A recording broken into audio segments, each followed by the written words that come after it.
stops, no one knows. We're going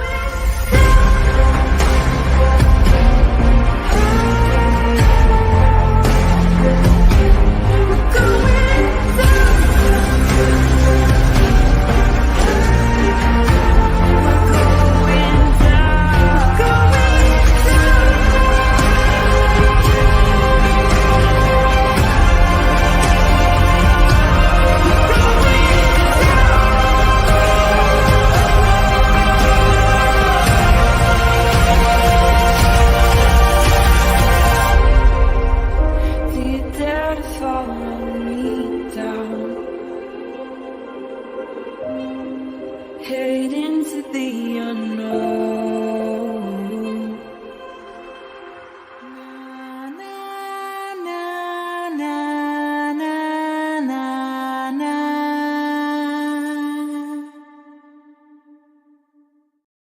Well, hello, everybody. Happy Saturday. We're doing a weekend edition, Delphi the weekend edition.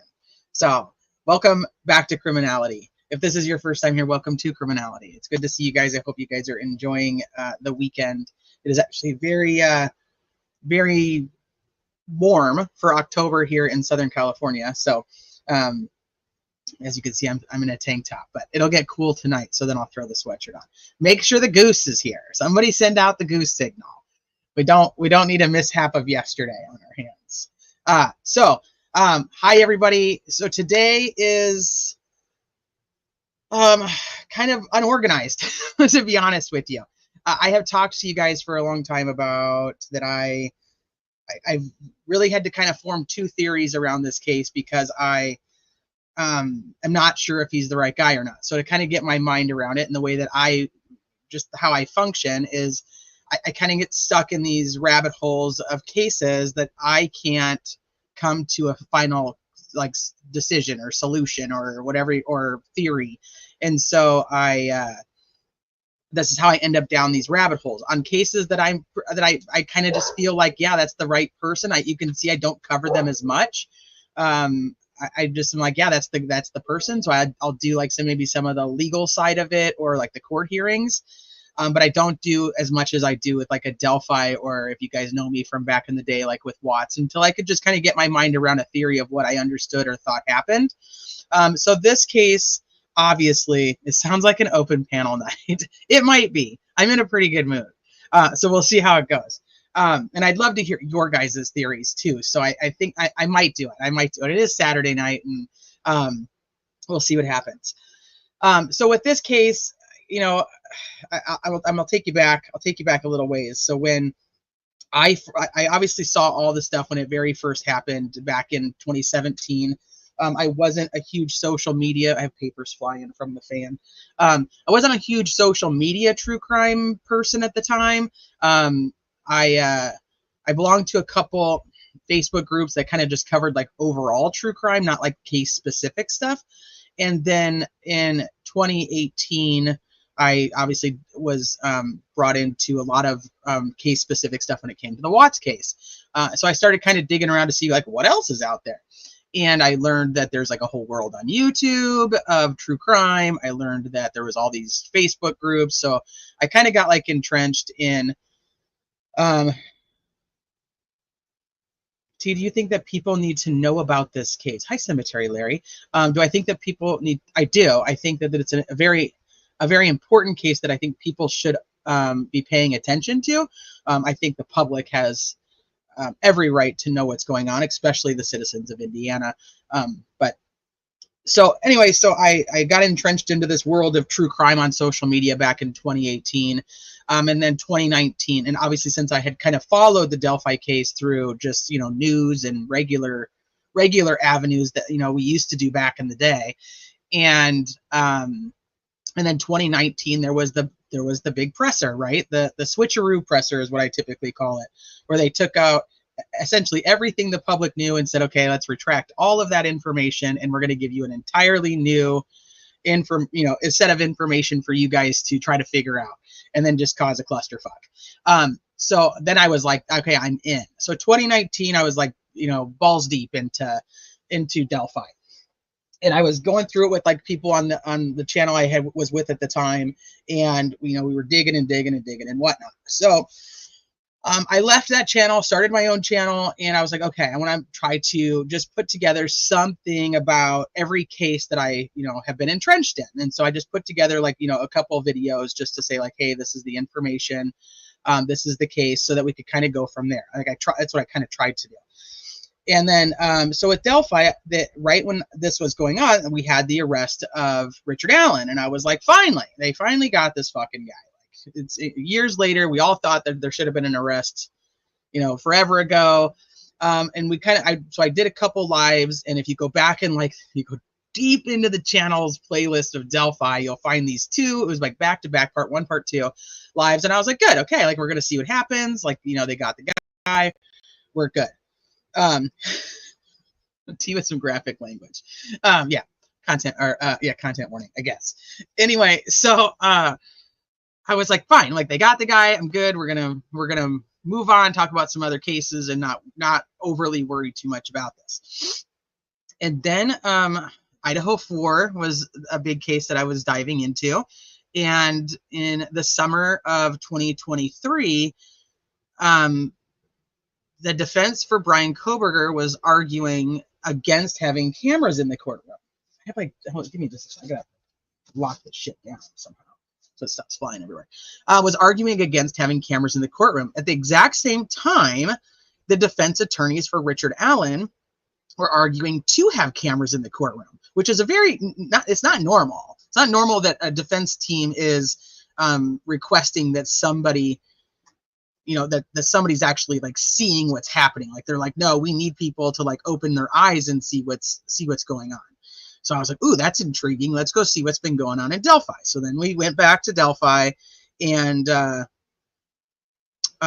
not too long after, we definitely got our hands full with Frank's memorandum that came out in September.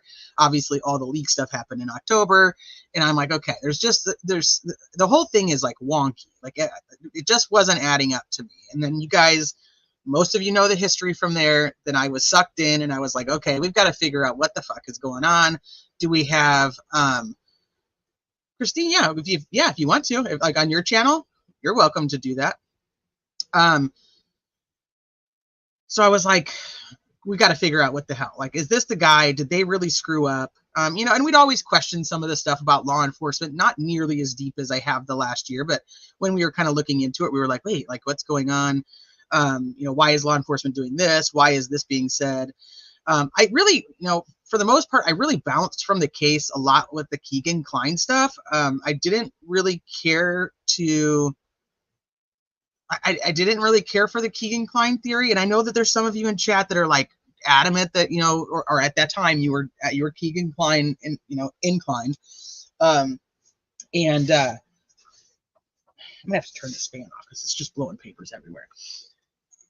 I didn't think Keegan. I was just I told you guys before. I'm like, Keegan Klein isn't really. He's not going to be the guy that's out there going down the hill or up a hill or near a hill, to be honest with you. Like that's just where I kind of felt with it, and I was like, people are really pushing this Keegan Klein stuff. So I think I kind of bounced around the time that the Keegan Klein transcript came out. I think I read it and I was like, yeah, this isn't the right thing. This isn't the right answer. So anyway, so bringing us back to summer of 2023, as you guys know, I have been sucked into the Delphi case now for way longer than I ever expected to be. But in doing so, for my own sanity, what I try to do is to come up with a theory that makes sense to me, so that my mind can rest. Honestly, that's really what it is. Otherwise, I can't stop thinking about it. And that becomes like obviously not a very healthy thing, right? I mean, like you have to be able to do other stuff. So I put whatever clues I see, I put them together and kind of come up with a theory. That way I can feel, I don't even know, like I have my own sense of closure in my brain, so I can just, move on in some capacity. And then I was like, okay, this is like kind of my two working theories. So I have a working theory, and I've kind of shared some of this, throughout panels and stuff that I've been on. I have a working theory where I believe that it's Richard Allen, and Richard Allen acted alone, and what I believe the motive was and what I believe the route was, and what I, exactly what I think that if it was Richard Allen, what I think happened. I also have a theory of it having nothing to do with Richard Allen, and it having to do with third-party suspects. Could those third-party suspects be the people that we have talked about with the Franks memo and things like that? Yeah, we're going to go into it, because I'm going to go into both of these theories separately, obviously, because in my opinion, they don't tie together. Now, I know that there are also people who have thought, well, maybe there is a Richard Allen third-party connection and everybody kind of goes together, and that Richard Allen didn't act alone, like he couldn't do this by himself, which is fine, because that's your theory, and I absolutely respect it. So once again, the bottom line of my channel is always the same thing. We aren't the jury. We won't be making the decision on Richard Allen's innocence or guilt, or his not guilty versus guilty. We have our own theories. We've come to our own conclusions based on our own research and thoughts that we have. And I respect everybody's opinions. I respect everybody's theories. I don't respect people who are just fucking assholes just to be assholes. So that's kind of my only rule, is you can come in and you can think that Richard Allen is the guy, and you can think it happened however the hell you want it to. But if you're a dick to me or to other people in my chat, you won't be here. That's kind of my bottom line. So it's, the wrenches will remove the comments, and then if it becomes a bigger issue where I just feel like you're just trolling, I'll probably call you out and then block you from the channel, which I don't want to do. I actually, going into Delphi last year, I had like maybe 4 or 5 people blocked in my whole channel. That was like it, like total from every case I'd ever covered. And now it's much bigger, much bigger. So, and I don't like to block people. I like people to have freedom of speech. I like people to be able to share their thoughts and theories. Just do it respectfully, and you're welcome to do it. And be nice to each other in chat. No talking shit. No talking shit. So without further ado, I'm going to say hi to you guys in chat, and then we're going to dig in. And then I think I might, if all kind of goes well and we don't have a bunch of assholes, then I think that we should open the panel, because I want to hear your guys' thoughts and theories and what you guys have put together from your years of research and thoughts, and just, we've all come to different conclusions. And there's, Bob actually said it in the chat yesterday. He was like, it takes a village to cover Delphi, because there is a ton of information. It's been 7 years of just massive overloads of social media information, and then people's opinions trying to piece together the minuscule little minute details that the investigators want to put out, not to mention all the leak information that we try to add in there and see if it even makes any fucking sense. So it's kind of it's going to be a good Saturday night. Hopefully, I feel good about it, and so we're going to kind of go with it.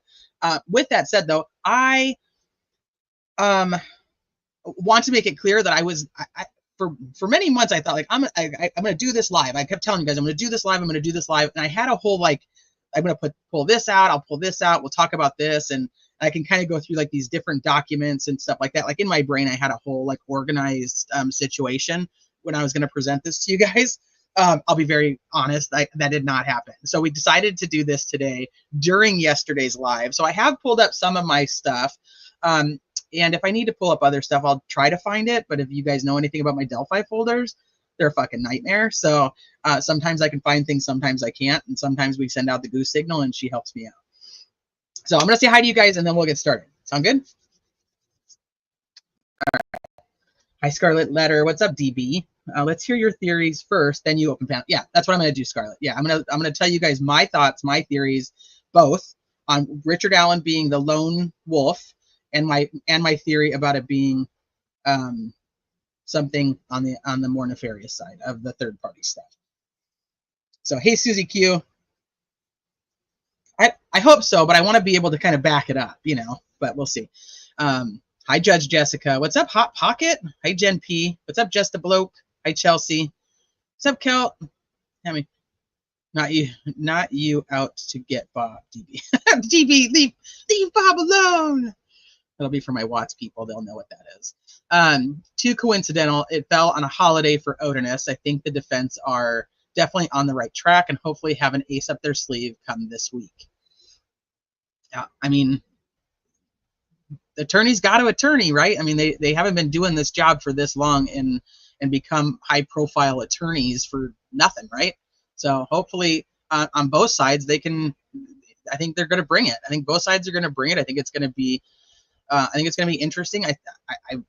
My biggest issue with this entire trial, and I think anybody who's ever watched my channel probably knows, is the stifling of factual information or truth to a jury, and making sure that the jury is able to actually see all the facts, whether we like them or not, as as the social media crew that follows it. What's up, Heavy Metal? Hey, Indigo. Anyone else having anxiety about the upcoming trial? I'm so ready for what they're going to present in front of a jury that I don't think I have anxiety about the trial itself. Like I was kind of just touching on this. My biggest issue is just the jury not getting to hear all the information, which is problematic to me. And then and then for anybody who's very pro Richard Allen guilt will automatically be like, well, there's no third party, there's no nexus. And I don't mean the nexus between third party. I mean the geofencing. I mean the Odinism itself that was investigated for multiple years by law enforcement. Why are these things being hidden from a jury when it was actually part of the investigation? Anything that comes from the investigation should be known to the jury, and how they were actually able to close that chapter out. Even if it's even if the judge makes it so that it's just the points of this is what it is, I still think a jury has a right to know the facts around a case and why the law enforcement made the decisions that it did. And I think that for any jury, whether I think the person is innocent or guilty. So I don't think that we should hide shit and then try to make up that we're doing it for the victims. Like, no, you're not doing it for the victims, because then you don't know if you got the right guy. So, what's up, Lunch Lady? Hi, Fiend. I've seen you in here. I already said hi to you. Hey, Robin with a Y. What's up, Lauren? Hi, Between Laugh and Loves. What's up, Heather? Hey, Momo. Hi, Indy Cindy. Makes you wonder why people are working overtime to distract. Well, I think there's also a mob mentality when it comes to these the really hardcore pro-guilters. There's a definite mob mentality that they want to make sure that they shut anybody else down and make them out to be bad people, or that they've done something wrong because they think differently. The ones who are, and not all pro-guilters are like that, so I don't mean it like that, but there's like some extremes that are just like fucking assholes. And it's probably that way on both sides. I just don't experience it as much on the other. Hey, Andrew. Did you go gifted memberships? Look at you. He spoils me. I'm telling you, he spoils you guys. 20 criminality memberships. Sweet. The goose is still not here. She got fair warning and she's still not here. Hi, Veronica. What's up, BGOG? Let me see. What's up, Crimson? Hi, Luke. Woman doing a shadow ban. I still want to say like it's like a showdown. Woman doing a showdown. So silly. True crime fan. The PCA was and still is complete bullshit. Can't get behind thinking that Rick is guilty. Nope. They're gonna have to do some more in the courtroom to push me over that hump, to make sure that I I matter. But for me personally, that's how I feel. My theory is that no one we know. My theory is it's no one we know, and I think we should all be aware of that. That's interesting, too. Hi, Hard Candy. It's good to see you. What's up, Unindicted? Hey, Anja. This case has been a cluster since the beginning. I don't know if RA is guilty or not. I do think more than one person is involved. It seems the judge is biased against the defense. I agree with you there on the judge being biased against the defense. Hey, Lori. What's up, Lee? Let's see. Heavy Metal says he is a massive pervert. And I don't know. Wait, probably I shouldn't click on that one. What is that? What are we talking about? I don't know if he's capable of this. He had them spending millions to search the river. Oh, Keegan. It's like, if we were talking about somebody else, I was like, shit, I don't know. Yeah, Keegan's a piece of shit, but I just don't think he has anything to do with this. Hi, Tammy. What's up, Angela's objective opinion? KK is too huge to walk any trail. Yeah, nobody never. Just a Bloke says the key moment for me was the Allen PCA. After the euphoria of the rest, I looked at it and thought, is this it? Yeah. and you'll hear different attorneys go back and forth on the PCA. Some will say that the strongest information, the strongest evidence that they have at the time of the arrest will be put forth into the PCA. Other attorneys will say, no, that is not the case, and the only information put into the PCA is enough to create the probable cause for a judge to sign it so they can arrest somebody or search something, or any type of warrant, depending on what it is. Hi, Hammy. I had the same thought process at the time. I never felt super strongly about KK. Yeah. Beer with tea is essential. Oh, that's a perfect Saturday night, isn't it? Hi, Sally. Yeah, 2 nights in a row. You may actually get me a third night, but if not tomorrow, then it'll definitely be Monday. All right, let me get down here to the bottom. Hi, everybody. Thank you guys for being here. If I didn't get to personally say hello to you, hello. So, all right, I think we might be ready to go.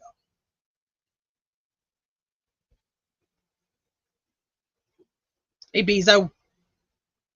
I think there will be a lot of bombshells at that time. You do, huh? Yeah, that's interesting, because I wonder about that. We know so little of the evidence the prosecution will present or the results of the testing items from the search of RA's home.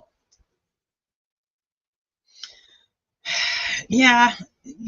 We don't know a lot about the information of what they got on from his home, because obviously everything that was happening at that point was being tested almost after his arrest. We know that there was a few things that were tested, such as the firearm, the bullet, and we also know that they sent out the carpet from the trunk of the car was actually sent out to be tested fairly quickly, because that is actually on the documentation that we received when he was arrested. So we know that there was a couple things that were sent out for quick testing. T is on a mission tonight. The defense can call Libredo. Libredo doesn't offer anything unless he has information about the crime. He would only be going over the same information that the defense attorneys already have. They wouldn't be able to call him as a witness, because he's not technically a witness to anything.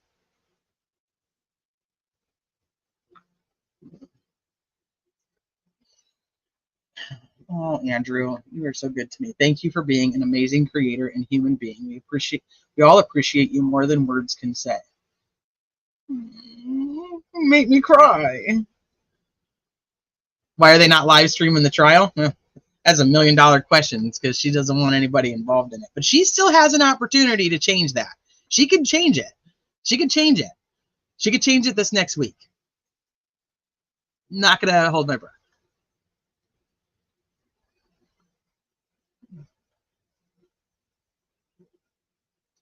Did say no DNA, electronics, etc. linked RA to the crime, so apparently there was no blood evidence in his car. Right. I think if they had found anything in his car, then during the arrest we would have really heard about that. But we know, yeah, no DNA, no fingerprints, no electronics that tie him to the crime. But words are picked on purpose, the way that attorneys write both sides of this. So we have to also make sure we know that. Like, there's not always, and like I said, I did not pull up a bunch of documentation, so I don't even want to get too far into that, but they word things the way that they need to word them. So if it's no electronics that tie him to the crime, does that mean that the electronics tie him to the girls? And I don't have the documents up. I'm just trying to give you an example. So I'm not saying that one in particular, but you just have to, the words are chosen very specifically sometimes on both sides. Okay. So what do you want to go with first? I'm going to turn my camera off real quick. What do you want to go with first? Do you guys want to go with Richard Allen is the guy? Or do you want to go with third party? Which of my theories do you want to hear first? Once again, disclaimer, my theories, only my thoughts, my theories, nobody else's theories. They're just mine. You could take them, you could leave them, you could throw them in the trash, whatever you want to do. Okay, most people are saying is the guy. Hi, All Eyes.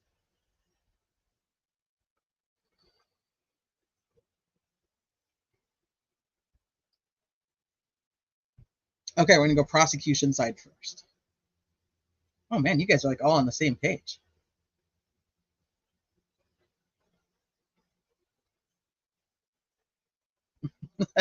Esther's like, I'm going to come in different. I'm going to come in and say the opposite of everybody else. Okay, so Richard Allen.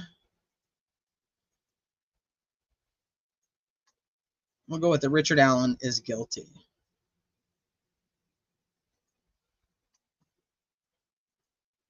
Dealer's choice. Hi, Nancy. I need a drink first.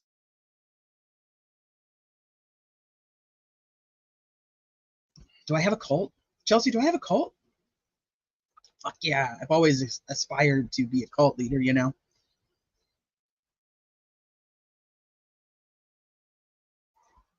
I'm one of those weird cult leaders that tells you to have your own thought process and your own opinions and theories.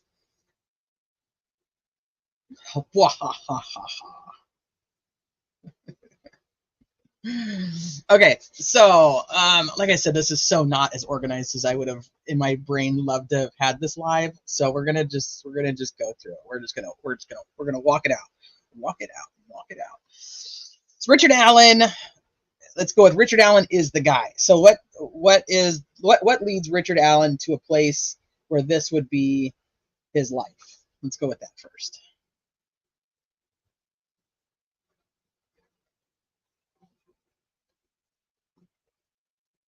Young Black and Kind. Sometimes they get it. They catch me on the right day. They'll get it. All right, let's see. Let's go to Delphi.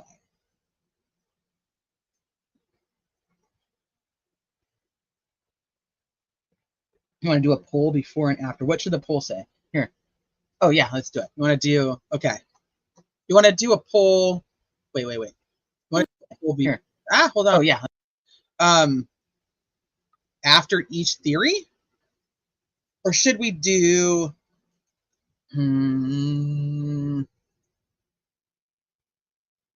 should we do,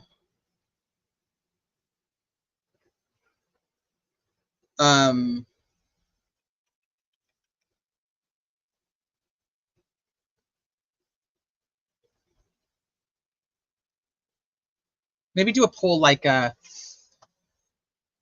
is this theory plausible? Or I don't know. I'm trying to think of like a way to do it because I think that doing it twice might be the exact same. You can do either a bottle of wine or a Dr. Pepper. That's pretty much what we do. It's like the cult of Dr. Pepper. Hey, Ann. In general. Okay, you want to just do like one?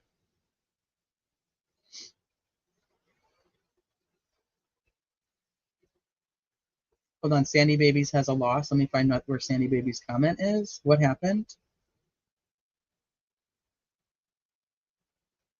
The chat's kind of going quickly, so I didn't see. What happened with Sandy Babies? Are you okay? Just want to know if I've changed people's minds. Cannot see the needle moving since he's just going to go over the evidence we all know for both sides. Yeah, I don't know if I see it moving, but we can do it. I missed the comment, so I don't know what happened, but I'm hoping. Question being, are you more in favor of guilt before this presentation or after? Ooh, I like it. Hey, Princess Buttercup. Okay, let me see this one. Are you in favor of guilt before this presentation? Okay, all right. Maybe does it change your mind? I don't know. Maybe I'll just do an overall. Let's just do an overall. We can just do an overall. None of them are like, no period in Dr. Pepper. That's right. No period in Dr. Pepper.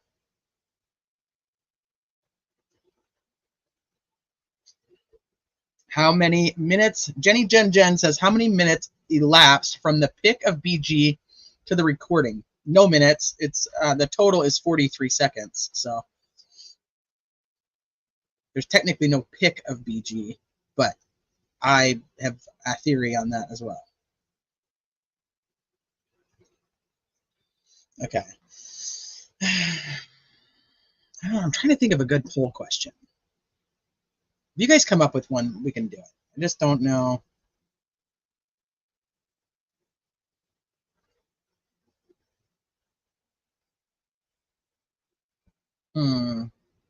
Oh, look at that. Phoenix, you're a bombshell.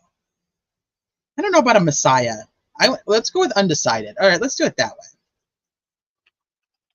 Richard Allen is.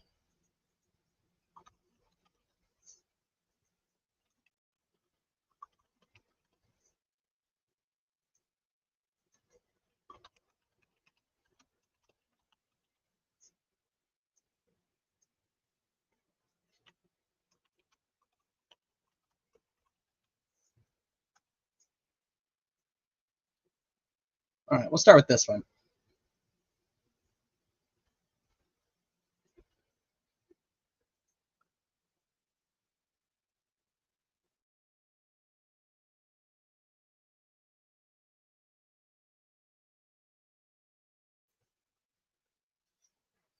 All right, it's coming to save the world. All right, let's see. I want to see how fast this is going.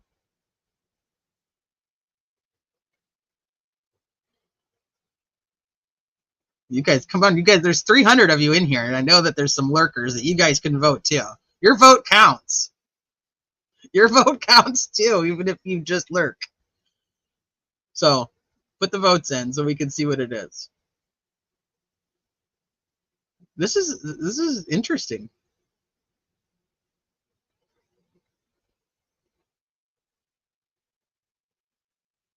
It's still fluctuating.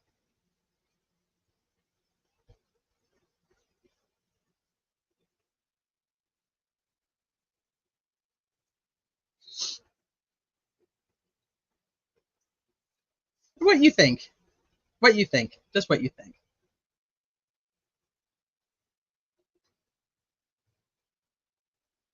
There should be it should come up, Indy Cindy. It should be like a poll that's right there. Check the top of your live chat. Oh shit, you want a voted sticker? I didn't come prepared, Thomas. I didn't come prepared.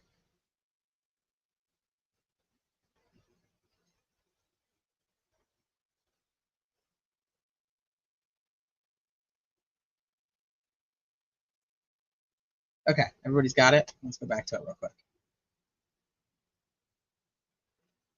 All right, about half of you guys have voted so far. So I'm going to let it keep going. All right, I'll come back to it in a little bit. I'll let you guys keep going.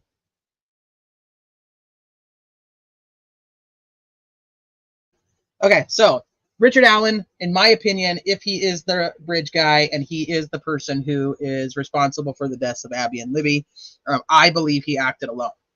I don't believe that he is part of a group of Odinist. I do not believe that he is part of a group of really anything. I don't think he actually has a lot of... Steve! It's so good to see you. I haven't seen you forever. Hi, Steve. I believe that he doesn't have a group of close-knit friends that would be conspiring with him to do something along the lines of this. I also don't think that he has the personality of somebody who would be doing this to fit in. I think he liked the loner lifestyle, and I don't mean loner like alone. He'd been with his wife for many, many years. It was, he had his family, he had his, he had his daughter. Their favorite outings were typically to go play pool with a group of pool friends. They didn't really have anything outside of that. Even when Kathy Allen's and I do have, I wonder if I can play that. Kathy Allen's Facebook, if you go back, there wasn't like a ton of activities that they were doing outside of that with other couples, with other people. The barbecues in the backyard really included family. They did take a vacation, which seemed to be almost like an annual vacation, to go like hiking and on the trails. And we've seen or heard, that's about the only time you ever hear Richard Allen's voices when they're on that lift and they're talking. And that's about one of the only clips that you ever hear Richard Allen actually talking. So for my personal opinion, I do not believe that Richard Allen is part of a bigger group of anything to aspire to want to create something like this. I think it would have been an internal chaos that he suffered from. And I'm going to go through why I think that. So I think we're going to kind of start with a little bit more motive, and then we're going to lead into more crime. Hi, Kay. Good to see you. I haven't seen you forever either.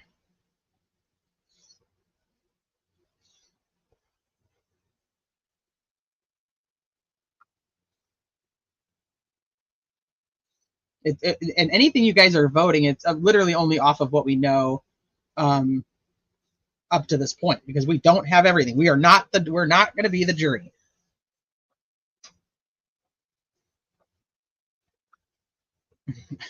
I voted no fucking clue. That's where I'm at.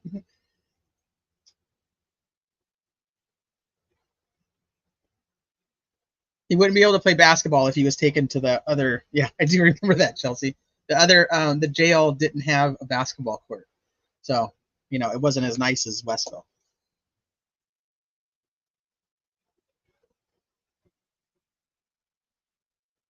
I'm just checking something real quick. I'll be right back. Okay. 1 second, you guys.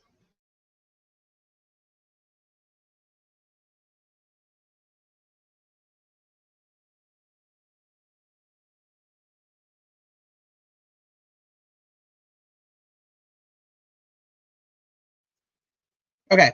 A lot of people think that his daughter is closer to the age of of the girls, and I think that comes from the fact that Kathy Allen on her Facebook had posted, I believe it was for a Daughter's Day, like once a year everybody posts all about their daughter, once a year everybody posts all about their son, and they're not too far apart, I don't think, but it was like for a Daughter's Day, so she had posted like a ton of pictures of their daughter Brittany on her Facebook in like recognition of like Daughter's Day. And it may have been something else, like something else to celebrate, but in my mind, that's what I think it was. But one of the pictures that she had actually posted was of Brittany on the Monon Bridge. I think many of you guys have seen the picture. I'm going to pull up my, see if I can try to walk you guys through some of this.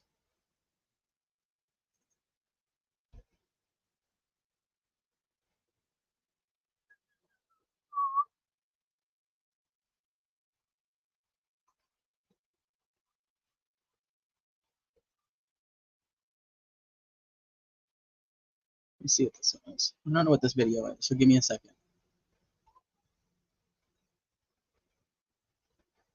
See if it'll open.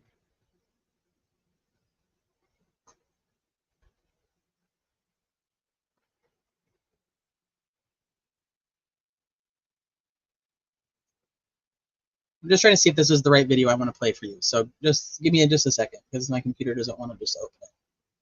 And then I'm going to show you, I'll show you some of the pictures of what we kind of talked about. Nope, that's not the right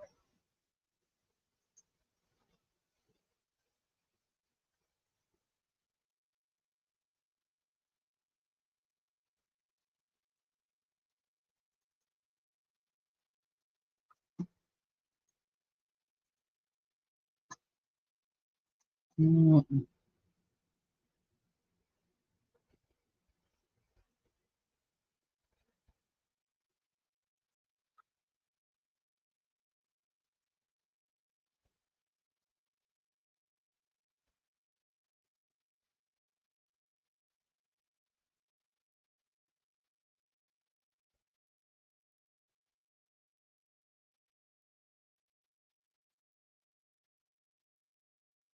I don't know where it is.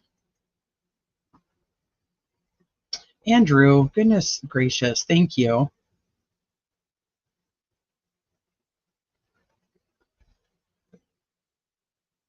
So, and I think that there's this type of stuff is exactly what makes it people think that it's from after the girls were murdered.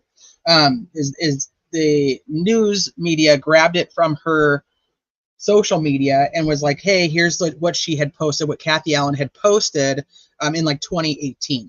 These are actually her graduation photos, and Brittany Allen actually had graduated back in like 2013. So she's older than the girl. She's probably about 30 right now, I believe. So just want to kind of clarify that. So a lot of people have thought the motive may have had to do with like the daughter moving out and getting married, because she did get married. Yeah, so she graduated here. I'll show you guys this so you guys can see when she graduated. She's actually, so this is from 2013. As you can see that Brittany Allen is actually in 12th grade.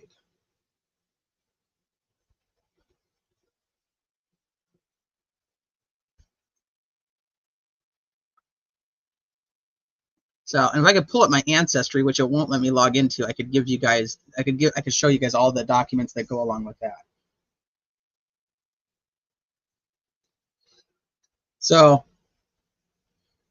I don't go with the thought that her graduating and moving on with her life. She'd gone to college. She was already moving on. She'd met her future husband, her now husband, and was getting married that year. So maybe the marriage could be a possible trigger. I don't know why. He seemed to be really close with his future son-in-law, which is here. Like he's even sitting on his lap.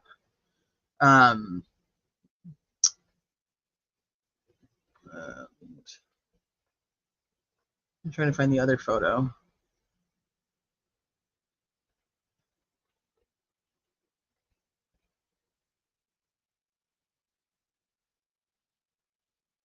So I don't think it has much to do with that. That's my opinion. So what I think is, I think a catalyst, if Richard Allen is the guy who did this, I think that the catalyst comes to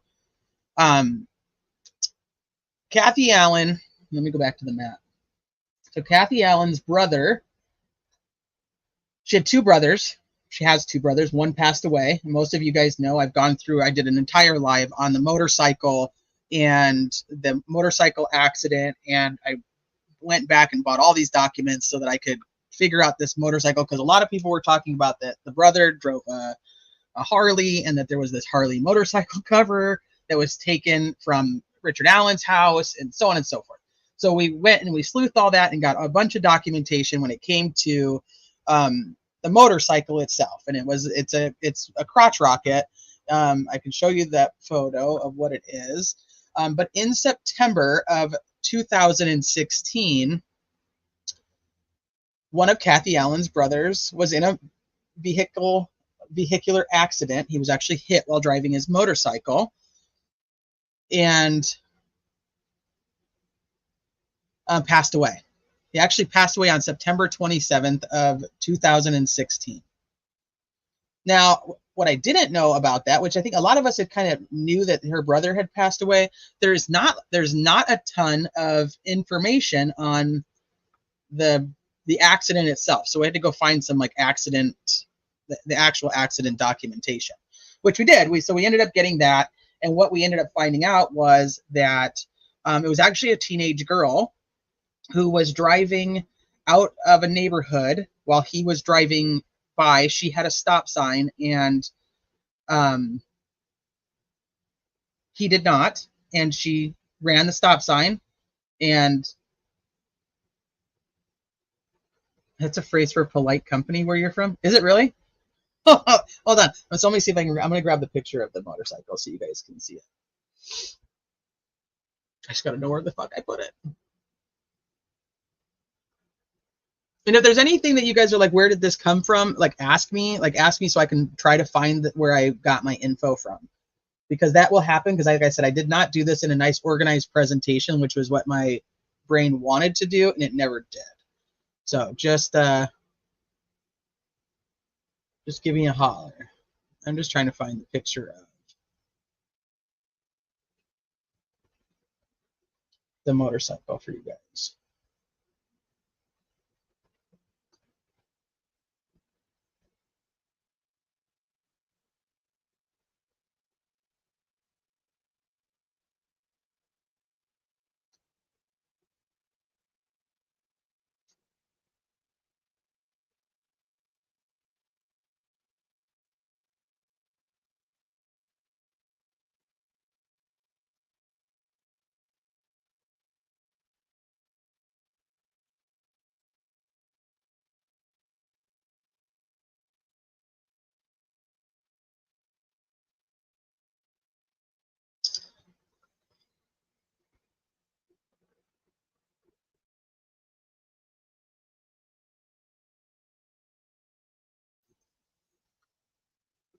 All my shit's still loading, so just hang tight.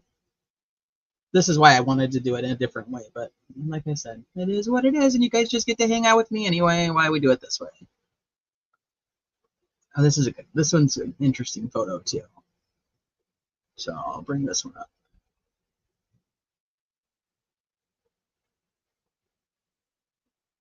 So, in speaking of Kathy Allen's family, Kathy Allen's family was also very aware of the Monon High Bridge. You know, a lot of people say like even the locals didn't know it existed.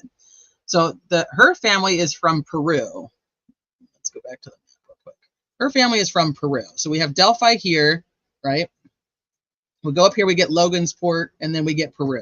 So Logansport, you guys will be familiar with because of Brett Holder, and then over here you have Peru. So it's not super far, right? So her family is from Peru. That's where her mom lives, and her brother did also live there at the time. Is this it? This might be it. Yep, there. That's one of them. This is the motorcycle right here. I have a better picture, but I don't know where the hell I put it. So anyway, they were also very familiar with the bridge, even though they were in Peru and not technically what would be like a Delphianite. I don't know what you would call that. But there are pictures posted of, that's John's bike. Yes. This is John's bike. Or was John's bike. It's not anymore. This is also and I just want you guys, this is just something kind of eerie. Like, this is the brothers walking on the bridge, on the Monon High Bridge, and just kind of see what they're holding.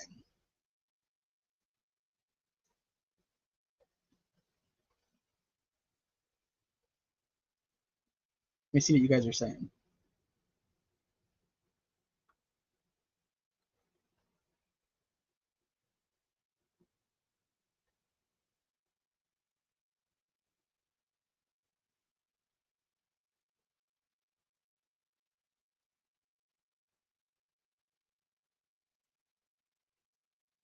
Is Ari's cat on the witness list? Weird cat?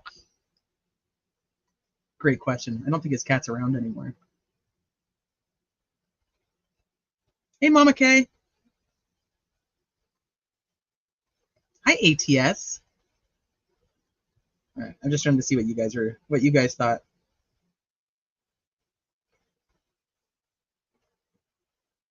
Pretty sure I absolutely found that first. Did you now, Fiend? Did you? Or do you just think you did? Yes, these are Kathy's brothers.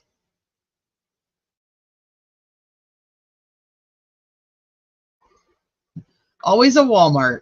I love your work, Teresa. I listened to you while washing the dogs' training and yard work. I need somebody to wash my dogs. They need a bath really bad. Can you handle it? We have the Karate Kid stance, yeah. So this is the brother that passed away. And so it's just an interesting piece of info to have. So it seems that they took trips to the bridge as well. Okay. Now,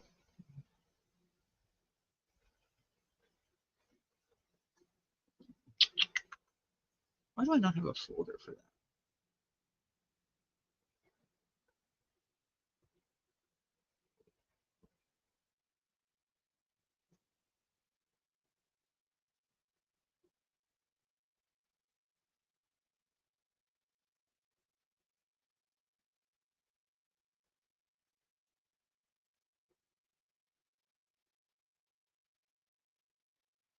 I'm just looking for a picture again, of course.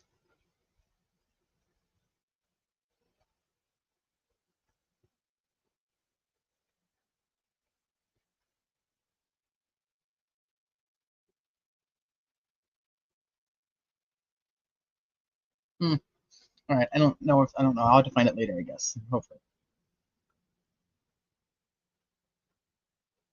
Let me see. But it's actually the same bridge. That pic is creepy. Yeah, you don't think that, you think that's a different bridge? I think it's the Monon High Bridge.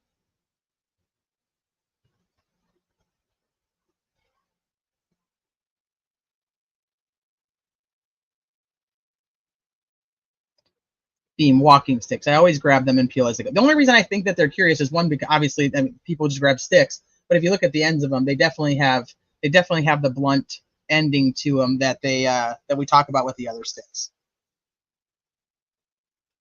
So just an interesting an interesting side note, if somebody was to bring a stick with them as a walking stick, would it have the end cut? That's just my thoughts.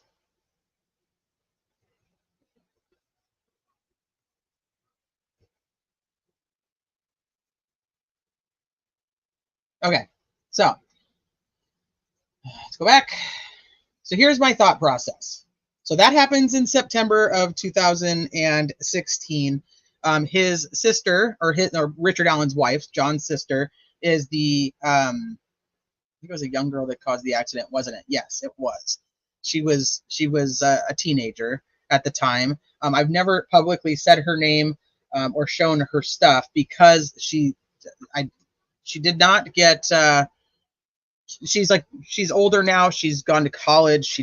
She was like a valedictorian. She's done. I don't want to cause any issues for her with, sometimes people can get off with, trying to contact all the people, and I don't want to do that to her. Obviously, that would probably not be one of the best times in her life. So let's go back up here. So we'll talk about where the accident took place, and kind of what happened, just so you guys have an idea of that. There is a live called Fiend, what did I call that live? It was the military motorcycles and something else. Military motorcycles and shit, I don't remember what else it was. Okay, so here in Peru, this area right here is where Kathy Allen's mom and her brother lived at the time, John Walker. And he actually worked up here in the city in Peru. So he, many have speculated he was actually coming home, but I don't know exactly where he was or where he was coming from. But he was driving this way. He'd actually taken the turn onto this street here, this smaller street. And coming out of this subdivision was a stop sign, this on Airport Road right here. He was driving westbound, and she ran the stop sign and hit him. He did not die immediately. He was put in the hospital. It was the one with all of the all of his military records too. So that's why I know it was military motorcycles and misinformation. There you go, BG. Hi, Travis. Military. I think it was misinformation, because the whole reason we were looking at the motorcycle was because there was so many people with this stupid motorcycle information out there that we needed to clear it up, and people were saying things about the military, that his military background, that was incorrect. So we did another one. So I think it was misinformation. That makes sense. So anyway, so this is the scene of the accident. And so like I said, she probably was very traumatized by what she saw and what had happened and what her role in it was. So I don't want to cause more issues. But the point of me bringing it up is because of her age. And like I said, this is my own thought process. You guys take it for what you want. So she was young, not paying attention, ran a stop sign, caused his whole life and his wife's whole life and his mother-in-law's whole life to be completely flipped upside down. And so Kathy ended up being like the executor of the estate and had to take care of everything that happened with her brother. And they were all very, very close. And I don't think I actually read this, but I'll read this for you guys. So and the only reason this is important is, like I said, motive is not something that they have to talk about in the trial. They could talk about why they think somebody did something. They don't have to prove it. They don't have to prove motive, but jurors in general, humans in general, like to kind of have an idea of why they think things happened. This is why I think this happened if Richard Allen is the right person. So they'd already lost the dad. Let me see. John was an extremely strong man of faith and was a member of the Church of God Worship Center in Wabash, Indiana, where he and his mother attended regularly together. He was in charge of the church sound system and had recently started playing the guitar, which he enjoyed extremely. His world revolved around God and family. He impacted the lives of so many, and he was too humble to even notice. We have lost a beautiful, generous, caring, outgoing, and humorous human being. He loved being with his nieces and nephew. He was a great role model for both children and adults. John acted like a big kid, but also somehow managed to be a disciplined adult. He would be there for anyone, anytime. He was a diehard Colts fan and loved so many things in life. His favorite were auto racing, motorcycles, trains, having the newest technology and gadgets, shopping and fashion, video gaming, music, movies, golf, and so much more. His greatest love was family gatherings where he would consume mass quantities of food, play games, and just generally had a great bonding experience. John will forever be in our hearts and souls, so on and so forth. So this is like all you can really find on him. Like they didn't, so it's more like a handwritten versus a there's not anything like out there. They didn't publicize it. It's just here at the funeral home, and that's it.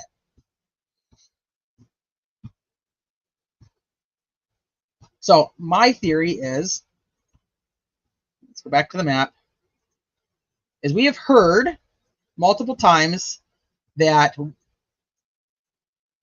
Richard Allen was visiting his mom, which she would have been up in Mexico. Originally, we had heard that Richard Allen was actually at his mother-in-law's house.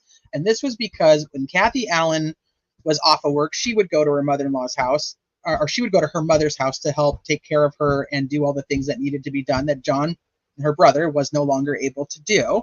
And he was the one who had lived with her. And so when she was at work and Richard Allen was off, he was the one that would go to take care of her at her house.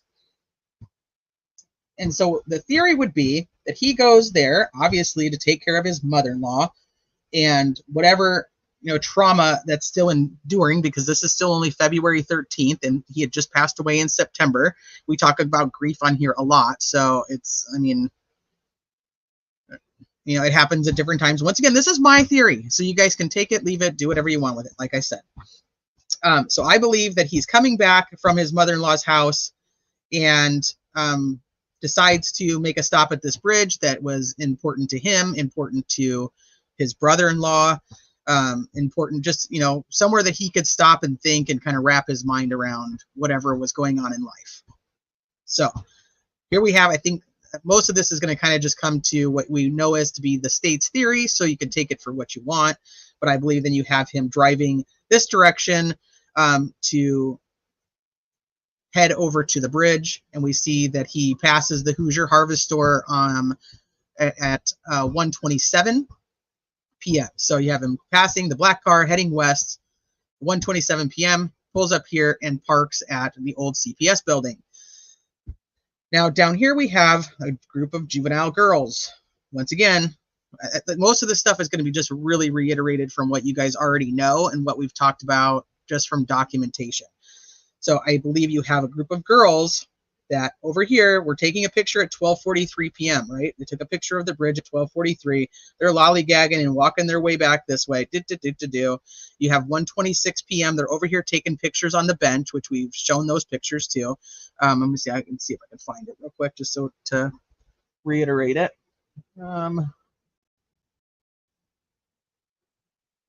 Actually, it's in here. Let's pull it up from in here.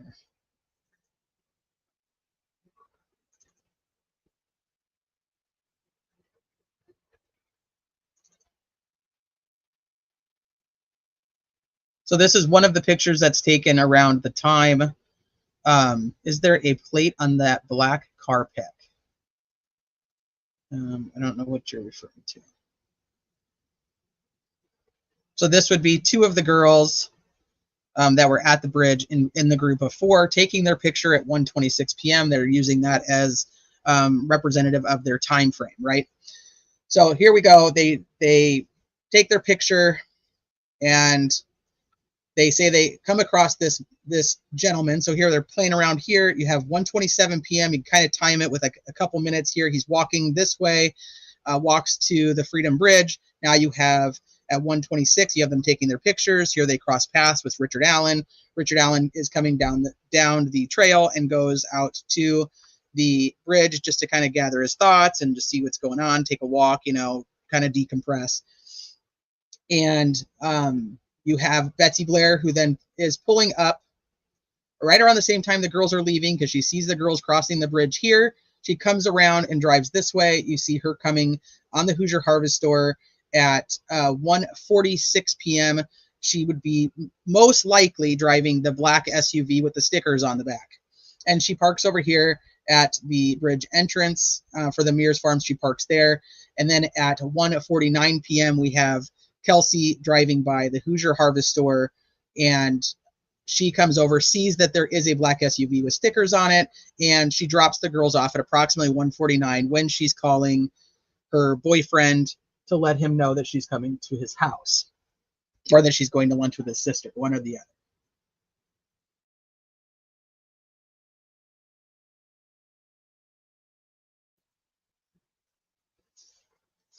Hold on, let me see what you guys are saying. We'll take a little pause real quick.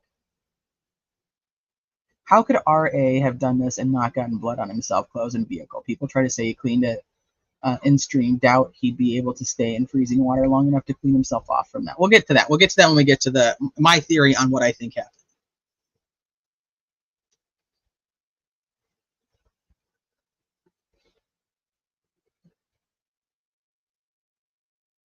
And it says that back in to hide the license plate. So a couple of the witnesses supposedly said that. It was in order to hide the license plate. But from my understanding, I don't think Indiana, and you guys that live in Indiana, you tell me if I'm wrong, but I don't think you need a front license plate in Indiana, do you? And so that would mean that anybody who ever backs into any parking space would be trying to hide their license plate. Like, that's just kind of a reach for me. Tia, what's up, friend?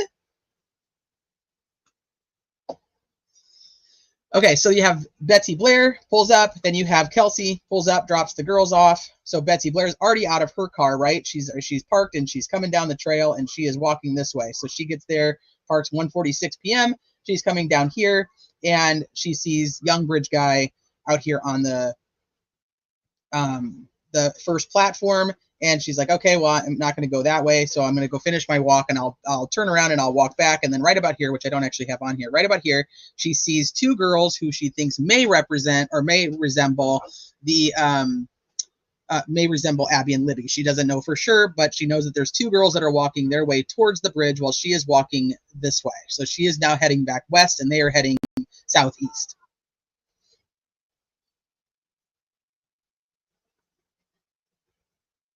Let's see.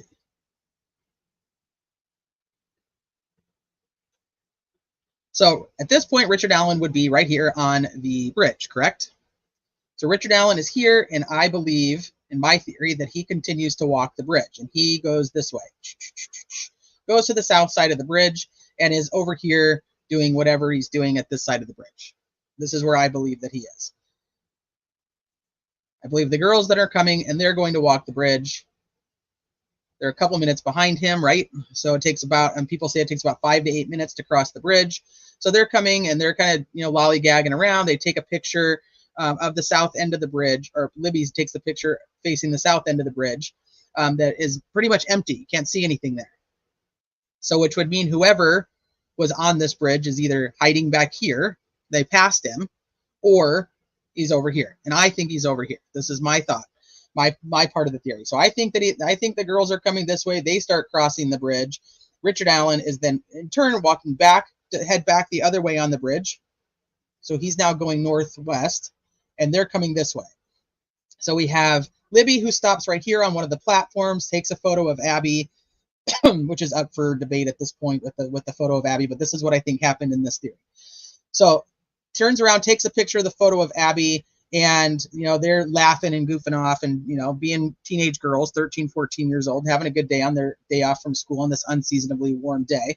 And they continue to go. And then you have Richard Allen who's walking this way.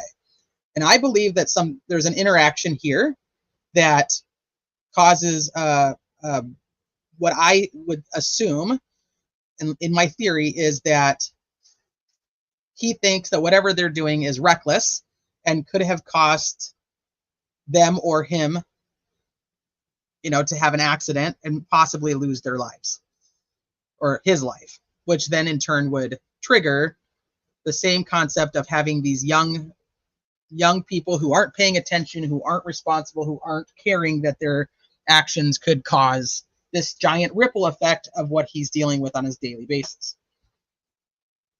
So I think that he turns around. I think what we see in the clip is him turning around and following them back, and then them like him probably saying something to them and then blowing him off. So him probably saying like, you guys need to be careful. Once again, like it could go 100 different ways. Something like, hey, like, what do you guys need to be careful. Like you guys need to do, pay more attention, whatever. You don't know what you're doing. They may have some type of, teenage girl comment back, like, don't talk to us, leave us alone. And then they start walking. They're going to go to continue to the end of the bridge, and he ends up following them. We've heard from the video that, or from the audio, that the girls potentially say something along the lines, is that creepy guy still following us? Well, if he's just a guy walking across the bridge and wearing a jacket, doesn't necessarily make him creepy. So the creepy part to me is what makes me think that he possibly said something to them, that they're like, who the fuck do you think you are? Like, you're not the boss of us, kind of thing. I was a teenage girl. I have a teenage girl. That does not make them all the same. No, but our guys, be careful. Something very much. Yeah, something along those lines. So I think that that interaction has now pushed him over this ledge where these girls need to be taught a lesson. And so I think the beginning of this is to teach them a lesson and to get them so that they're not going to cause some type of irreparable damage to another family or his family again. And I think that's everything kind of just goes out of control at that point. My thought process on this part is I think that he gets them to the end of the bridge and he tells them to go down the hill. I believe that there is probably a little bit of a scuffle. And so let me go back a second, because if we talk about this 43 seconds, right? We have a 43-second video.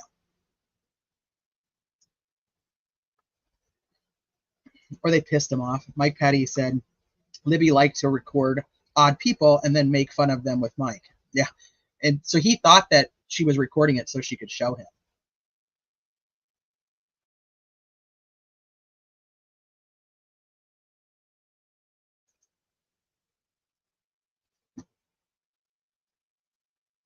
I don't know if it was teaching a lesson. I think he had already kind of, I think in his mind, he'd already kind of probably snapped at that point, like, these little shits don't pay attention to what I'm telling them, and they're going to hurt somebody.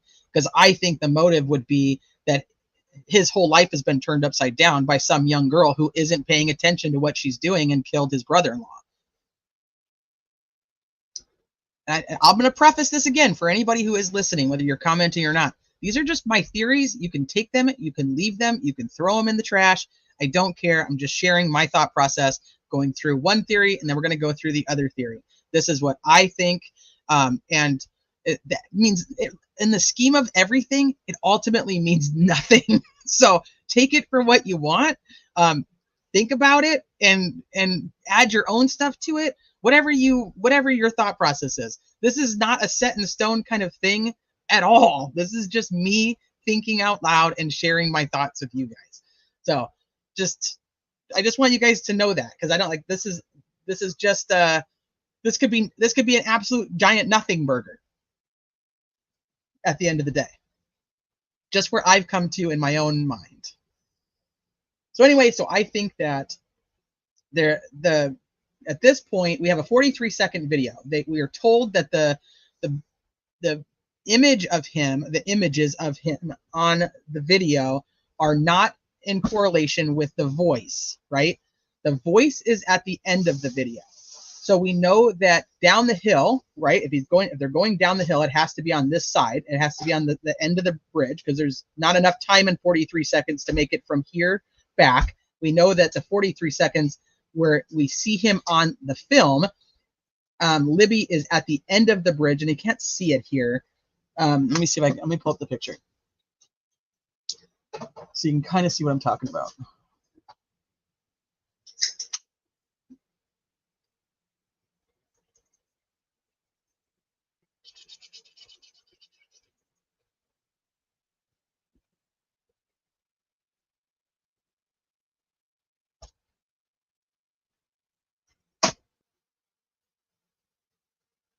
Here's one. This will work. So I'm trying to get the other ones to load, but as of right now, this one will kind of do the trick.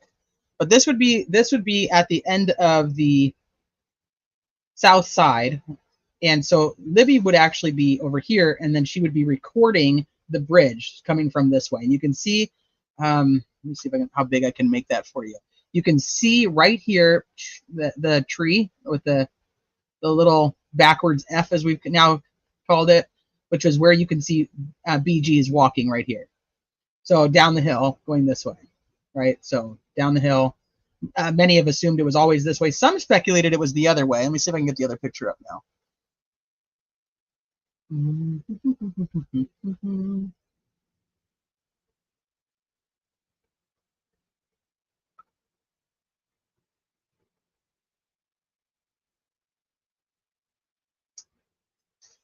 They're still loading. So anyway, so she would be standing here. Abby was obviously behind her and then walking up, because in the one photo of BG, you can see the gray sweatshirt that would have been on Abby, right? And so BG would be back here, and so over here. So now they're kind of at like a loss of like, where do we go? And so he's still coming towards them, and I believe at this point he needs to try to control them, and so he hits Abby with the butt of the gun and hits her in the head. And I believe that at that point, Abby is now unconscious and or very delirious. And I hate to even talk about this part of it, so please just take this with. There's a lot of triggers here. I don't mean to be disrespectful in any which way. I'm just trying to talk through the scenario the best I can. I believe that she becomes unconscious at that point. Mike had made many comments about how Libby never left her. Libby wouldn't leave Abby. There's a reason that and I believe Erskine actually even says that in his own in his text messages. I'd have to go back and double check, but it was like they wouldn't leave each other, and Abby wouldn't leave her. Or I mean, Libby wouldn't leave Abby, which like gave us like the thought that Libby had an opportunity to leave Abby instead of the other way around. I'm trying to find this other picture.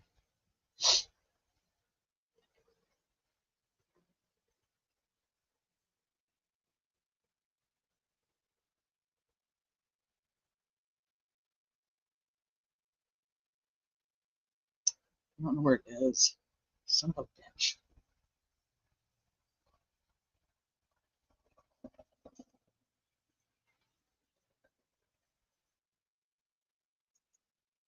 Is it this one? No, it's not that one. All right, anyway, well.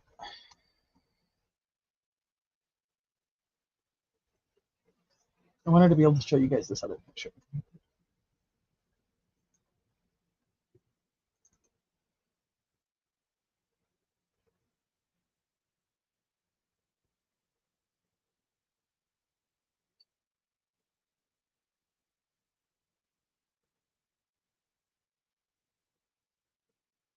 I don't know where it is, but there is another picture where you can see that this path has got a bunch of dirt, like somebody did slide down it. I don't know if you guys have seen that photo, if any of you guys remember it.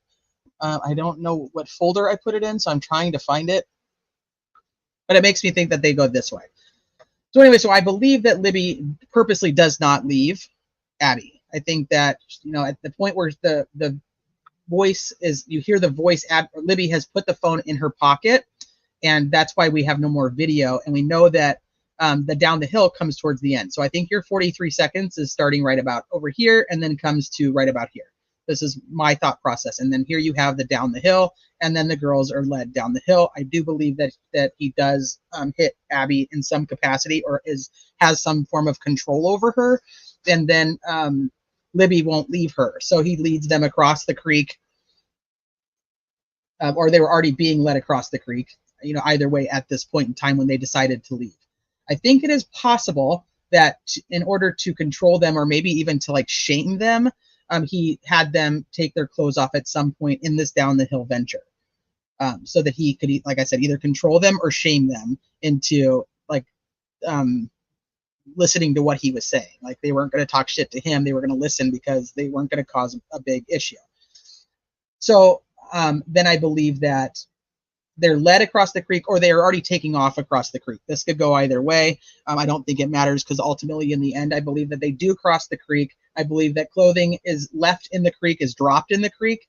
The photos that we've seen of all the clothing, the one Nike shoe, the shirt, what I believe is a pair of underwear, and I believe that's all left there, like dropped there on the path across. I believe they're taken over to the crime scene. Not necessarily was it meant to be the crime scene, but that could potentially be where Libby decided she was going to fight back. I think Abby is not able to fight back. I think she is laid on the ground.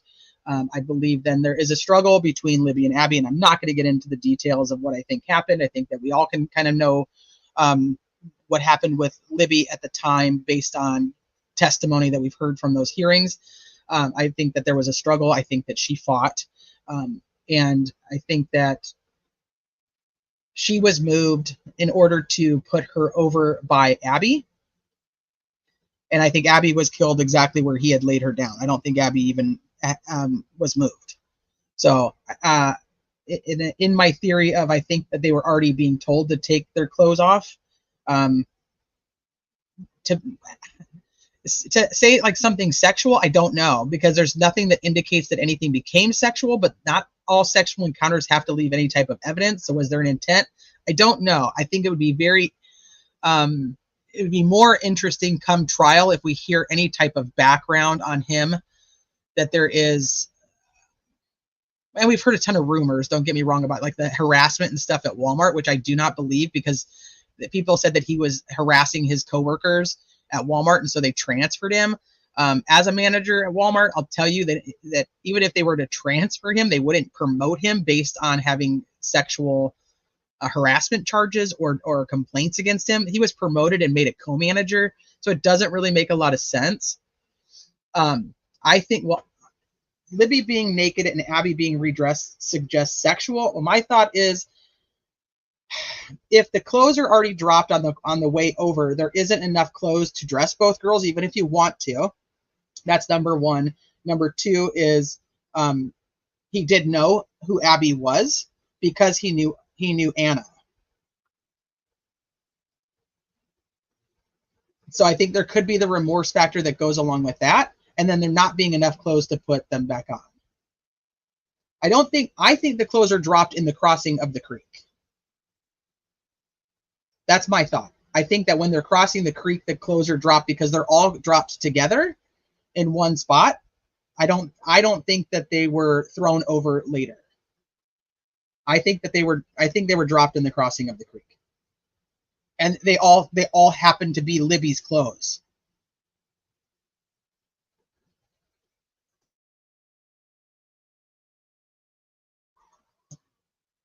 So then I believe that he puts the sticks on the girls. I do not believe they fell there. I believe that he puts the sticks on the girls.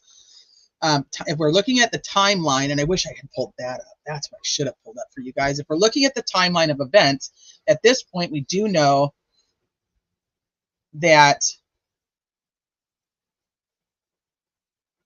Derek is there. Derek is in the parking lot over here at Mears, and he is calling. So her phone is ringing at some point. We know that. And what was being hidden by the redressing? I think that Abby was just being hidden in this theory. Because we're going to go through a whole nother theory. This is only theory number one. Nobody's screaming. No, because Abby's unconscious or not able to scream, and he's got control over Libby, that she's not going to scream. Because here's the thing, I don't think they'd be able to control both. And why would it be constantly that Libby could have left Abby, but she wouldn't leave her friend, instead of Abby not leaving Libby? You see what I mean? The undressing, criminal network, we're not there yet. We're just in this theory. There is no ritualistic anything at this point.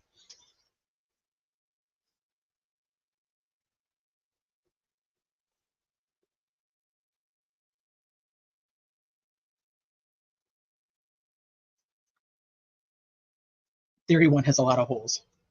Well, I'm sure you could fill them, Dean. I've never heard any Ellie say they even crossed the creek on foot. Not even a word if the girls' bodies were wet. Libby's phone was not wet, or it would not function. No, you don't have to be sorry. I'm just saying. So anyway, so we know that Derek is over here. He is calling. I think that there is something that's happening at this time also with, hold on, let me get back. Let's go over here. So we have the Webbers is here from the bar. They knew each other from the bar. Hammy. The Webbers is here. So Kay Weber, it's actually the Sanders, but most people know it by the Webbers, so we're going to stick with that. So Kay Weber is actually in Arizona at the time of the crime, but her son Brad is coming and going through here. He actually is driving to come home right about the 3:15-ish time frame. So if he's coming home, and you can see, we know this from Doug Rice, when Doug Rice visited the Weber house, you can actually see the crime scene from the property of the Webers. So which would mean that if you can see the crime scene, if you're at the crime scene, you can also see the Webers. So Brad and at Kay Weber's house, there is a white van. If you guys have ever fallen down the white van theory or rabbit holes, there was plenty of talk about a white van. If anybody remembers that, there was a couple different white vans, but this kind of just throws in with it that Brad Weber and the Weber's property did have a white van also. So the possibility that at this time you have Derek, who's now out on the hunt, calling and trying to get a hold of his daughter. You have a van that is pulling up, a potential van. You have Brad Weber for sure, who is pulling up to his mom's house right here on the private drive. And I think that at this point that he leaves. I think that he's done. I think whatever he was planning on doing or had started doing, he was like, I have to get out of here before people start to see me. And I believe that he took the route back from the crime scene. I think he went through this trail that we've talked about 1,000 times. It's over here on the north side of the bridge, right here. I think that he took this trail and went back to the bridge instead of going straight to the bridge, because remember, you now have Dave McCain that's on the bridge. You have Cheyenne and her friend that are on the bridge. I believe there's 2 other people that are here that we haven't talked to, or that we haven't heard about in filings. I believe there are two other people that are at the bridge or around the bridge at the time. And then you have Daniel Pearson and his girlfriend / whoever she was that are now up here. The original story from Daniel Pearson was that he had seen somebody come out. We've talked about this before. He had seen somebody come out here. And so I believe that you have Richard Allen walking back on this side, getting back to the trails, probably sticking into the tree line, because there is a path there that you can walk into the tree line, and then coming back out and walking back to his car at the CPS building. I believe then he goes home and he is in bed when his wife comes home from work at the vet.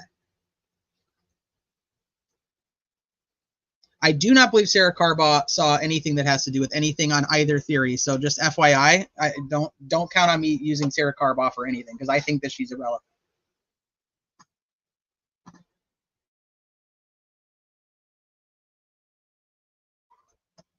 So so they had multiple vehicles. Let's talk about the car. You want to talk about the car for a second? There's going to be distinguishing factors about Richard Allen's car that would show whether this car that is seen on the Hoosier Harvestor is actually his or not.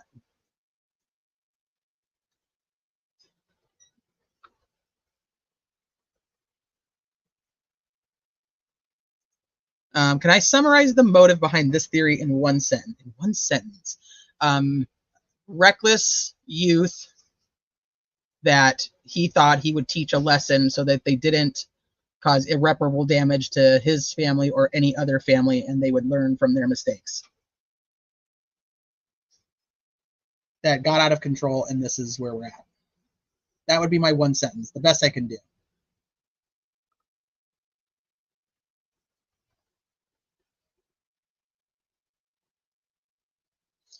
When it comes to the clothing and everything else along those lines, I believe Richard Allen would have gotten rid of it. I don't believe he actually kept it. People can keep saying that he kept the same clothes. I don't believe he actually kept the clothes. I think that they're gone. I think that they were destroyed probably not long after, because he didn't want anybody to find them. I think that he if it is him, it's the same thing as we've talked about before, a creature of habit, which could go either way in this scenario, and we're going to talk about it again in the other theory. I think that if you have somebody who like, I buy my husband, I tell you guys this all the time, I buy my husband every year, he gets a new black sweatshirt, he gets a new gray sweatshirt, and that's what he likes to wear. So, if you pay attention to me over the years, I wear the exact same thing. If it's hot outside, I typically have a tank top on with a tank top underneath, or if it's cold outside, I have on capri pants. I hate jeans. I really hate pants. I'll wear them if I have to, but I don't like them. And I really don't,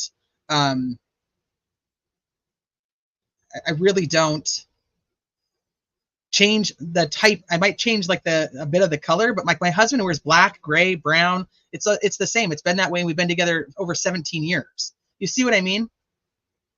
So I think creature of habit. So he may have other blue jackets, and he may have other whatever, but I think it's the same thing. I also believe that when the girls are found, so I'll finish this theory, and then I'm going to drop a link, but I'm only going to drop a link for anybody to come up and talk about this theory. You can't talk about the other theory yet, because then I'm going to put everybody back down. I'm going to go through the second theory, and then I'll open the panel again. But if you come up on this round, you have to come up and talk about this theory. That's it. So, or your version of how Richard Allen is the guy. Does that make sense? Like, I don't want to go into the other theory with an open panel yet. I don't want to do that.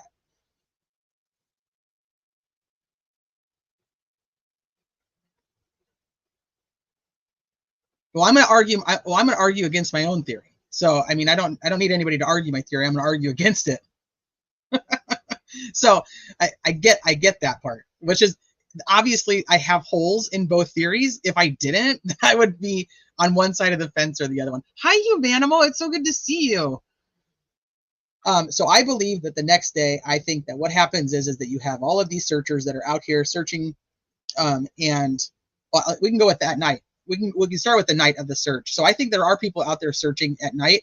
Eric Williams, in one of his interviews, it was either, I think it was with Ruckus, he says that he actually stopped, that he was told right around here that he was not allowed to go any further. And so he's turned around before he even could get to the crime scene, which I always found very interesting of why, like, they were like, nope, we're stopping the search. Everybody needs to turn around because it's not safe. It's getting too dark. So he says if he would have continued on the path that he was walking, he would have found the girls, because he is on this trail that's over here. And the reason I think, let me see if I have this picture real quick. Another reason why I think that I think law enforcement does also believe that the perpetrator exited through this way is there is, they set up a bunch of flags, evidence flags along this route. I'm just gonna see if I can find it real quick. Eric Williams was one of the searchers. So an interesting thing about Eric Williams is also friends with, I shouldn't say also, he's friends with Carrie. So Carrie Timmons is Libby's biological mom, and her brother went out there searching that night. Her brother is also part of a motorcycle club. This is another weird factor in the case, is everything, kind of just correlates, that there's coincidences in every corner. Eric Williams is his friend, and the brother had called him and said, hey, can we go, would you go out and help they can't find my niece, so on and so forth. He is not related to Abby, just happens to have the same last name. He's a very tall, skinny guy. He did an interview with, let me see if I actually have it. Oh, that's witnesses. Let me go to searchers. You guys, all this stuff, most of this stuff is actually in the Prezi. Obviously, I never finished it, but he has a couple interviews that he did on Ruckus's channel. And then this one's gone because the channel actually got taken down. So he had done one with Frank from Art of Deduction, but the channel's gone, so the video is now gone. And I think I actually have it saved, though. And then, so Joe is Carrie Timmons' brother, and he did an interview while the search was happening. The weird thing is the person did not actually know that he was there with the uncle of one of the girls, and so they interviewed him instead when the uncle is actually. Community members continue to look for two missing girls last seen near the Monon High Bridge Trail in Delphi. News 18's Alexis Moberger reports how many have spent hours searching, and they say they will not stop looking until the girls are found. We're just praying for their safe return. 13-year-olds Liberty German and Abigail Williams went missing Monday. The girls were last seen near an abandoned railroad bridge known as the Monon High Bridge around 1 o'clock in the afternoon. A little upset, confused, obviously very distraught, just worried. This is the night that the girls are missing. Nobody's found them yet. All I do is have the girls get home safe. The girls were dropped off near the bridge to walk around and hang out. They had made arrangements to be picked up by a family member later in the afternoon. But when it came time for the girls to be picked up, they never showed up. Getting scared now. Abigail's mom, Anna Williams, has spent hours worrying, just hoping to hear her little girl is okay. It's getting cold. been out a long time. They don't know what time they ate last. The girls haven't answered their phones since around the time they went missing. Missing, abducted, we don't know for sure. Cell phone has been pinging around town here. There's a cell phone tower, but the ping was last noted about 5 or 6 hours ago. They say the phone's now dead. The last Snapchat from one of the girls was from 2:07. Text, I saw a text where that got delivered, but they never got read. Very scary situation right now, and I just want her home. Now many are on an extensive search to find them. Ravines, ditches, trash cans for phones, any sign of. They put in here that he's a friend of Abigail Williams. They obviously don't have a clue. He's not a friend of Abigail Williams. That had nothing to do with anything. He's the, but I think because of his last name, they kind of assumed what many people in the public did, and but he's no relation to Abby. He was friends with Joe Bridge, which is Carrie's brother. And so you'll see Carrie's brother come up, and they're not asking him anything. Of girls and anything we can find to find them. Deputies, firefighters, and local police are checking every crevice and nook. Looking for answers, looking for the girls. But That's so the are uncle. others from the That was Joe Bridge right there. That was Carrie's brother. community. And many of them say they won't stop looking, even if it takes. Daybreak, fall over with exhaustion. Honestly, I hope they're just hidden up somewhere, scared to be in trouble. Alexis Moberger, News 18. So there you go. That's Eric Williams. They don't put anything up there about Joe Bridge, who's actually the uncle of one of the girls that's missing. They just put up Eric. It was just weird to me. So there you go. It has been rumored that Eric Williams is also a practicing Wodenist, Norse, pagan, Norse mythology, whatever branch you want to put it under. It has been rumored that he is also an Odinist. Just FYI. So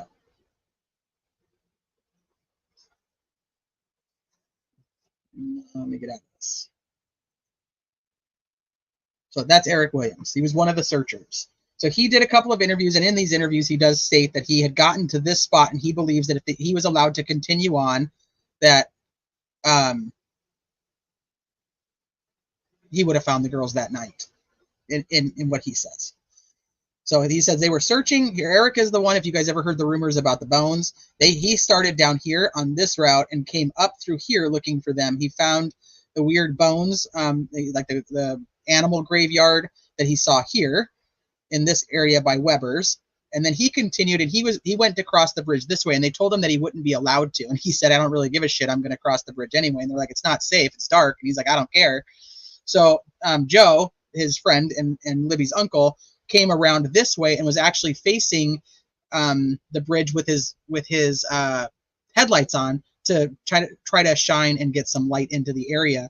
And so Eric says he has stopped here from searching, and so he turns around and heads back over here to Joe's truck. Okay, so let me see. Anything else we need to talk about with this? You're going to talk about the scene, and of like with how there's blood on the tree.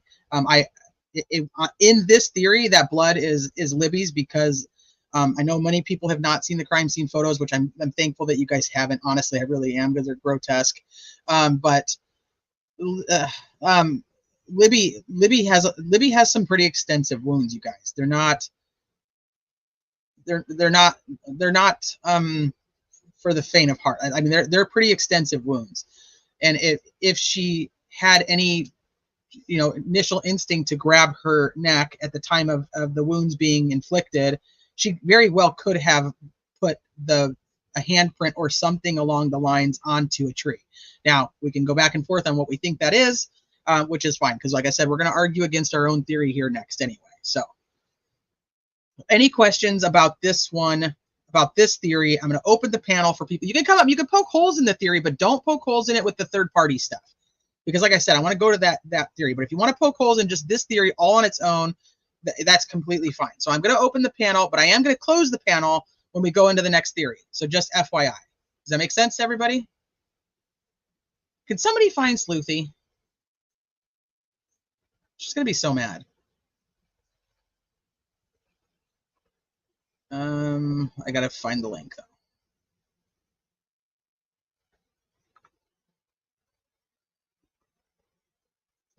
So I'm saying, like, I just don't want to argue this theory with third party, because that's the other theory we're going to get into. So if you have any thoughts on this one, I absolutely want to hear them. I just don't want to argue it against it with the third party, because we're going to go into that theory next. So, but if you have thoughts on this theory, if you think like this is impossible because of this or whatever, that's fine. You're welcome. You want to come up, you want to share that, have at it. Anybody who, hi Mar, no, fair maiden, they're not that you can, no, not that you can see, you can't tell.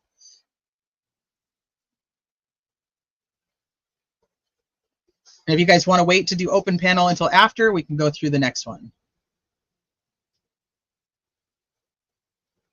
I mean, he talks about who stopped him from searching. He talks about it in the Ruckus videos. You guys want the links to those? If you haven't listened to those, they're actually very informative. You guys should listen to them. Do I want it?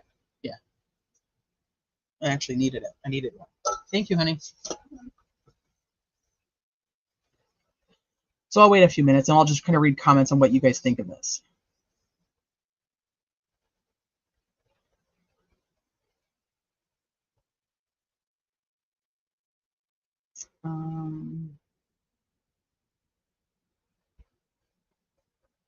What are your thoughts about Lyric and Elizabeth case? So I have just recently, I know obviously just the basic facts of that case, but I have just really started to try to put like a good timeline with some documentation kind of supporting what it is. There's not a ton of, not a ton of the investigative stuff is out there on Lyric and Elizabeth's case, which is interesting too, because it kind of goes along with like them keeping things close to the vest. But I don't know if they've messed it up as much by doing that. But I've really started to just dig into that because it's a case I actually want to cover with you guys. Phoenix, I knew you'd come. Oh, how did you know that? Give me your holes, Phoenix. Give me your holes. I mean, I think there's a lot of holes. Okay, what are they? I don't know. Well, first I want Finally. to rant about like how many security protocols you have to sign in. I do. Yeah, I have security protocols. yeah, you do. You have like way more than everybody else. Like you gotta like sign in through Google, like verify your account, like what's Really?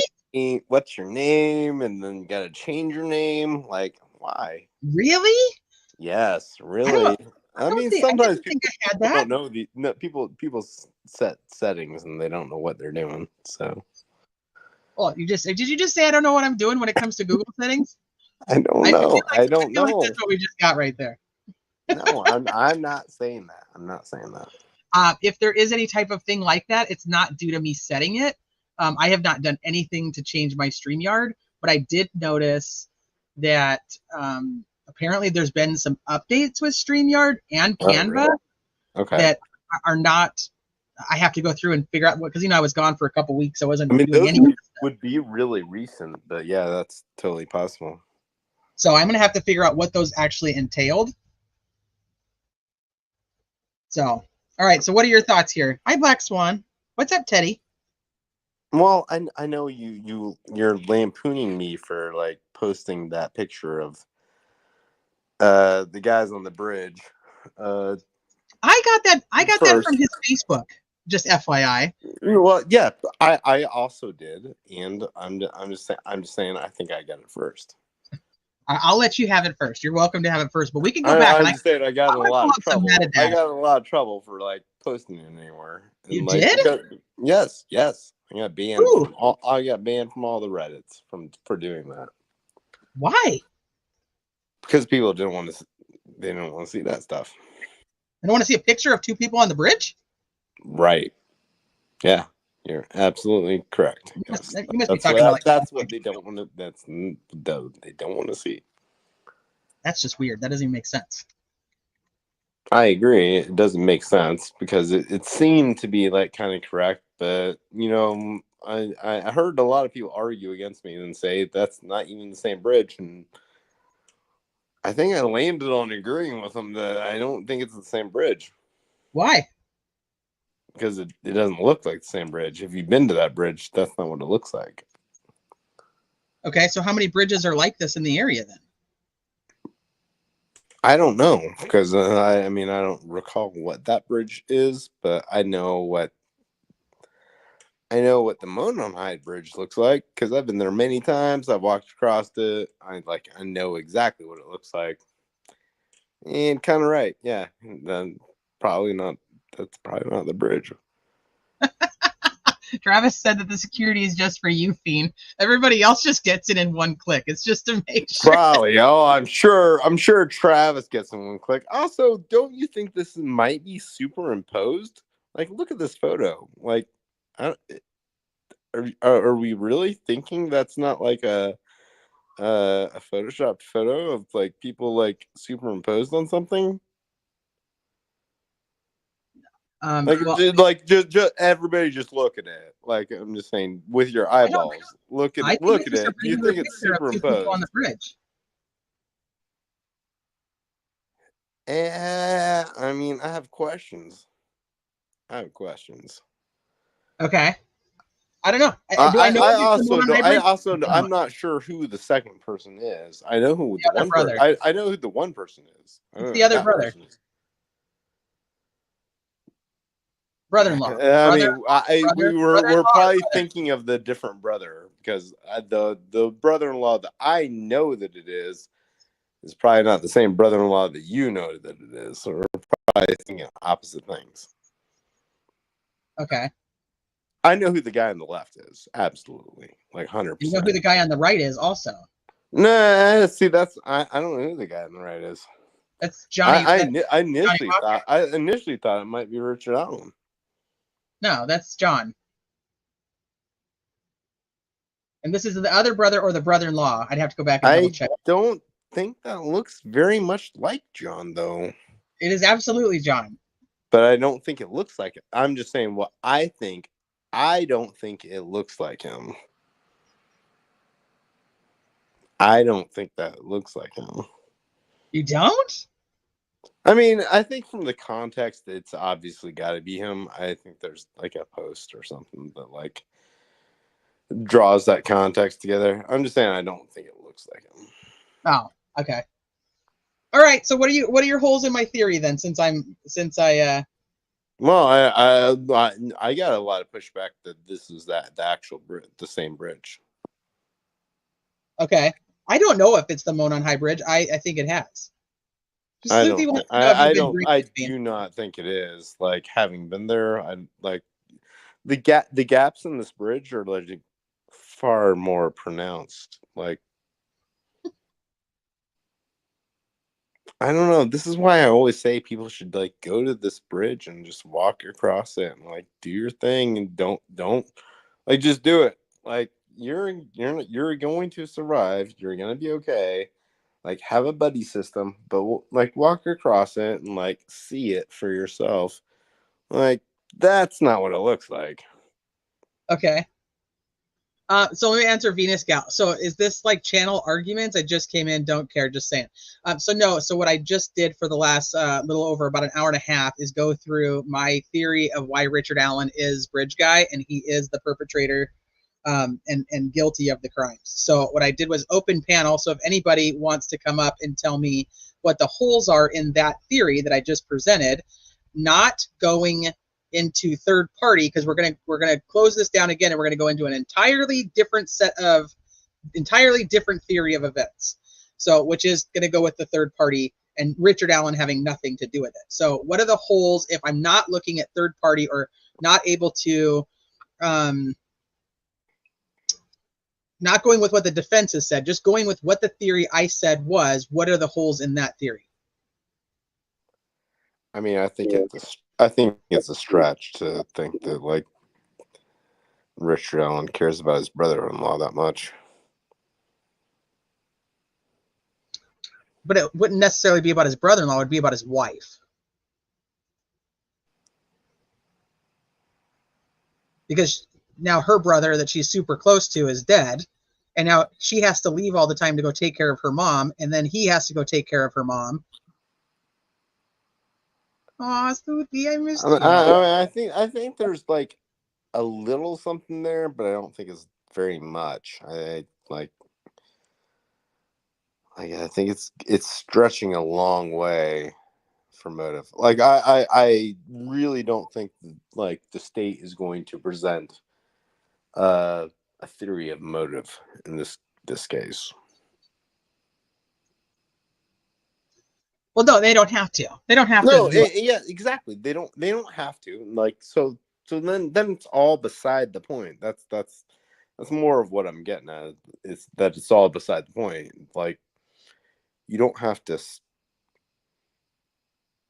You just this isn't going to be discussed. Period. So like it's not even a part of the case.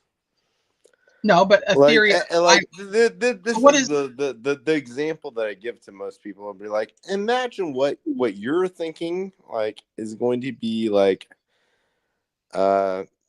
what's convincing you. You think you saw the screenshot on the internet and this is what's convincing you. Do you think that is something that will be put in front of a jury? When the answer is like absolutely not, then yeah, it's trash. Like it doesn't mean anything. It means nothing. They're not gonna. Nobody's gonna look at this and making decisions off of these types of things. You think that nobody's going to be making decisions off of a picture of the two guys on the bridge? Well, I would agree with you on that. But I mean, yeah, because they're not going to show it to the jury. Yeah, because it's not going to be convincing of what are you convincing somebody of? All right, Fee, with this type of stuff, like but the question is what's the hole in the theory to a jury? What are you convincing them of, and is that realistic? Like, no, it's not. They're not going to show this to a jury. Not. But I'm not. This isn't a theory I would present to a jury. This is the theory I'm giving to you guys. So I'm asking you guys. What is the hole? But like we at some what point, is the hole in the theory that makes this not a plausible theory? Have to we always have to dial it back to a presumption of innocence, and like that's what's going to be shown to a jury, and we have the presumption of innocence. Like what? Like is this going to be convincing? And it's not very convincing. It's not very convincing at all. Like I don't know what somebody's trying to say by showing these things. So show the things that are convincing. That's the entire like that's the entire hole in the argument. Like which parts of these are convincing and which parts of these are you going to show to a jury that are convincing that they're going to believe? Is it any of these things? And well, I think the answer is no. Like I know, I think that you're taking it to the jury, and that's not where I'm at. So I want to bring you back to where I am because you're going way further ahead. This is nothing to do with the jury, and that's kind of what I said like towards the beginning. Is like we don't have. This is just my theory of how I put together what I think happened or why I think it happened. If Richard Allen is the guy, so I'm asking you guys as the public to tell me what the holes in my theory of it being Richard Allen are so that I can either fill them or use them in the alternate theory. Does that make sense? Because the jury is irrelevant to me at this point. The jury isn't going to see half of the shit that we've seen. So I'm just trying to, for my own sanity and my own like I keep saying closure, but it's not the right word, but to be able to put in the box of this is why I think Richard Allen did it. I want you or anybody in chat to tell me what I said that's not possible, not plausible. I think I've spoken up about this before, and like I don't discount that Richard Allen could be involved in this. That's my personal like current standing. I do not discount that. Okay. I disagree with you strongly that there's these two theories that he by himself is a lone wolf or something else. You have an entirely Whatever the something else is. Like, I think the something else is like far more plausible. Like, even if he is involved, like, I think that he is involved with somebody else. Like, we know this by the way they filed the charges, the way they wrote the PCA, the way they just decided to not change the PCA. None of these things indicate that he's the perpetrator, lone wolf. None of these things say that. what do you think because they told us and how they charged him that they don't think he's the lone wolf? Because yes, exactly, because the state told us this. They've exactly told us this. They've told us he is not the lone wolf. So why are we like pretending like, oh, he might be the lone wolf? That doesn't make any sense. They've also told us now that he is the lone wolf when they upped But the they charge. have not said that. You can't point to any single thing that says that the state has ever said that Richard Allen is a lone wolf killer. In testimony, they say they believe that he is the only one who was part of this crime. We'd have to go back through the transcripts, but I can show you. They do testify. Investigators now testify because we've talked about like what a joke that is. But like we're okay. I will assume that is true, and I doubt it a little bit. But the reality is, like, we're 2 years later. If it takes 2 years later to admit that my guy might be the lone wolf, that's not your story. Like, your story is your story. Well, I mean, their story has changed like 7 times over the years, probably more. But I still think that they could have ruled out all the other things. They could have ruled out like all the other people they thought were involved. Not to mention when they said that, they were not clear if they thought somebody else was necessarily involved in the actual crime. They imply it by the way they charge it, but they also don't say that. They don't say somebody else actually committed the murders. Well, they don't say any of these things. They say none of these things are actually said. The state has not said these things. That's where we're always going to be left at until we get into the trial. The state hasn't said anything. They're going to be left with a situation where the trial starts and now they have to start saying things.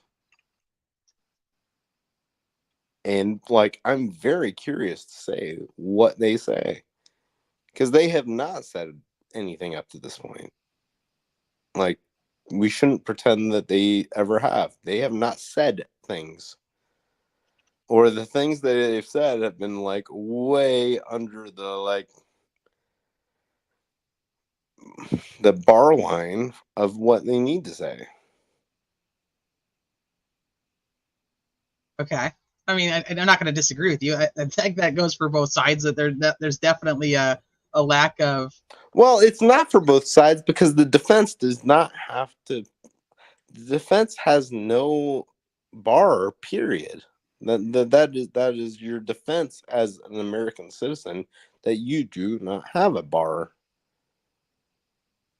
The burden is on the state. Always. The burden is on the state. It is a firm constitutional thing. The burden is always on the state, forever on the state. Prove it to us. Prove something to us. Are they going to prove anything to us? I have to run to the restroom. I'm on like my 3rd Dr. Pepper since we've been doing this, so I have to run to the restroom. I don't know if I'm honestly, I'm a bit afraid to leave you in charge of the show right now, Fiend. No, I'll be good.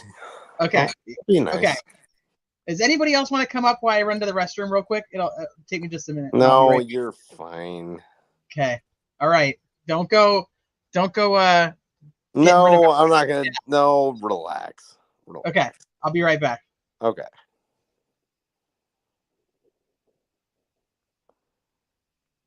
We're gonna read some comments here. Roxanne Wynn says defense doesn't have to say anything, and that is a 100% correct. That's how the entire system works. They do not have to say anything. Criminal Network says correct, Fiend. And to Criminal Network, I say, what's up, brother? What a Glass says the judge has handcuffed the defense. No way to cast doubt. Well, I mean, you get to cross-examine every single witness, so that is the way to cross doubt. So that is what's going to happen. Rockways says unresponsive witness. Yeah, like you've got a weird situation as far as like maybe the defense would like to bring up some of these people, but they're going to be hostile witnesses. So I mean, the baseline is that you generally do not do that because it's just not very helpful. So counterpoint to that, oh, they really, really, really want to call Judge Walla. So they probably don't think that she's going to be a hostile witness to them. They probably think that she's going to be a cooperating witness to them. Except, I don't know. There's a lot of weird things with the Walla stuff because they also have like we don't know where she lives right now, so we'd like your court help us find this lady because we want to call her as a witness. Walla's a very special lady.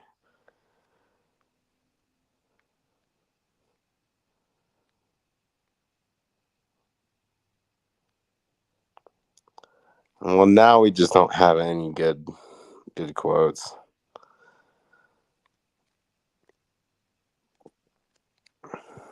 Somebody say something in the chat so I can respond to it. T's taking a long time. She's trying to get mad at me. I'm not hijacking her live here.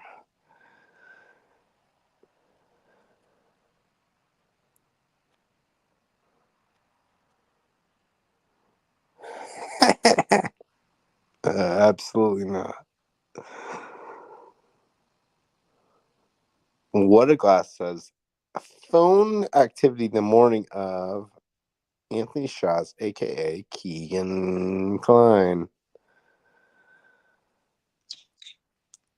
I mean, I think this is a point that does factor in, like, and these are the sorts of things where, like, I mean, you only have to ask one question to get Keegan Klein in. You only have to ask one question to get Ron Logan in. Like, what property are we talking about? Ron Hey, Logan. Bean. Hello. What are you talking about? I'm reading comments. Well, but what are they talking about? I'm reading them. Those are the words coming out of my mouth. I know, but can you explain what are they talking about? I'm confused. It's very different people talking about very different things. So, but Oh, so whatever they say but is whatever they say. but Bean, but Bean, Bean, I thought we were just having a casual discussion of what we thought could possibly happen without knowing details, like just a simple theory of Okay. possibility. So like, hey, that's the whole point. I'm not even Yeah. saying what I think. Why don't you Well, go you ahead bust and say what you you think? won't listen here. You shut down Teresa, and I feel like that her idea was She on went on a par. I did not shut down Teresa. She Oh, went on yes, a you did. bathroom break, and Yes, you're huh? like giving me a And we hard time. weren't. Yes, I'm huh? gonna And we mute were. myself now, and you just You're go off. fine. You You're go off. fine. You're You go fine. off. He didn't shut me I'm down. gonna put. I'm He's gonna just going. shove a taco. I'm gonna shove a taco in his mouth because I I feel like what you said, T, like I didn't even think of it that way. Like you're grieving and then Dean Johnson, I'm sure T can handle herself. Shut up, Dean. I just feel like Dean, I you feel don't like have Okay, to now I'm shut gonna up. unmute I love myself you, Dean. because Dean's cool, and don't tell him to shut up. Don't tell Dean to shut shut up, up. Dean. Dean is cool. What Dean. you got a problem. You've hijacked the link and you're saying some crazy shit. Oh my gosh. Teresa, Ah. I feel like your theory was really, really good. Thank you. I, yeah, I didn't even ever think about like the whole grieving thing and then just like being in that funk or that daze and then someone just, triggers it and, you know, it went from there from what your theory was. And unlike Dean, I thought it was very well put together, especially because we were not supposed to like really know much detail. Is that correct? Like just Right. basic. It's just basic. Right. I It's don't just even know who the theory. fuck you are or what the fuck you're saying. What are you Who talking about? what? You're just saying crazy shit. Teresa, what did you say? I Oh, mean, I'm stop. not talking to Teresa. I'm talking to you. I'm talking to you. Like, well, no, I have no idea what you're saying. She just said that she thought that the theory was a good theory on the basis of we don't have physical evidence, so we can't try to attach physical evidence to the scene at this point. And it's just a good basic theory on what would have caused RA to get to the point where he would have done something along these lines. I mean, let's just think about this for a second. Like with brain cells. Like I'm really Okay. if there aren't trying. if there isn't physical evidence that ties Richard Allen to this crime scene, okay, what rewind it back a second.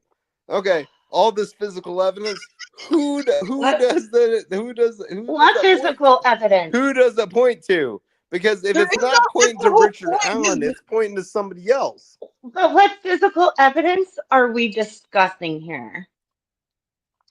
All of the physical evidence, the There is only DNA, the one piece of fingerprints, physical the evidence that blood, and matters at like this point. the physical objects, all the physical evidence. There is a ton of physical evidence in this case. It's undeniable. There's a ton of physical evidence in this case. Tell me what it is. I mean, Yeah. yeah. Tell me what Well, the physical evidence hey, is. I'm gonna. there's a I'm telling you the reason possibility. for it. You have to open up the possibility that the law enforcement has lied about there being all this physical evidence in this case. What? But So what so physical do you evidence? want to give the law enforcement the benefit of the doubt, or do you not want to give them the benefit of the doubt? No, Which no, one no. is it? Bean, Which one is it? what physical evidence are you referring to from the beginning that not many people like it wasn't really discussed? And I feel like you and I have an unfair advantage because, well, I knew the details from day one. So Oh, what this you like know the details from day one, but you were hiding in the shadows and not like disclosing this. if Mm. Dean, shouldn't Ooh. you have known the Ooh. details if you're like close by, if you've been to the bridge?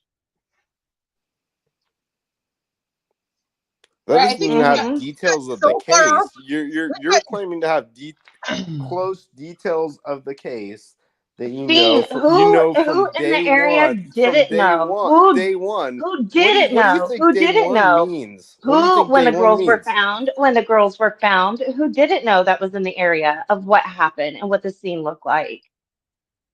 I'm just saying, don't claim to have Yeah, I'm detail. just saying too. I'm just saying, don't claim to have details from day one. I did. Oh, So I you can do have claim it. details from day one. Details from day one of the crime that nobody else has. What are you All right. talking about? It was a basic local chit chat. So what? It's like not special Okay, then or you privileged. then you don't have details. You have nothing else than everybody else in the general public has. You have nothing. So Okay. don't I'm pretend What that are you have you talking more than about? that. Hold on. No. I'm gonna mute everybody. I'm gonna mute everybody. This went so far off to the side of what I was trying to do. But I can't help but laugh because I swear to God that this is one, it's like open panels on this channel. That's how it goes. And two, it's Saturday. I don't know what the fuck I was thinking opening a panel on a Friday or Saturday. Why didn't anybody in chat go, Teresa, that's a really bad idea? I All blame right. Dean. So I'm gonna. This is not what I was in hoping to. Right. What I wanted out of it was somebody to tell me what was wrong with my theory. I said that don't. You said it's not good for a jury, but I don't care about a jury. Don't open it up.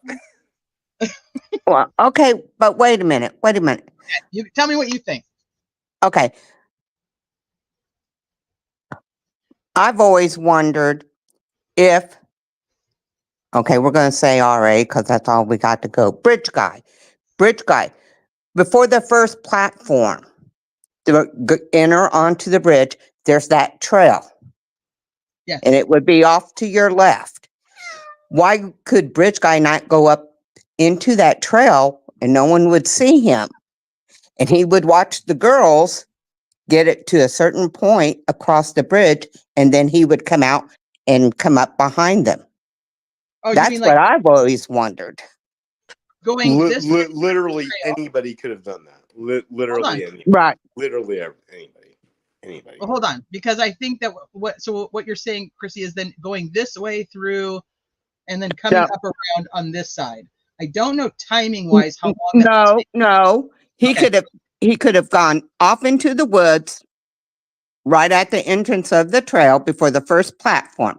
He's Yeah. going to stand around in there, wait and see who comes by. He sees Abby and Libby come strolling through, and they're acting like teenage girls.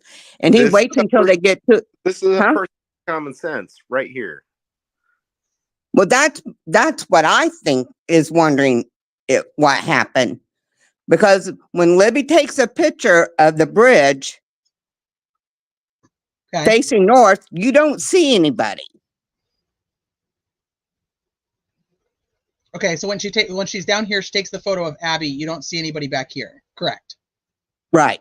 And then if bridge guy obviously is very familiar with the bridge, he sees them get to a point, and then he's going, okay, now's the time to go after him. If that's the whole plot.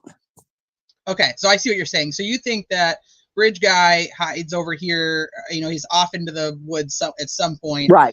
They're crossing the bridge and he comes this way and just follows them through. Yes. I can see. I mean, it's very easy for anybody to do that. But we're talking about the theory that it's Richard Allen. So at this theory, it has to be Richard Allen who did it because there's nobody else there to do it. Right. I mean, no. I mean, like if you're going to narrow down these are the theories that incorporate Richard Allen, like you're missing a lot. Okay, what am I missing? That's what I'm trying to figure out. Every other possibility, because there's a million possibilities of people that are there that don't have their phones there in any identifiable manner, which could be Richard Allen or anybody else. Mm-hmm. They can be there. Okay, They so can be there. They can be doing things. Why, why are we going to pretend that's not a possible reality? It's 100% possible I'm gonna throw back at you exactly what you said, why it's not a possibility, because the state isn't going to be presenting that to a jury on how it's anybody else. The state is going to be presenting that it's Richard Allen who did this, and how the theory would be on how Richard Allen accomplished it. So this theory has to do with Richard Allen and can't have anything to do with all the other people, because there's no proof that they're there, and the state isn't going to tell you that they're there. I'm not saying other people. I'm saying even Richard Allen. Right. So it's so there's a misconception that people think that, like, because there's geofencing that exists, that you know that Richard Allen is there or not. The reality is they 100% do not know that Richard Allen is there or not. Mm-hmm. Because that would just prove their entire case if they did know that. So what has to be true? They do not know that Richard Allen was there. Period. 100%. That would be their entire case. We're not talking about confessions. We're not talking about a bullet. We're talking about proving he was there right then, right now. Okay. That would be the case. So let's go. But they do not have that case because that's not how. No, what they that's not how things work. No, but what they do have, what does work, this is why people talk about circumstantial evidence. And circumstantial evidence to a jury is to put one piece in front of the other and make it connect. So Yeah, it but can what, infer. I'm not done, Fiend. Hold on. So they have to be able to infer from one piece to the next piece that this connects. And so what the state is going to do, and in my theory, what I'm trying to do is to say, hey, you're talking about having this vehicle right here that they're going to try to match and say is Richard Allen's vehicle. So we have to say, okay, Richard Allen's vehicle, right? Richard Allen parks his car. He walks. He's seen by these 4 juvenile witnesses, and he walks towards the bridge. Come on. It's not his car. You don't know that yet. We do know that. Like, you don't know that that's not his car. From witness statements, and like, what do you think that you're going to tell by a video? Like, you're not going to be able to tell that much. Like, well, if you know anything I feel about witness statements, I don't think you can. I've said this over and over again. You can't say that Betsy Blair sees Bridge Guy and count on what she said she saw, and then go back and then say what she saw at the CPS building doesn't matter. So, but again, both things don't matter. Both things don't matter. That's kind of my point. But you just said that other people saw other cars. Well, no, I'm not saying that they saw other cars, but I'm just saying that they didn't see his car. No, but the Hoosier Harvest Store has his car. We're talking about Richard Allen only. That's what I'm talking about. I'm talking about Richard Allen only. Okay, so you're arguing my theory of it being Richard Allen and by himself. You think if it's Richard Allen, I think it's nearly impossible. Like, I think it's far more possible if you say he's in coordination with other people. Yeah, that opens it up. Like, why is it impossible for Richard Allen to have done this by himself? Because there's no evidence of it. Well, and I just don't believe he could handle 2 girls.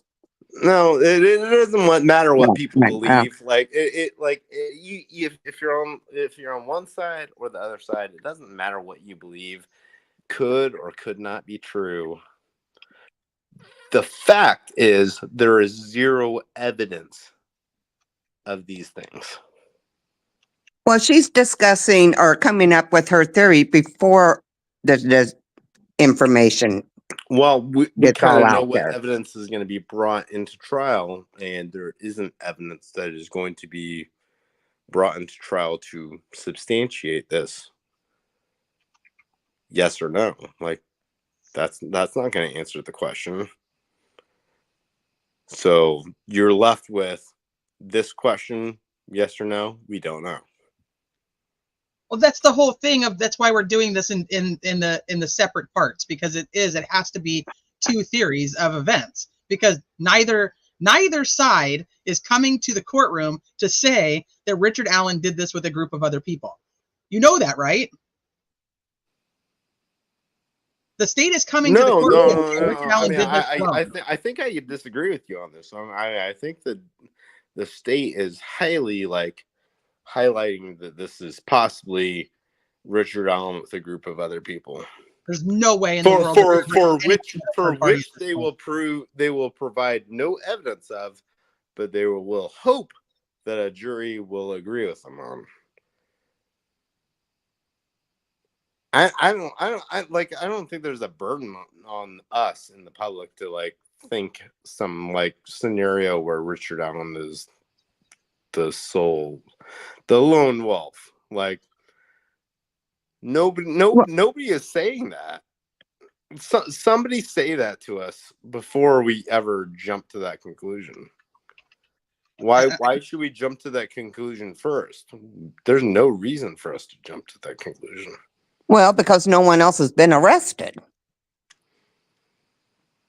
Right now, it's Richard There's lots Allen of people on that his have been own. arrested. James Chadwell has been arrested. Keegan If Kleinwell the has been cell data arrested. doesn't show he was there, how did they confirm he was there? Elvis said he was there, but people say he wasn't proven to be there. How is RA different, Phoenix? Oh, good question.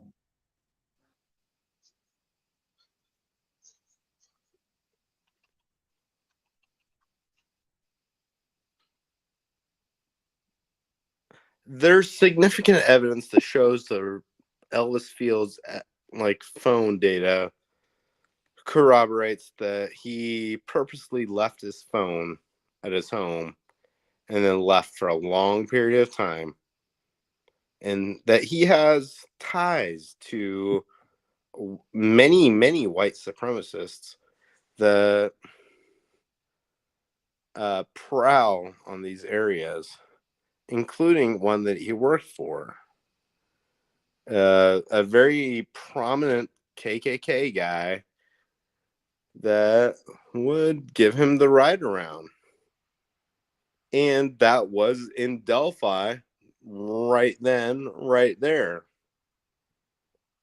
Like, those are all things. Those are all real things. Like, what is the... So, conversely, what is the actual evidence against Richard Allen? We don't know where he was. He said something and he was looking at some fish. No, they say that's what the whole thing is they're saying they do know where he was and he was here. That they're not saying they have his geolocation during the crime. I believe they are going to be saying that they do have him there. Okay, well, that would be interesting, and I'd love to talk to you about that. Like, or do go on. Like, I think that's. I don't think they've said that at any point. I have no indication that they're bringing this in. We've got a motion to eliminate that they do not want to bring geofencing in. I think if they could easily place Richard Allen's location here at the time, during the time of the crimes, that they would just say that. And guess what? Most of us would believe it. We'd all be like on board. We'd all be like, yes, now I agree with you. But they don't say those things. They absolutely do not say those things. Well, So we're going off of... if you want to say those things on their behalf, like, go right ahead. Let's hear it up.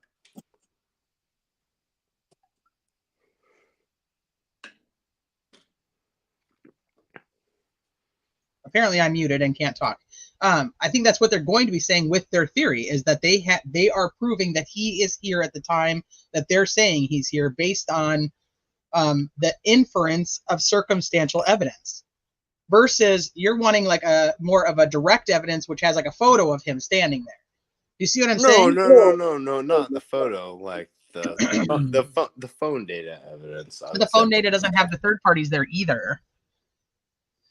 No, the phone data absolutely does have multiple third-party people there. Not the defense's third-party people. Well, yes, we don't know who those people are. Right. I agree with you. It's not those people, but it's some people. Okay, all right. I'm going to drop you guys Okay. down to the chat, so we'll go through the second theory of third party. All right. All right, and then I'll open it back up again, and we can talk. Well, then I think it'll be more of an open conversation because we'll be able to talk about the other side also. Thank you, Christy. Thank you, Fiend. Thank you, Love Veronica. you. I love you, Fiend. Okay. So that was simply just to put together my thought process on exactly why I think that Richard Allen, if Richard Allen did it, Richard Allen acted alone. I do not believe that Richard Allen did it with anybody else. Once again, my theory, take it, leave it, throw it in the garbage. Up to you. Completely fine. Okay. So now let's go through the other theory. My head is like kind of spinning now. We'll go through the second theory of third party. Hey, Caitlin. And just to touch on we'll touch on this really quick because somebody asked me about the gun and what I thought about the gun in my first theory. So I just want to say the only things I really mentioned about the gun is it was used to intimidate to get them under control. I believe that there's a possibility that the gun is also used to hurt Abby and render her incapable of running or going off on her own, which leaves Libby to have to stay there with her. And then at that point, if there's this unspent round is matched to Richard Allen, it's because when he's moving Libby from the one tree where some would consider the F tree, the blood tree, moving her closer to where he'd already laid Abby down, because there's no indication at this point to the public that Abby was moved in this theory. Remember, it's just in that theory. So he moves Libby to put her by Abby in order to cover them together. And at that point, the unspent round falls out of whatever pocket he had pocketed it in, and that's how it ends up where it is. So that's the thought process on that. Okay. Why were they naked? Not sexual, but angry, tossed away. I don't know if I don't know if the intention was to get any type of sexual gratification. It could have been used as a control tactic, or it could have been something sexual in nature that never came to fruition for him. I think that for them to show any type of sexual motive or anything along those lines, they're going to have to show something in his history besides him being like, in his mid 40s and just deciding that this is the first time he's going to do anything. They're going to have some for me, something that kind of leads up to that this was something in the making in his own mind, if we're going to go that route. That's my thought process.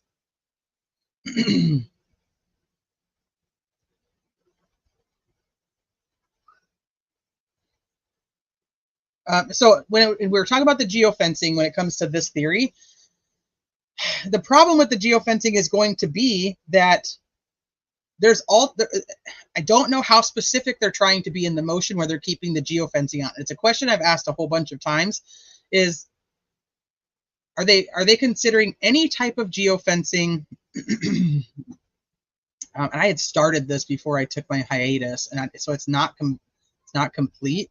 And I don't really know if I want to go through the entirety of it, but I was kind of hoping that I could do this with DB at some point. Let me see. Because there's other things that are used, such as fog reveals, such as pen registers, such as there's other types of what would be considered in a encompassing geofencing. But if they're being very specific to what geofencing is, and if they use something else later to go back and find out who was there at the time, then maybe they're just pushing out this 2017 geofencing. It's kind of been a question I've pondered since that motion. Is it just is it a wording thing? Are they trying to be like super specific? Okay, hold on. Let me see what you guys said. Where else has one been found? Where else has one been found?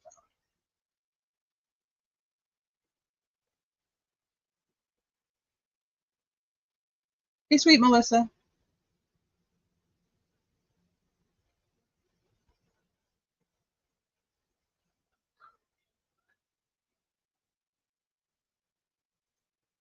The gun should not be evidence unless they can prove the magazine is the same magazine that held back then.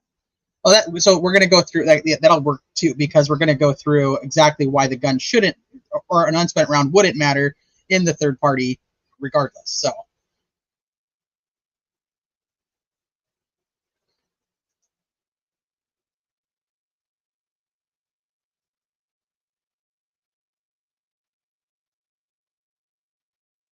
Okay, so let's back up. Ain't necessary evil. Okay, so now we're going to go to third party. And we'll go, this is kind of a struggle because I've contemplated this theory with it being the specific people that we've been told about, to other people that we're not even aware of. When we were before, like, there was even an arrest, before there was a Frank's memo, when many people had speculated for a long time that there was multiple people involved in this, and that it couldn't have been done by one person, and that they felt like there was a group. Many thought, it was when we went down like the holes of like the Kokomo crew. We went down with Garrett Kurtz and his crew, and the Tina Rodell stuff. And there's a lot kind of encompassing this, and I'm not going to be able to spend all the time giving all the detail to, but for many, many years, many thought that it was a group effort, and there was a different reason that each group had a motive to do it. So I'm going to try to stick with just the defense third party, but it could also filter over to some of these other potential third parties, if that makes sense. I hope I'm explaining this correctly. Because either way, the third party, in my opinion, is a group effort. It is a group of people. Whether you think it's the group of people that the defense has said, or if it's a group of people that you've pondered before, with Gabe Ellis and that crew, or so there's different pockets of who could be considered third party, but there are reasons that nobody was arrested from those crews. There's also reasons that, we don't have the information to be able to validate that any of them are the correct third party. But even though I still have speculations on some of them and their involvement. And when it comes to the Odinism stuff, most of them are practicing, they do practice Norse paganism in some form or capacity. So you have like the Gabe Ellis crew who has practicing Odinist. You have some of the searchers we just talked about practicing Odinist. We have some of the Garrett Kurtz crew practicing Odinist. And some of these people all have overlaps between their groups. And so I think the biggest takeaway for me would be that the third party perpetrators, whether you go with the defense third party or whether you go with another group, would come to the perpetrators are practicing Odinists / Norse paganists, versus that the motive of the crime is Odinism. So I do not have a theory of this crime where I believe that there was a crew of people who went out there in order to do a human sacrifice or a white supremacist sacrifice, or with two young white girls. I don't believe that to be the case. When I say the ritualistic side of this, there's something I need from the to hear in court when it comes to like the medical examiner before I would go that it's ritualistic. And we don't have that publicly, so I didn't really add that to my theory necessarily. My theory being, if I fucking hate this shit. If Abby, we've got some indications that Abby was lacking a lot of blood, that there was not a lot of blood on her clothing, and is they almost implied that she was potentially like drained of blood, but nobody's actually said that. So there is a lot of blood loss if somebody is stabbed in the neck in a specific spot. That's not abnormal.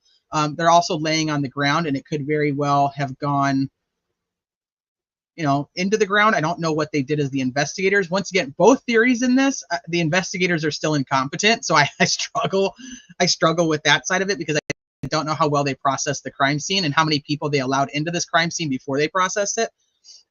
Yeah, Libretto said 1 killed, 1 sacrificed. I just need, well, there is blood on the ground. There is blood on the ground, especially Libby's. Give me 1 second. I have a child, a tiny human that is obviously not happy. Give me 1 moment.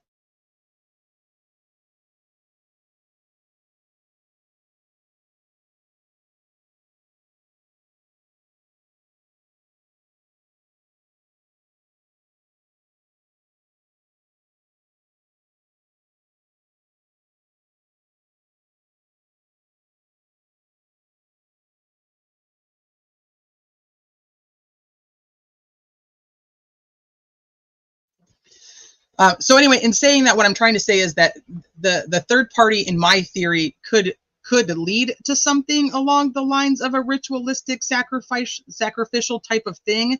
It's just not the main part for me, because I don't think we have enough of the, from like the medical examiner side, to be able to say that I think that she was actually drained of blood or anything along those lines yet.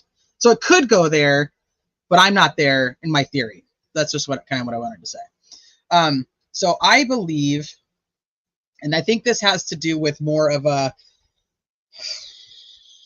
group effort trying to create their own path. And we have, let me see if I can find some of these. So kind of start this out for you.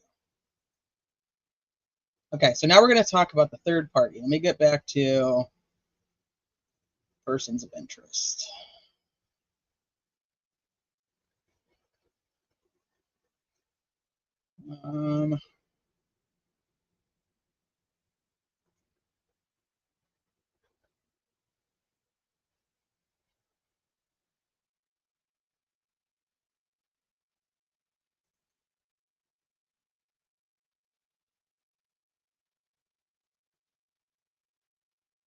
Let's see if I have that right screenshot in here. I hope I do.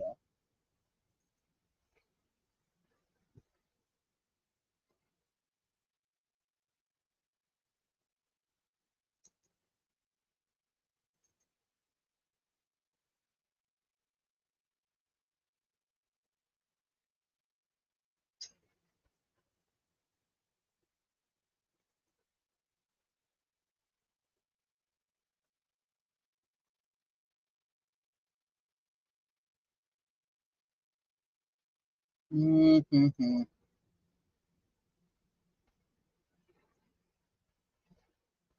I don't know if I have it in here. Shit.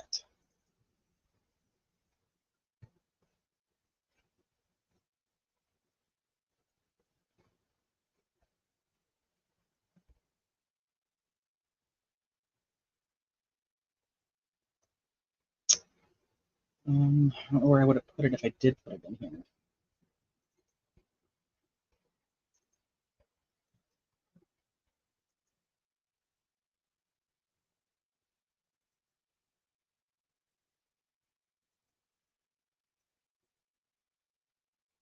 Shit, I don't know where it is. But there's a screenshot where Brad Holder is talking about that he is giving up his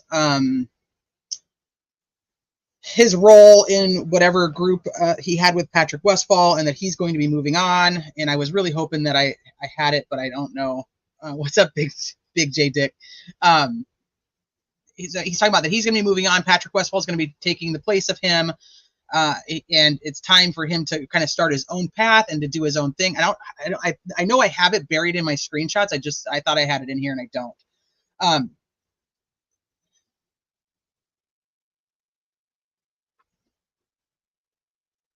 Oh, shit. Son of a bitch. I really wanted to show you guys that. Okay, so I think most of you guys probably know which one I'm talking about. So he's like, this is like our time. We need to like rally together and, make our own path kind of thing, right? I'm not saying it verbatim because I don't remember it verbatim. That's why I wanted to show it to you guys. But that's essentially what he's saying is like, hey, anybody out there, it's time to get your shit together and make our own path. So bring your crews and do your thing. This is when I think that some of the people who were following him, such as a person like an Elvis Fields, and who is tied to a Johnny Messer and a Rod Abrams, that type of crew would come together and say, okay, like we're going to be our own group. We're going to make our own Vinlanders. We're going to make our own, Odin, Sons of Odin type of thing. We're going to make our own group. So this is where I think a lot of that comes in. It's like to say, this is our time to come together and do something and show our devotion, which is why I said it can lead to some type of check DM. Okay. Can lead to some type of, oh, you probably just shared it with me. Let me pull it up on my computer then instead of my phone.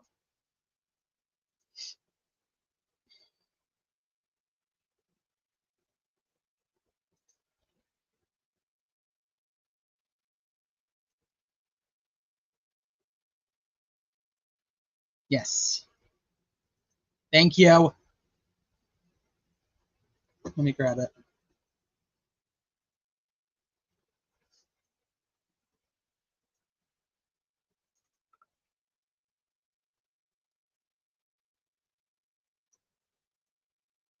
So today is a milestone in my life. I feel excited and upset at the same time. This is February 5th of 2017.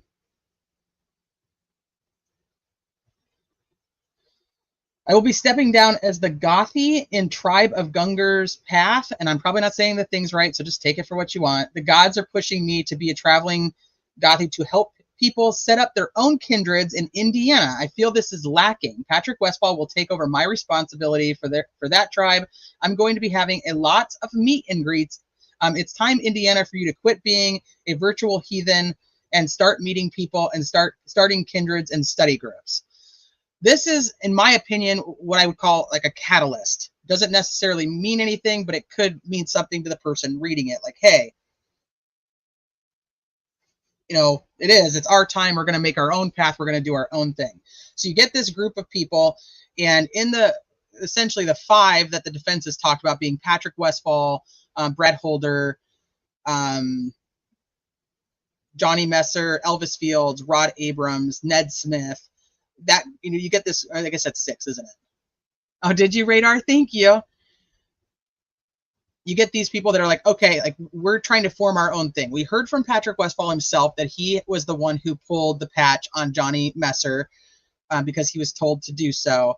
And so Johnny Messer's out there kind of just doing his own thing at the same time, right? And he was what was considered a recruiter, even though he denies being a recruiter. It's pretty clear just from Facebook posts and whatnot that he was trying to recruit people.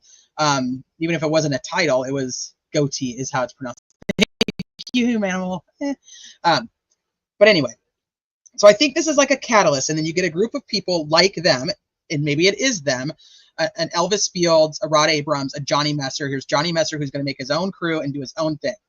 So he recruits people along the lines of Rod Abrams, Ned Smith, and Elvis Fields, and they're going to go and like make a statement. Does that statement necessarily mean that they're going to go that far? I don't know if that was the intention or not. Once again, this is why I say it could be or could not be into this sacrificial type of thing.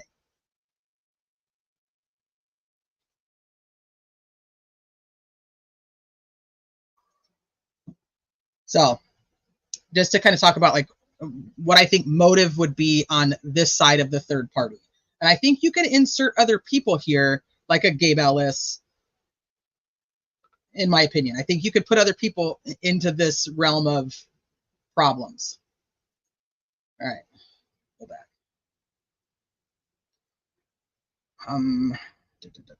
Where's my, it's over here. So I think what gets set in motion is that they're going to go and do something around this, around nature. We know that the timing of it, we know with the date, we know February 13th and February 14th, and where that falls into the path for this religion and what they want to do around this time. So I think that there's a scheduled, this is our meet and greet, this is what we're going to do, this is when we're going to do it. And I don't know, like I said, this is where I kind of draw the line on. I don't know if that was the extent of what they were going to do, but I think that the plan at this point is to have a meet and greet, and they're going to be doing it out in nature and doing something around this time. Now, there's a potential tie here from these people to Derek German, but I don't want to go too far into that because it could really branch us into almost a third theory of revenge on Derek German, or it could just take. So it gets so tricky here because these people, they do have interconnectedness between Derek German and some of this crew, and I'll touch on it. There's so much here. I almost didn't really think that maybe I should have done this in 2 lives, one where he's guilty and one where it's third party, because there's a lot to go over.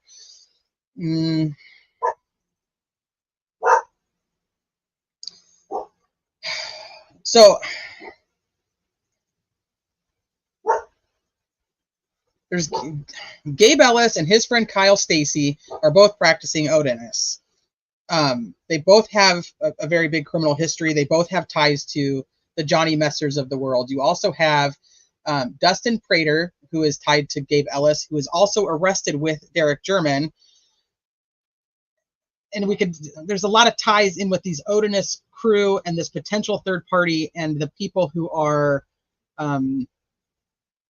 possibly being turned on by Derek.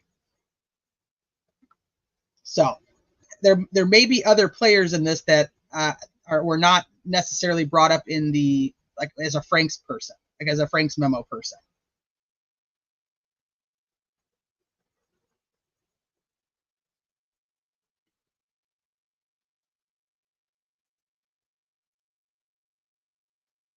Yeah, I think Brad Holder was absolutely involved, but it's a different crew. So what he's saying, and you have to pay attention to the words, is that he wasn't a Vinlander, but they still have their own little crew of people that they run with outside of that.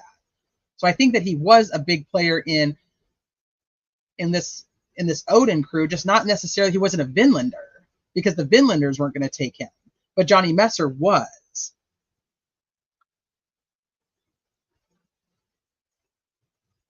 Shay Bonet. Oh, I love your new name, Shay Bonet. I miss you. Hi, honey. Joe Schmo says, we can talk third parties all day, but if the defense offer of proof isn't acceptable to Gull, the jury isn't going to hear one word of any of it. They're not going to hear the offer of proof anyway. The jury's going to be taken out of the room regardless. So I think that's kind of what this is, just like my theory on where I think happened. And I don't know if the players are all the people that we necessarily think they are. I am of the opinion that Brad Holder is not at this crime scene. So I know people are going to go like, wait, what?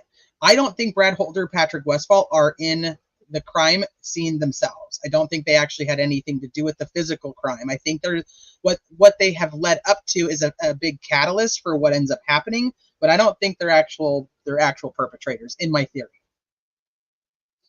So I think that there's a potential that you have this other group of people with Johnny Messer, Rod Abrams, Elvis Fields, Ned Smith, that.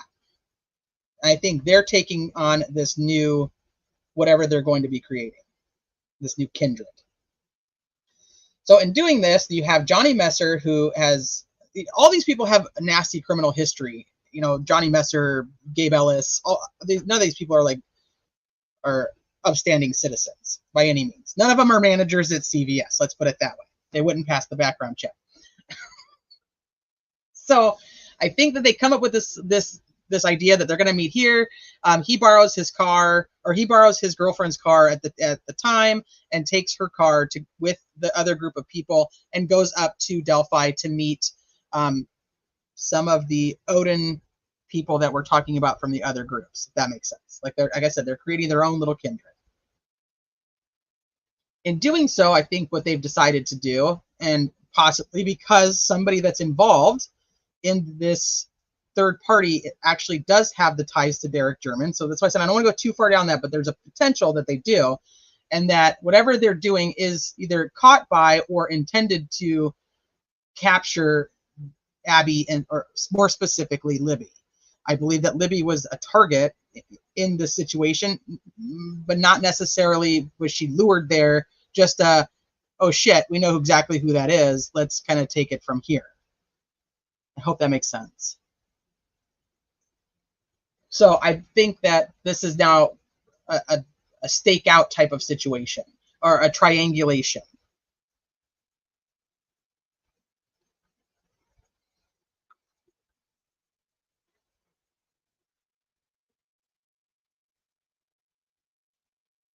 That kills the CI theory of a cover-up.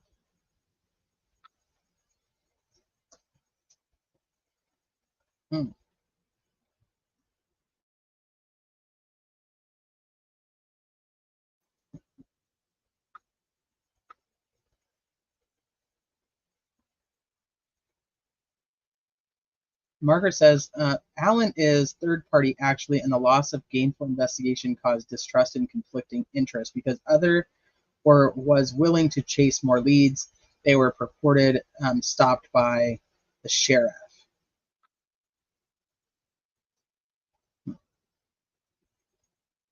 It is possible that Logan H. lured Libby. He was in Delphi that day. Right. We also have the interesting side piece of, well, two side pieces. You've got Ron Logan, and was, you know, what was his ties to any of these people, and then you've got what's their names from the house, the first house that was searched, the other Logan.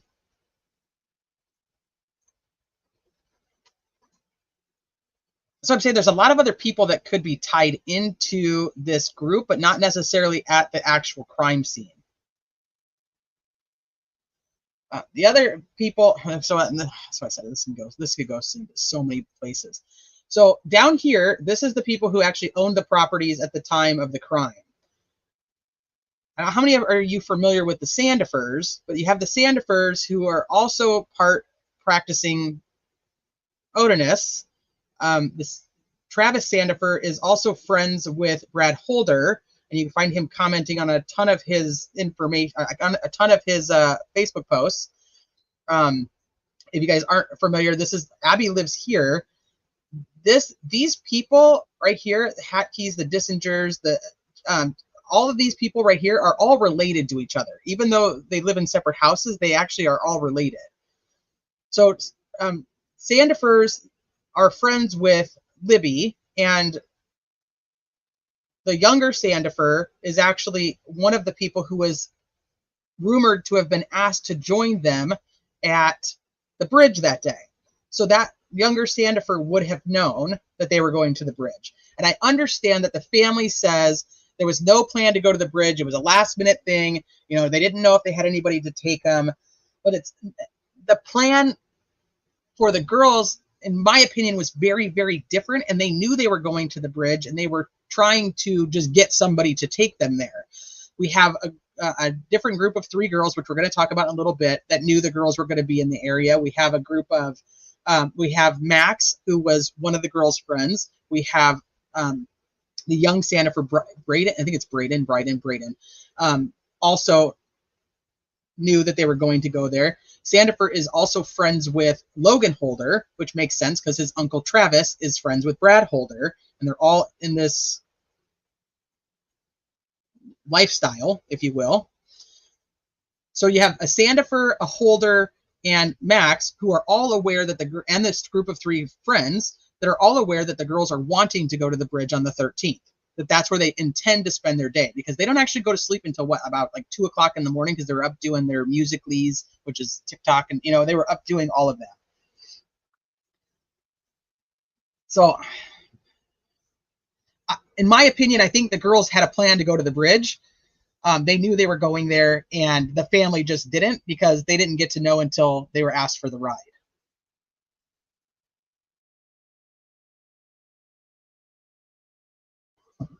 Hey, Nancy.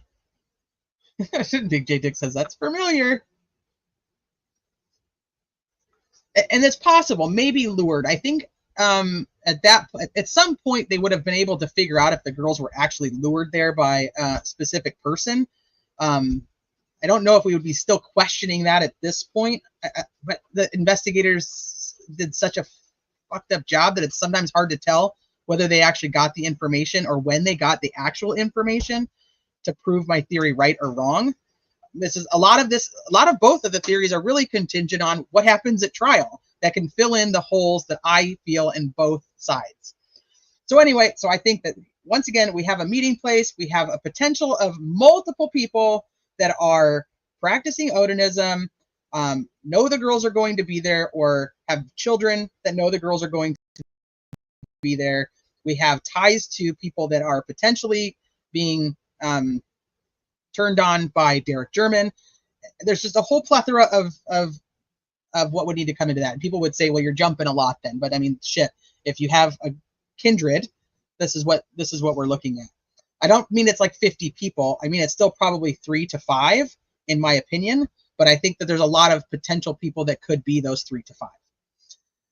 So anyway, so I think we have more of a triangulation here on where the girls are on the bridge and you have multiple people that are getting prepared or are standing guard, whether it's for these girls, any girls, or whatever they're going to do, and in this meeting spot. You have the unknown guy who's down here where Teresa Liebert sees him. You have another guy that's up here that the group of 4 girls sees, and you have another guy over here that Betsy Blair sees. So you're talking about at least 3. Now, if we go back to the geofencing and what we've been told in motions, you have at least 2 cell phones over here by the cemetery, right? That we don't know who they are, but they are tied to this is where my theory kind of goes, like it could be other people that we don't actually hear of, because these other phones are supposedly, we hear in testimony, tied to the third party. But what if it's not necessarily just tied to it? What if they're part of this new kindred that's being created based on that catalyst? So anyway, I think that there's a triangulation of this, and this is where things could go different based on what we hear at trial. Do we follow the exact same path of my theory of it just being a Richard Allen, and we have the same concept, but we have different players, because that's why we have all these different eyewitness accounts. We have different vehicles, because this is where they're all meeting. A friend of the core. Yeah, exactly.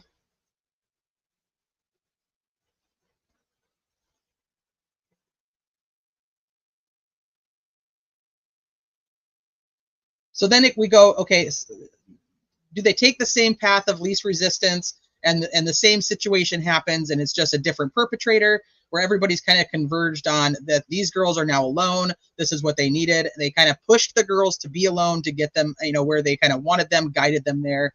Now you can change your own theory on this, because I know there's a lot of speculation now about whether with the time of death that were they lured into a vehicle that was down here? Possible. You have you had somebody who was on this side who's actually coming that direction. Are they taken somewhere else and then brought back? That's a tough call for me, because I don't think that they would want to necessarily bring them back. But then if we go for the 4:40 or the almost 5 a.m. phone pinging where everything's coming through, it's possible. So then we take the path. So do we take the path of least resistance? We go over here and we accomplish what we're looking to accomplish, because we're here for payback, and we know that this is where we can get payback. And the target, even according to Erskine, is Libby, and Abby is just knocked out and out of the equation, because she's not the one that actually is the person that we're trying to, there's nothing, she's not our chosen victim. She's just a victim of convenience at that point. But we're doing this to send a message. At the very beginning, people were saying that the crime scene was a message to Delphi, and the crime scene was a message to most likely the Patties. This would lead into they have our girls that we cannot find on the internet at this point anymore, that Becky Patty supposedly had, knowing that there was some type of issue. Derek had just started living with them again not that long before. He had just gotten out of jail. We can go down a whole Derek German path, and I hate to do it because he's the father of one of the victims, and I hate to even, I don't want to do anything when it comes to victim like the victims' families. I'm not here to do that, but I'm trying to keep it to the facts of what we know that happened, and potential alignment. I'm not trying to shame him at all. I mean, there's a lot of trauma in the fact that he's obviously knows he was there at the crime scene when his girls were still right there. I'm trying to be very delicate and careful with that. I'm not trying to be an asshole. I promise I'm not. So is there, does she know that there's something happening with Derek? Because that's not something that the public has ever really been told. Is there something that happening with Derek at the time that he comes back to living with them? And does he, is there an enemy that he has, that he does have because of this, like with Dustin Prater? And then once again, this is my whole, the perpetrators of the crime are Odin, but not necessarily is Odin the motive for the crime. I hope that makes sense. So we could go with that they come over and they do exactly what they intended to do, and that's it. Or we can go with that they are taken to another location and brought back, and you're expanding the amount of people that have to be involved in this, or making sure that is Abby left there or is Abby taken? She's not killed somewhere else. That they pretty much are telling us that she's killed exactly where she's found. We know with the amount of blood loss that Libby's actually probably killed where she's found. So the taking away for me is a lot harder because you'd have to bring them back alive and then kill them there.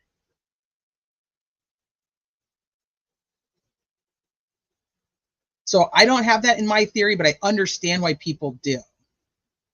I understand people think that it was, the girls are taken at this point and then brought over.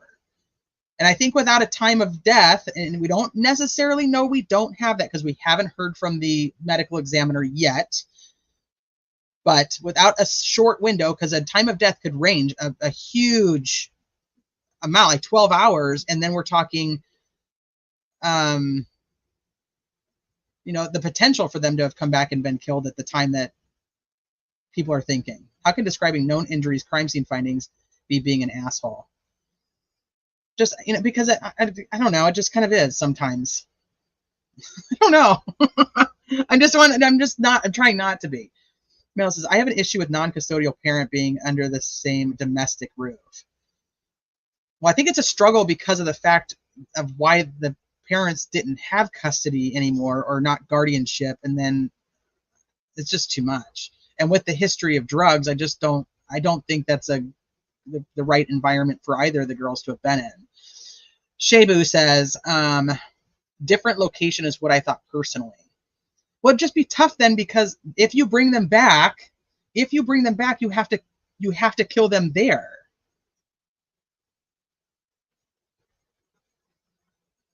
Hey, Osbrook. Taken elsewhere and brought back to that terrain at night, even with a full moon, is hard to figure, especially when some people are still searching. That's where I'm at too. I just don't. You'd have to add more players in here that are now blocking off this search area, which we know they were technically doing at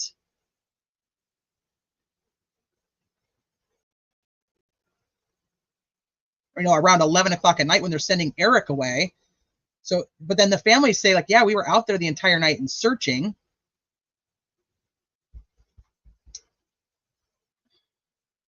There's a lot of reasons to question if the girls were actually here all night. So I get it. I can't really fit in my thought process how they could have been brought back and nobody know that somebody was bringing two girls back and then killing them there.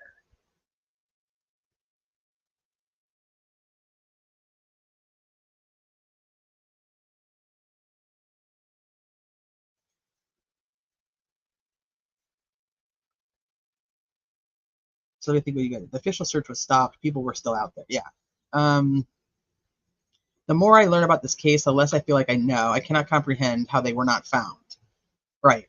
Catastrophe says, what about the phone turning on and kept in a shoe and a signal closed in the water? Roxanne thinks they were brought back. Or you know what? So let's go. Let's do that. So let's do third party. We have. Oh my gosh, we have a shit ton of votes for the last one. So let's do a third party poll on whether If it's third party, even if you don't think it is, if you can speculate on the other realm of your, your opinion, would you think that they were killed there or brought back? And let me review this one. So for the number one theory, we said, is he guilty? Is he not guilty? Is he factually innocent, which is different than being found not guilty or believing he's not guilty, which not guilty would be, we don't think that there's enough evidence to prove that he did it, but that doesn't necessarily mean that he's factually innocent. Or you have no fucking clue, like me, which is what I voted. So our results are that out of 530 votes, 16% believe that this is the guy, that Richard Allen is the guy, that my theory is pretty spot on. My number one theory was pretty spot on. 28% say not guilty, which means that there's not enough evidence to convict him. 23% of you guys think that he is factually innocent and not the guy at all, and that they're going totally chasing the wrong rabbit hole. And 34% of us think that we don't have a fucking clue what the hell's going to happen in this case. So that's that poll. So let's do this one. If it is, can we all agree that if it is Richard Allen acting alone, that he did not take the girls and bring them back? I think we can probably all agree on if that's the case. If it is third party, and I'm only saying third party based on like just our common terminology, not necessarily if it's another person, if it's other suspects, if it is third party, were the girls taken and brought back? We're just going to do a yes or no here.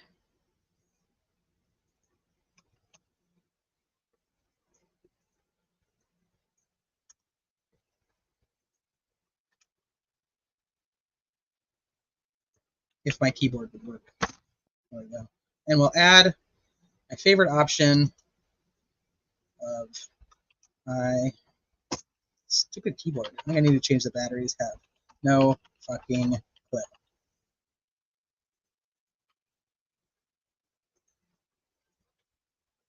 Okay, so there's your poll for third party.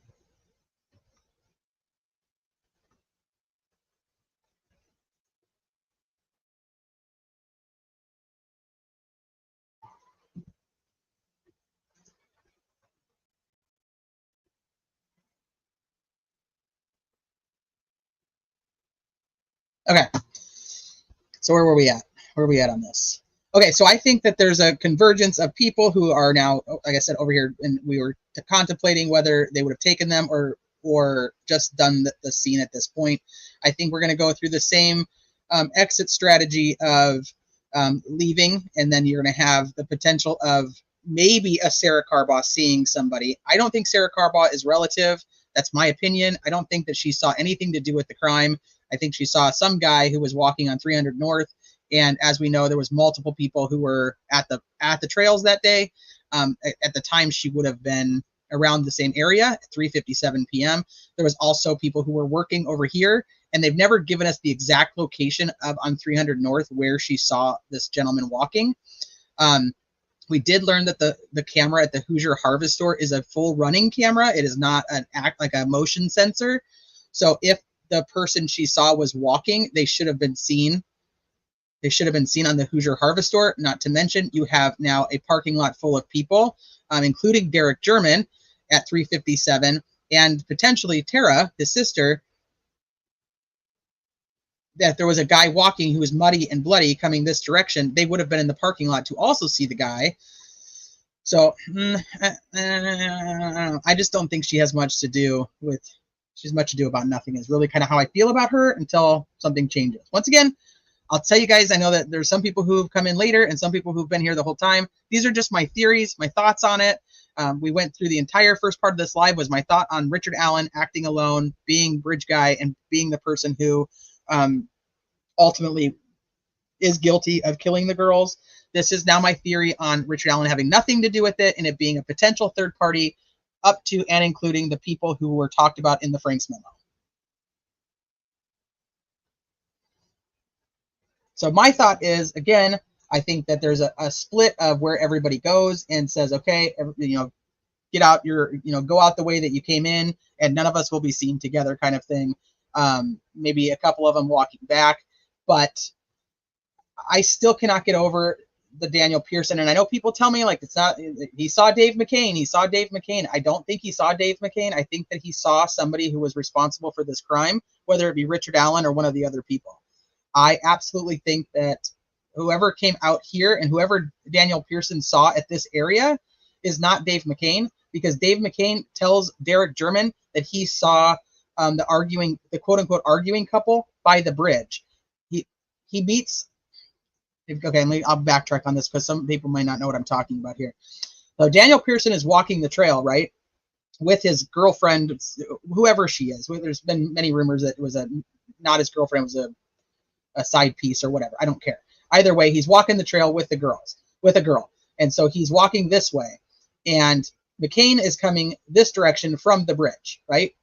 And supposedly they cross paths at some point. Well, according to McCain says that he saw the couple by the bridge. When he's asked by Derek, did you see two girls over at the bridge? And he says, no, I only saw a guy and a girl arguing, like a couple arguing. That was really all I saw. So that meeting is happening at this little cross right here. So how would Daniel Pearson have seen Dave McCain at the same exact area, but Dave McCain didn't see Daniel Pearson until he was over here? Those don't make sense to me. You see what I'm saying? So I still think he saw somebody else at this point.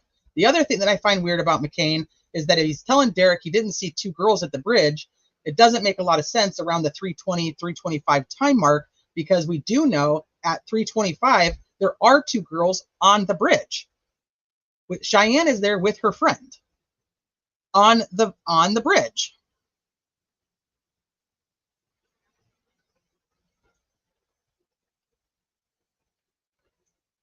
So I still think that the person he saw is not a McCain brother. That's my thought process.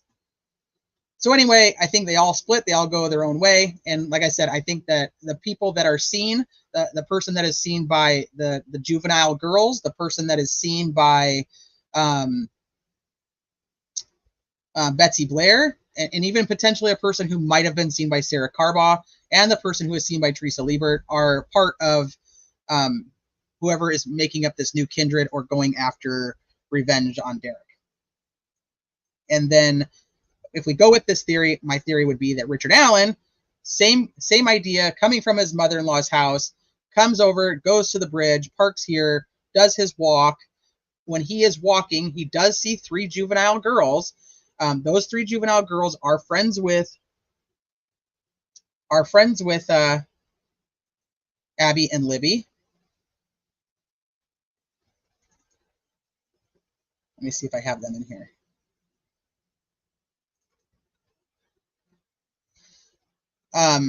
Who make comments throughout their social media that they knew that the girls were going to be there. I don't have their screenshots in here. I don't know if I can find them right now, but I'll look. That make comments on social media that they knew that the girls were going to be there.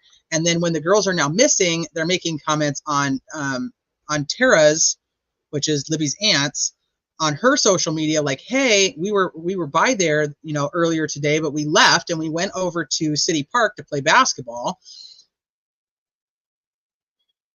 And so those girls are all friends with Libby and Abby, which would make sense if Richard Allen is there at about the 12:30 mark, like he's saying, 12 to 1:30-ish, 12 to 1, that he parks, does this exact same thing as they're saying he did, just at a totally different time, runs into the three juveniles, the actual three girls that are walking from the Monon High Bridge, who say they left and went over to City Park over here to play basketball.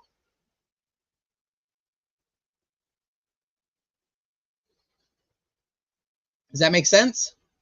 So then Richard Allen does his thing, and he's walking around. People are like, well, he says he was Richard Allen says he was at the first platform looking at fish. But that's not necessarily true. What happens is in 2022, they're asking him, so this is another thing we have to wait to actually hear. Does Richard Allen say that on February 13th, he was out there looking at fish? off of the first platform at 1:30, 2 o'clock in the afternoon? Or does Richard Allen say, when I go out there, this is what I typically do. I go out there, I relax, I walk, I sit on the bench, I'll look at my stock tickers, I'll do my, I'll whatever his routine is. And then they're like, okay, so he's saying he does go there and this is what he does, and he was on the first platform. Is that possible? Yes, because we don't know exactly what Richard Allen said yet. Could it be the other way around where he's like, no, on February 13th, I went out there, I stood on the first platform, and this is exactly what I said and what I did. We don't know. This is one of the reasons I go back and forth, is because those are the questions that I have. We don't know. So if you have the other group of girls, the 4 girls who are over here at 12:43 p.m. and they're taking pictures of the bridge, we don't have that picture, right?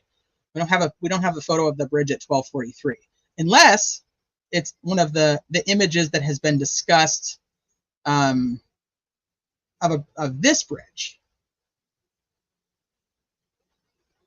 And remember, I don't think Odinism is the motive. I think the people who commit the crime just happen to practice Odinism. And I've always said, since they came out with the Franks memo, that I thought that was a huge mistake to say that the motive is Odinism or the white supremacy versus that the perpetrators happen to practice Odinism. I've always thought that. I don't know why. It's just what I think. And could I be wrong? Of course. Be wrong about all. This is literally just a theory of trying to piece shit together the best that I can.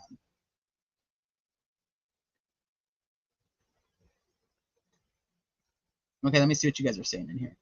I always think it's weird there was so many people out there and so many kids. I've been out there a lot, and very rarely would you see anybody, or very few. Well, I think it's kind of, I don't know if there's a lot out here at the same time is kind of the issue. I think there's multiple groups of people, but they're all throughout the day. Not like there's a huge group at one time. They walk to the park. According to their Facebook post, they walked to the park. Now, can I prove that? Obviously not. But according to what they said, they were over there earlier, and then they had gone to City Park to play basketball. We know that the other group of girls, the group of 4 girls, does walk across the bridge, and that they walk back to their houses. So one of them, Anna, potentially could have driven. But I'm pretty sure we have Bree's house that's right over here, which is where Kelsey goes after she drops off the girls, right? So she heads over to Bree and Chase's house, and Bree is one of the 4 girls, also Kelsey's boyfriend at the time, his sister. So that she heads that way. And I don't know, I guess it's not on this map. Is it on my other map, maybe? The Voorhees actually live right over here as well. Let me see if I have it on my other map.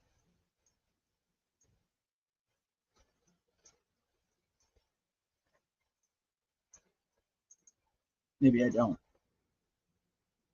And I don't know where Anna lives, so she potentially could have drove or not. I don't have an answer for that.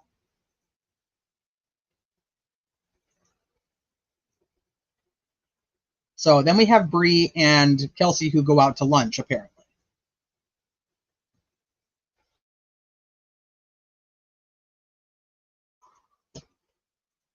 And we can go down a whole rabbit hole of the whole Kelsey thing, because she also says that she's like showering over at their house to get ready for work, getting ready for work at their house, and then the whole phone ringing with Becky, and it's just a whole weird situation that doesn't make any sense.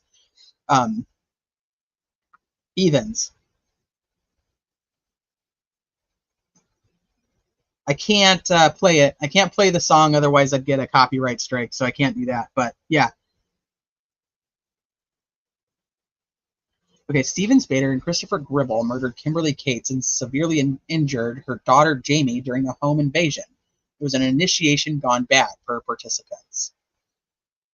Yeah. Yeah, that's kind of where I'm at. I don't know if I could take that to a sacrifice. And that's why I'm like, I would need so much more evidence to say sacrifice. You know what I mean?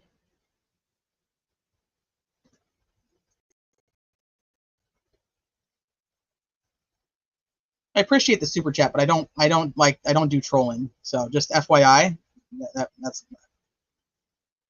not going to stay.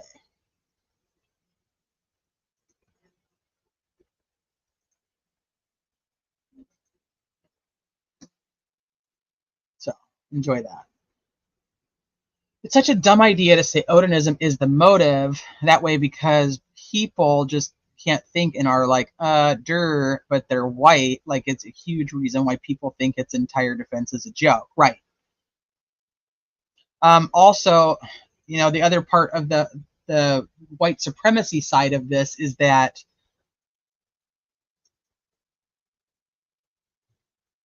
the motive in the Frank's memo was that her Abby's mom was dating a black man at some point in time, and I don't even know if I have all those screenshots to be able to pull up.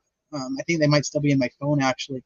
But Abby's mom was in like a 10-year on and off relationship with a white guy.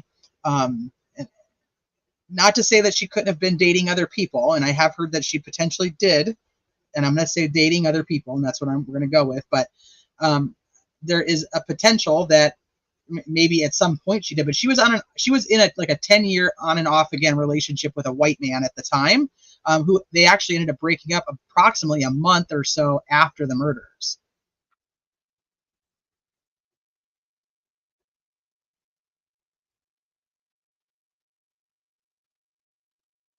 Let me see.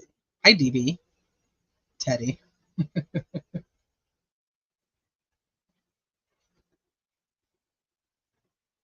Yeah, it could be more like an initiation versus a sacrifice. But if we get more information, like I said, about the blood loss, or what was kind of implied to us, I'm not going to go against it, especially, I did go against it, but when Librado came out and said one was sacrificed and the other one was murdered, it's like, there's a reason that he's going so hardcore with just one.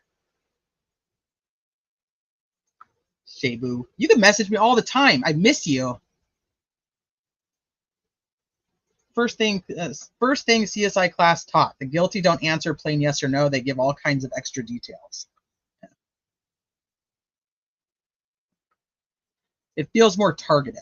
Well, that's what I'm saying. It could still have to do with the meeting of the kindred, this new kindred, and the purpose behind it, and what their task was, versus it being a sacrifice. And I think we'd have to go into the details about what all that would mean, when it, coming to a sacrifice versus an initiation versus a ritual versus, because I think that would matter. And I don't know if Adrienne is here, but I think she would actually be somebody to really go through and point all those out. I wonder if they found any cat hair. Oh, jeez. The animal hair, that just never ends. It seems like the investigation is so botched at this point. I do worry if justice will be served for Libby and Abby. That's where I fall in, Shay Boo. I really do. I just am like, I think there were just a bunch of shit that these investigators just did not care about, did not pay attention to, or they thought, like, we can handle this and we're gonna knock it out of the park, like, right out the bat. And come to find out, they didn't. And then they were like, oh, fuck, what did we miss? What did we screw up? And then they had to go back and try to figure it out.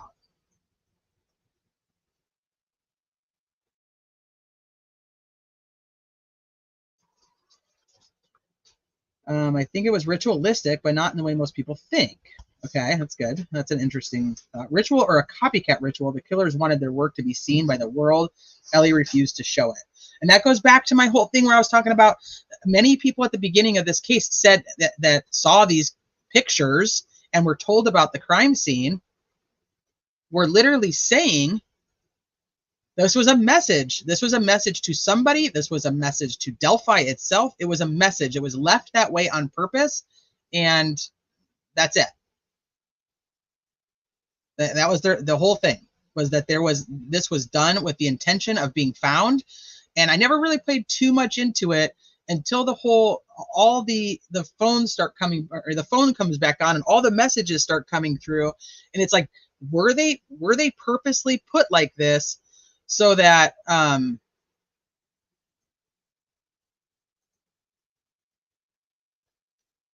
like somebody would receive this message. Like, so was the phone turned back on for that reason?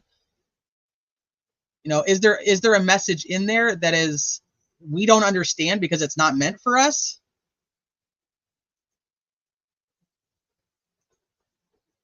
You know, many people, including like Perlmutter and Adrian, and if you guys go back, Adrian and I did a fantastic live. I thought it was fantastic. It was so educational on you know, how the messages are put together, how they're received, and who understands them, and how it really it's a personal thing about, you know, who's writing it and who's to receive it. And for me, like the Amber Holder testimony where she's like, oh, I know exactly what it is because it's something that like would be part of like her kindred, like she would know. I was like, okay, that's interesting, because it would only be for the people who would actually, you know, be a part of making the message, like understanding the tools and what would go into the message.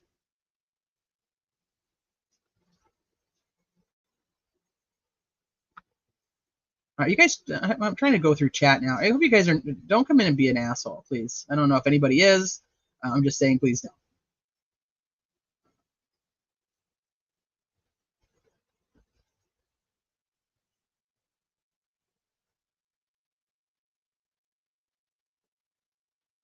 Okay, so any other thoughts on the, like I said, the third party could go down so many different parts on who could be there, but overall for me, if we go with who I think it was, I think that there is a group of 3 to 5 that I think were meeting there to start their kindred or their initiation, if you want to call it that, and potentially had and included members that had an issue with Derek German, and this was their way of dealing with it.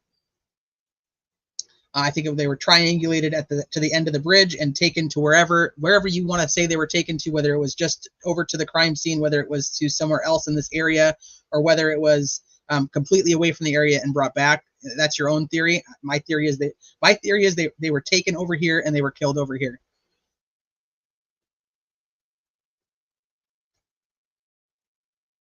I believe Elvis. I believe it would be, if we're going with those particular people, I think it would be like Elvis, Rod Abrams, Johnny Messer, Ned Smith. That would be the crew that I would think that Johnny Messer would have recruited to bring to Delphi with him to start the new kindred. I also think that we can not rule out the fact that you have Sandifers who practice Odinism that live right in this very vicinity. You also have other potential people who were considered for a long time in the area with the Gabe Ellis, and then you have Dustin Prater, who were arrested together. There's a lot of ties between all of those people. So to just say it is these people and it has to be them, I don't believe that. I think that they are potential. My opinion is I do not think that Brad Holder, Patrick Westfall were at the crime scene. I think what they did was create a catalyst for this type of thing to happen, whether they even knew they were doing it or not. So that's where I'm at with my 2 theories. I'm sure there's a ton of details in this one that I didn't get to go into because there's a lot of rabbit holes kind of wrapped together.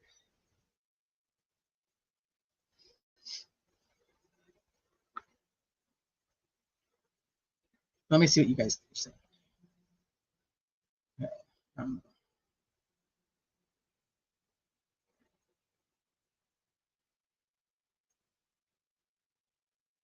Tweakers will steal from you and then help you look for it. That is true. They will. What's mind-blowing is if the defense can't overcome the barriers Gall put in place, there's a very real chance we're all watching a wrongful conviction unfold based on the garbage investigation. And that's fucking scary. I could not agree with you more. I just keep going to myself that, you know, Brad and Andy are, you know, even if the YouTube streets want to shame them for whatever they think they've done wrong in their lives, they're actually 2 very good attorneys and have a very good reputation in that area as defense attorneys. This isn't new for them. This isn't going to be like their first rodeo. I do think that they are skilled enough to be able to bring out what needs to be brought out in my opinion, the focus would be how poor the investigation was, including in up to each and every person that they put $1 million into trying to figure out whether they were the right person or not. Keegan Kline, just to mention one, James Chadwell, Ron Logan. So even if those specific names can't be mentioned, the investigation can be questioned, and what they did for 7 years, 5.5 years before arrest, they will. That's their job. They're not new to that. It's not like she's tying their hands on everything. They just have to figure out the right way to go about it, and it's just going to be harder for them to defend Richard Allen, which I know that people who are like, Richard Allen's guilty, so who gives a shit? He still deserves his defense. It's just kind of part of how we live in America. So I just want to make sure that even if you just don't discount shit that goes wrong just because you think he's the guy. It's not okay just because he's the guy that they still do a fucked up investigation. And that somebody gets convicted based on bad evidence or destroyed evidence or any of those things.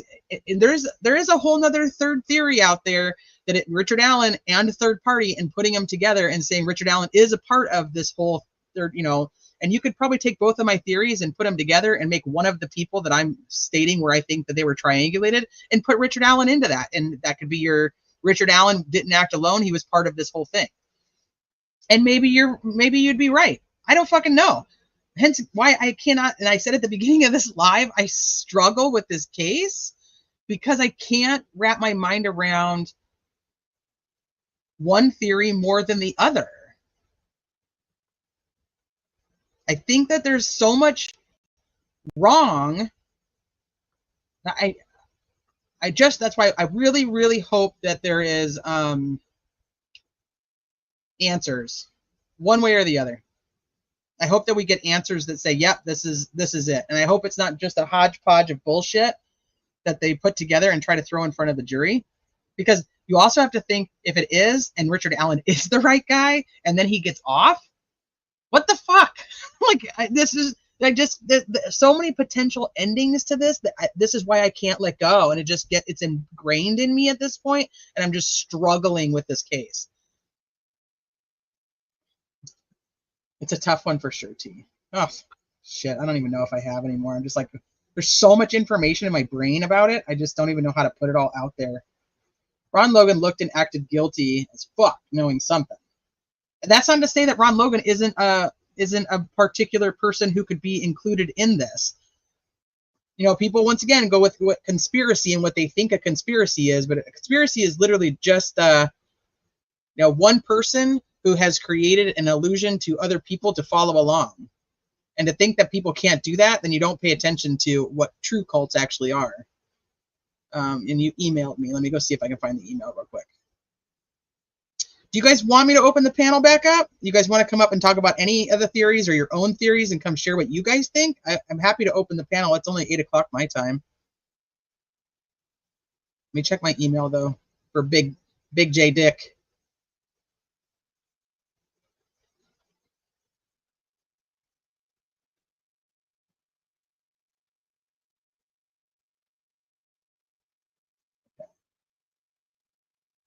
Dissingers. Oh yeah. I think you sent me these.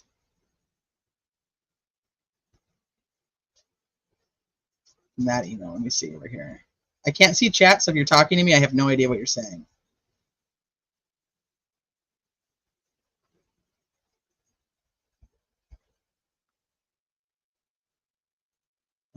Just trying to check these and see.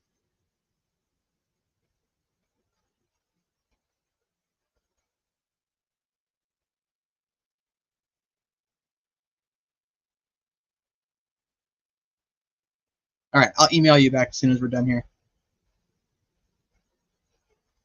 Okay, do you guys want the panel open? Let me see if I have the links here. There it is.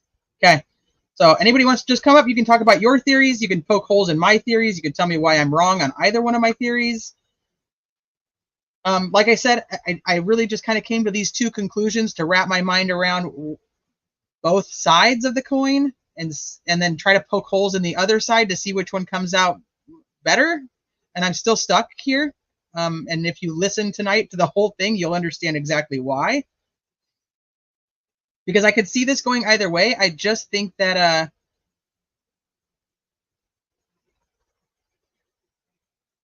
I think that there's very specific things that the public has to know, and we would go, yep, that's it. Or, yep, nope, that's not it. You know what I mean? Oh, here, I'm going to drop it in chat again. So the link is in the chat. If you guys want to come up, you want to share your own theory, it doesn't have to match mine, obviously. You can just share what you guys think, or what, you know, like I said, poke holes in what you think of mine.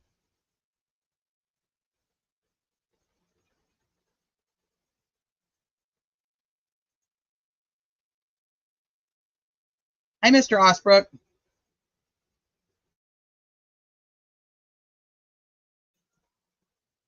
Hey there. Hi. Hi. What are your thoughts? Well, you know, my thought about this case has always been that one reason, anyway, it's so much fascination for people is that there's really no narrative you can come up with that accounts for all the facts that are really sort of beyond dispute. Yeah, that's a great point. So what do we do then?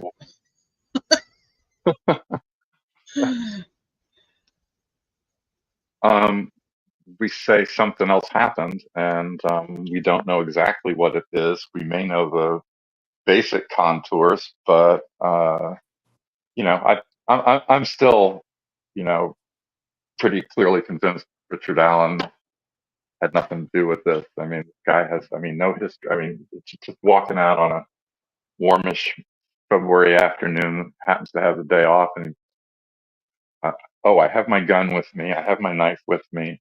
I have my yellow rope with me. let me kill two teenagers.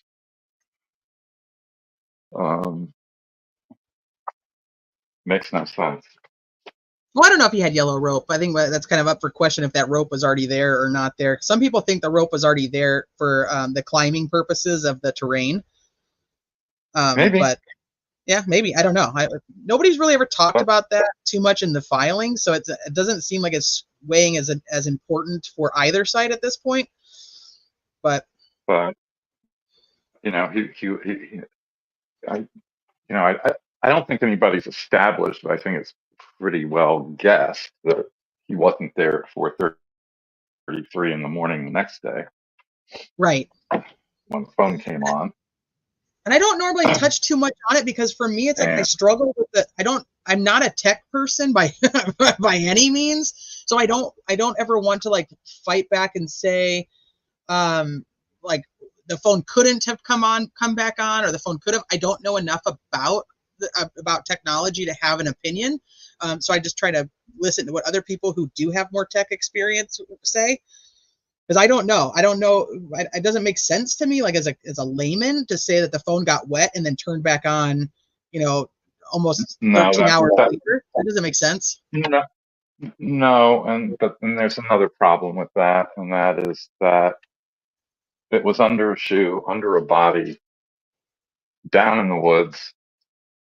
You know, I think I suggested to the defense that they get an iPhone 6. I think that's what it was, and like have somebody lie down with a shoe underneath them, put the phone under that, and see if there's any signal.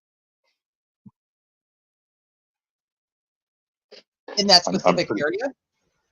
Yeah, absolutely. Because I don't think that under a body, under a shoe, down there by the creek, I don't think there'd be any. I don't think the phone. You know, if it comes back on and gets these messages because it's wet, it's under the body and under the shoe, right? That's the idea. And I'm just telling you, there wouldn't be any signal.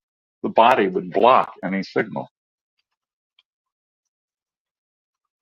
But so that would mean that that you would think that the phone couldn't have been put under the shoe, under the body at.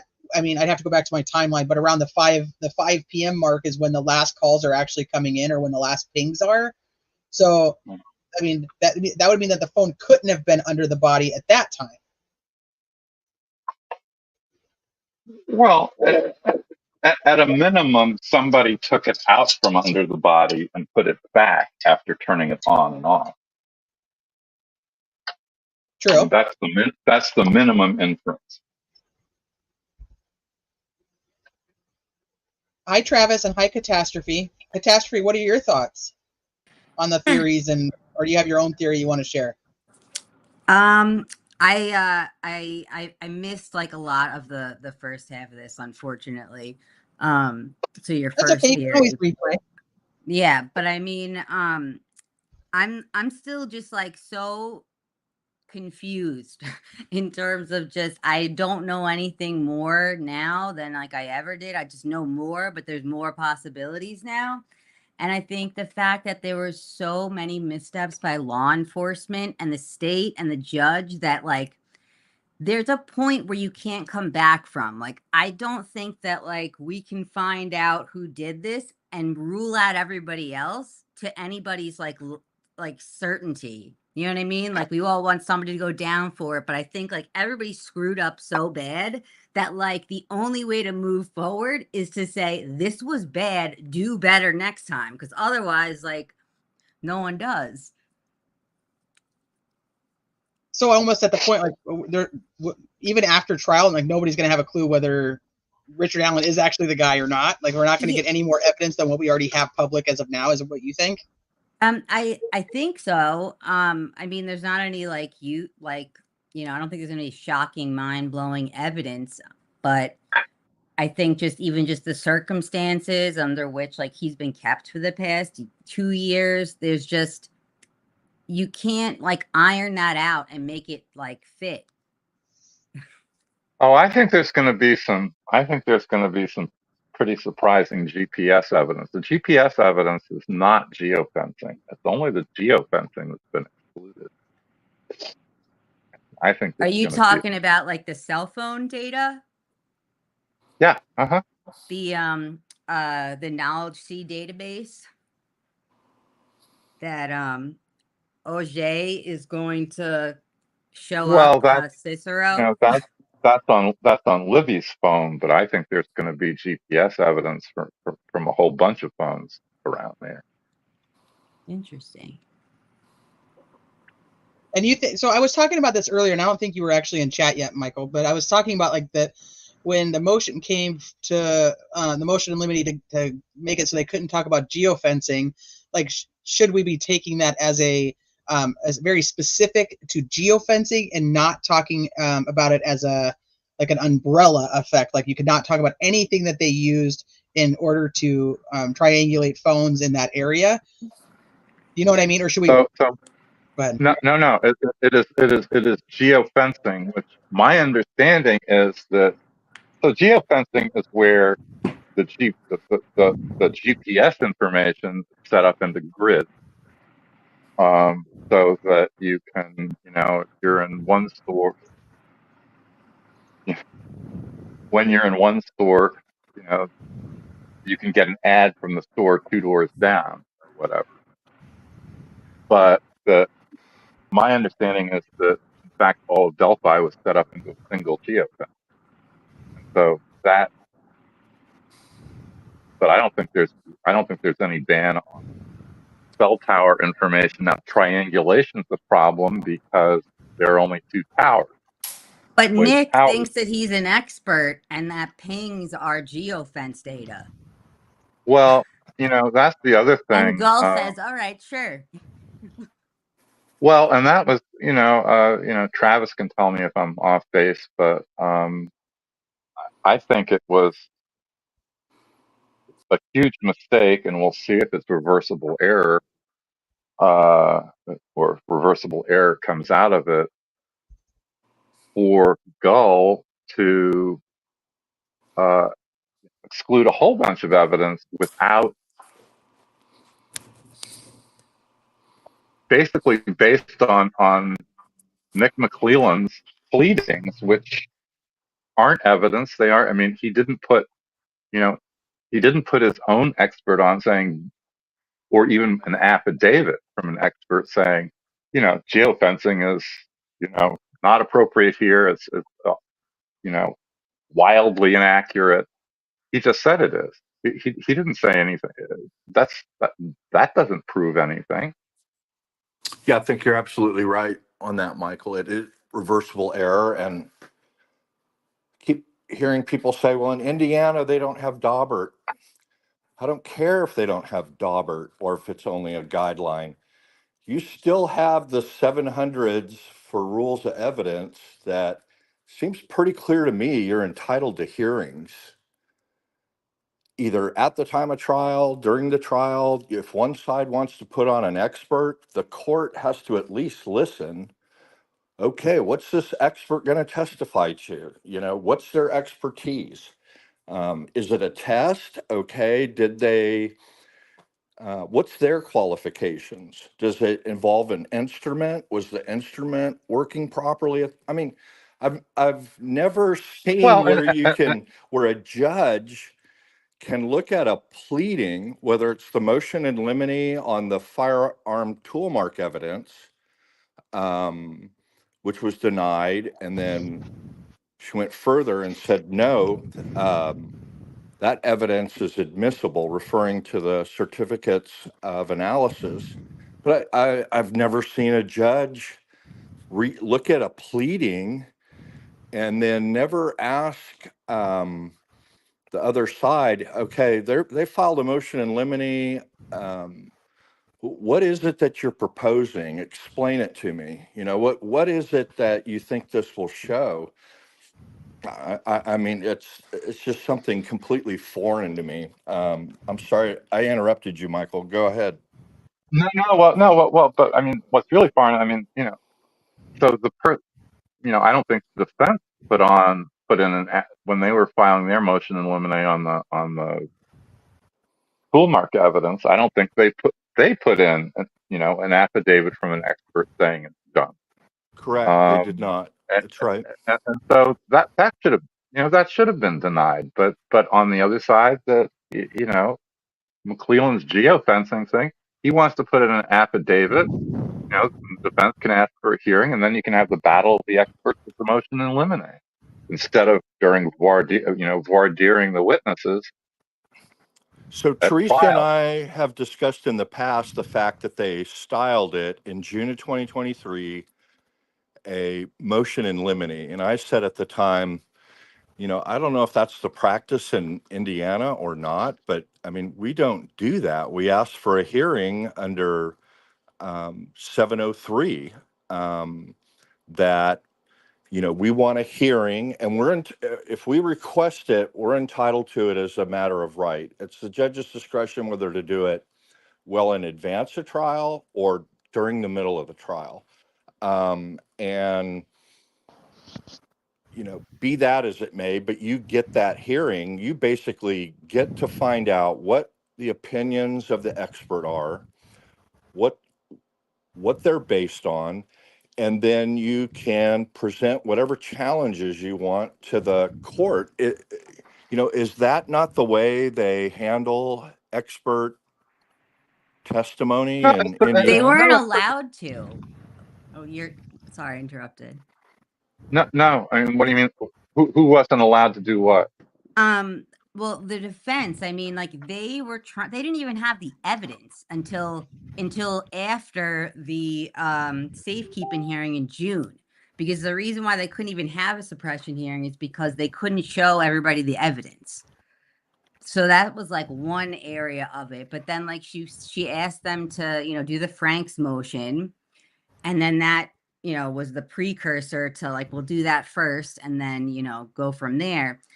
And it's interesting because I just I guess I re-looked at like all the court hearings and stuff, and from November, like all the way to June, there was multiple hearings that were canceled, and one of them they changed to virtual from the prison, which is interesting. It was like in, what was it, January, February.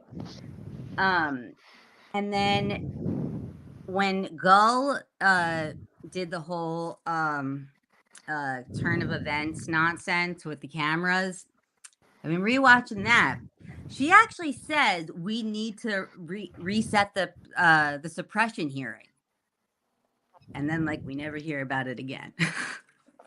Well, and they keep. I mean, there's no question. You know, Cleveland kept turning over stuff late. But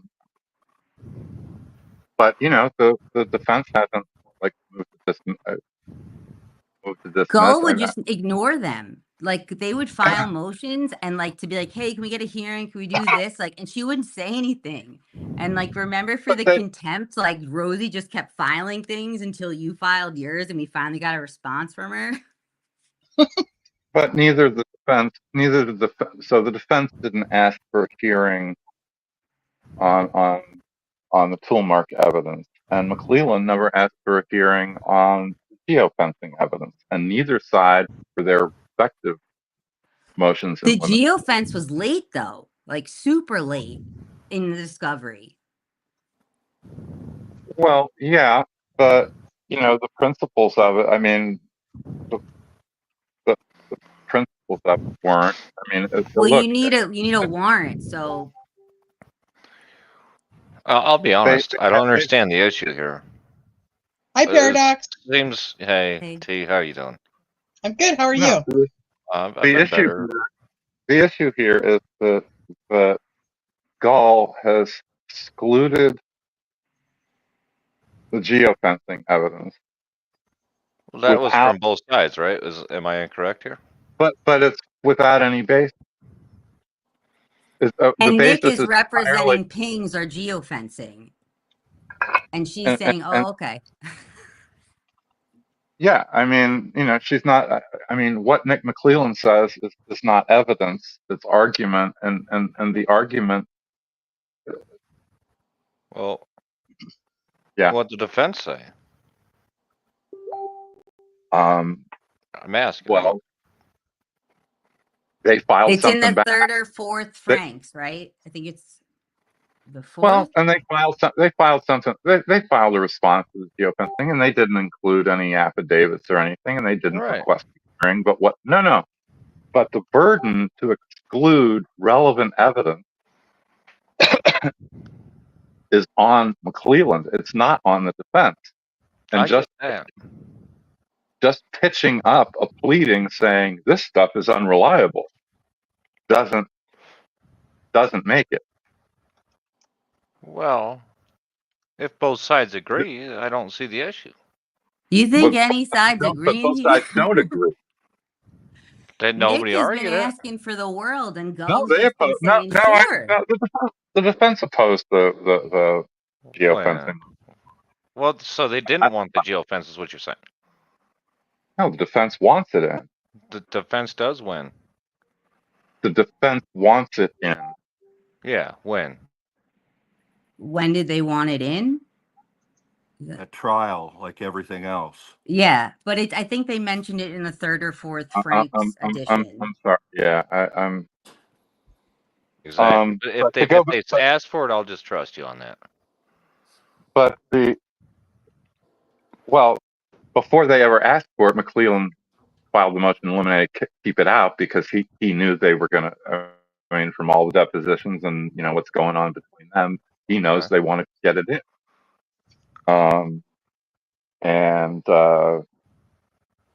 But this whole sort of, you know, I think Teresa was trying to do something more global here, and I only said this whole discussion got kicked off when I said I think there's going to be some possibly interesting GPS evidence, not geofencing evidence. Well, I have a maybe question. Also some.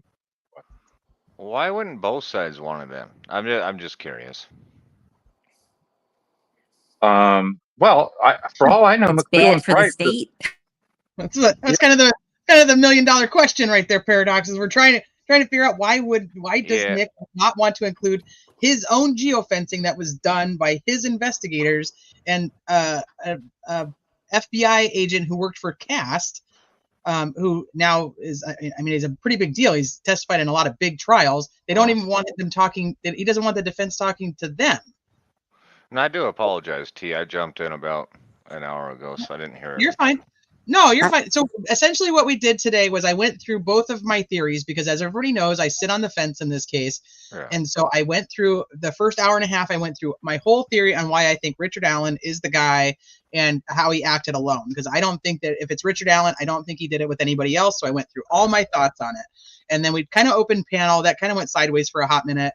And then I bounced everybody back down and I went through my second theory, which is where Richard Allen has nothing to do with it and it's completely a third party, whether you include the third party perpetrators that the defense does or not, or other third party, and how I think that transpired. So it was literally just my two theories of the case, and then the questions that I have on what, to kind of push me one way or the other that I'm hoping get answered at trial.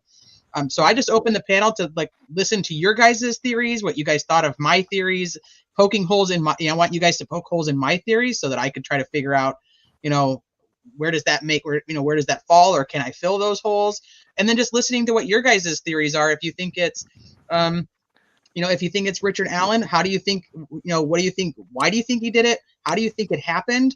And so on. And if you think it's third party, if you think it's Richard Allen plus somebody else, just a generalized, theory of the case before we go into trial and get hopefully some answers to the questions that we've been asking for 7 years.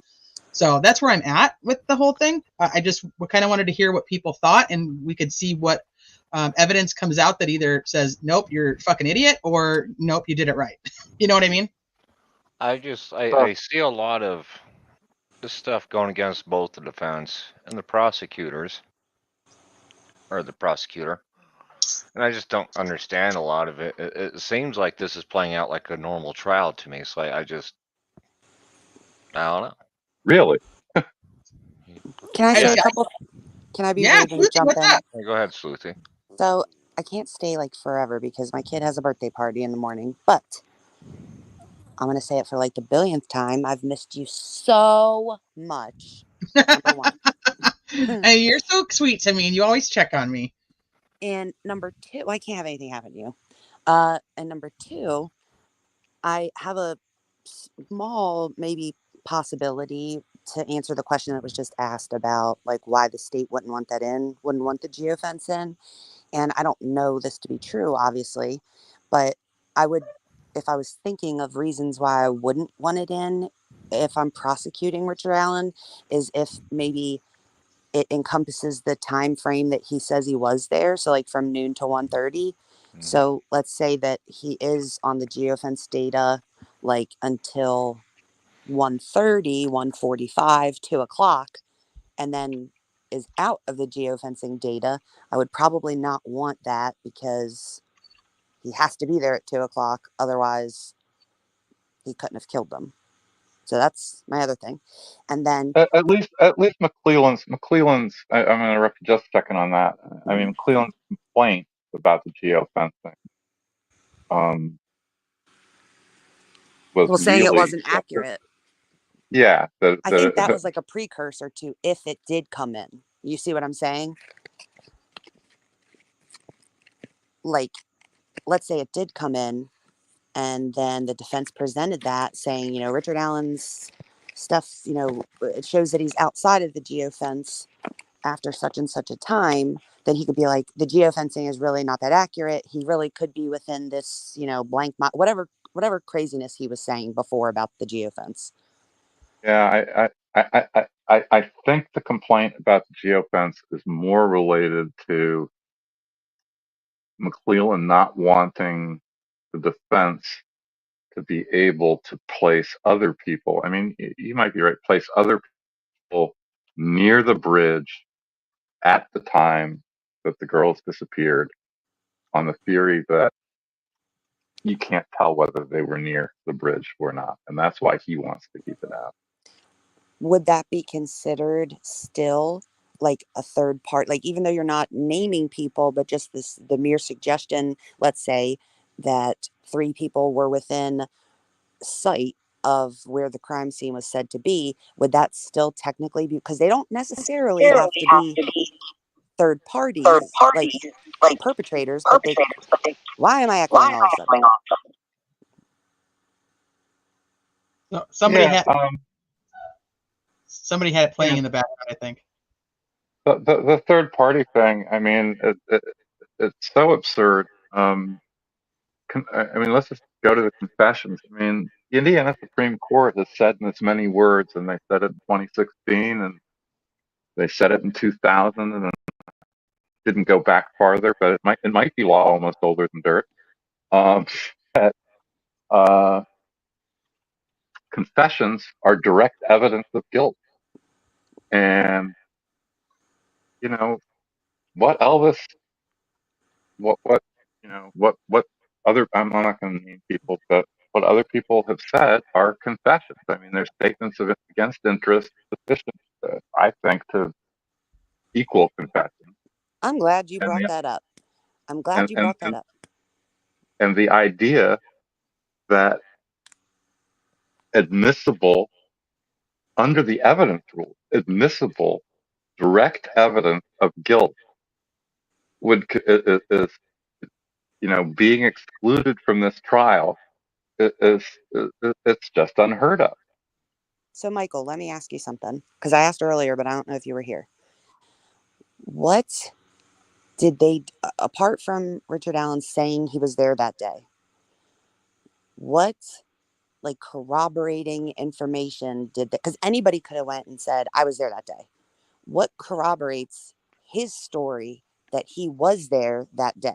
Because if there's not, like, I understand that there's eyewitnesses that saw a man dressed like the bridge guy, but they didn't say they saw Richard Allen. And Oh, but there's the video of a guy who's wearing what at least Allen's reported to have said that he was wearing. So that was years later, though. You know what I mean? So my question would be, how is it any different than what's years later? when he said what he, so in Dolan's narrative thing that he wrote, he did not write what Richard Allen was wearing. That didn't come until No. he was interviewed in 2022. So that was years later he said what he was wearing. Yeah. So Well, how is he any different than? But bridge guy, look, I don't think Richard Allen is bridge guy. I think that it's provable that he's not bridge guy, but I don't think anybody's done it. We'll see. Isn't it weird that he said that he was wearing those clothes after that first interview? He never really said that he was wearing that exact outfit, right? Do Like, we isn't do we Leggett know just that? say? I think it was written as like he probably was wearing it, but it could have also been a question. But do we know that? But Sleuthies, I'm trying to understand. So let's say that there's nothing. Oh, hi, Travis. Hey, besides. And hi, City. Hi, Bear Jew. Thank you guys for hi, Necessary Evil. Howdy. I'll let you guys all have a chance as soon as they're done with this conversation, or if you want to pipe into it, have at it. But so let's just say there's nothing besides his statement he was there. That he was there. Where are you going with that? So where I'm going with that is was basically a question: is how is that any different than Elvis Fields also saying that he was there on the bridge with the girls, that they tried to give away this blue jacket, like all of those things occurred before Richard Allen ever said anything about what he was wearing or any of that stuff in 2022. So how is it any different? Like how would Nick say, well, they don't have any evidence that, I'm just going to use Elvis again as an example, that he was actually at the bridge or at the trails, but they're saying that. Go ahead. Yeah, and that's kind of what I've been saying. The idea, Nick, if Nick and law enforcement have cleared everybody else, they get to put on that evidence, and but yeah, Elvis Fields putting himself there is just as, he's not plausibly bridge guy, but that's what the cat fight's about. And I just go What back about to Gull clearing Holder?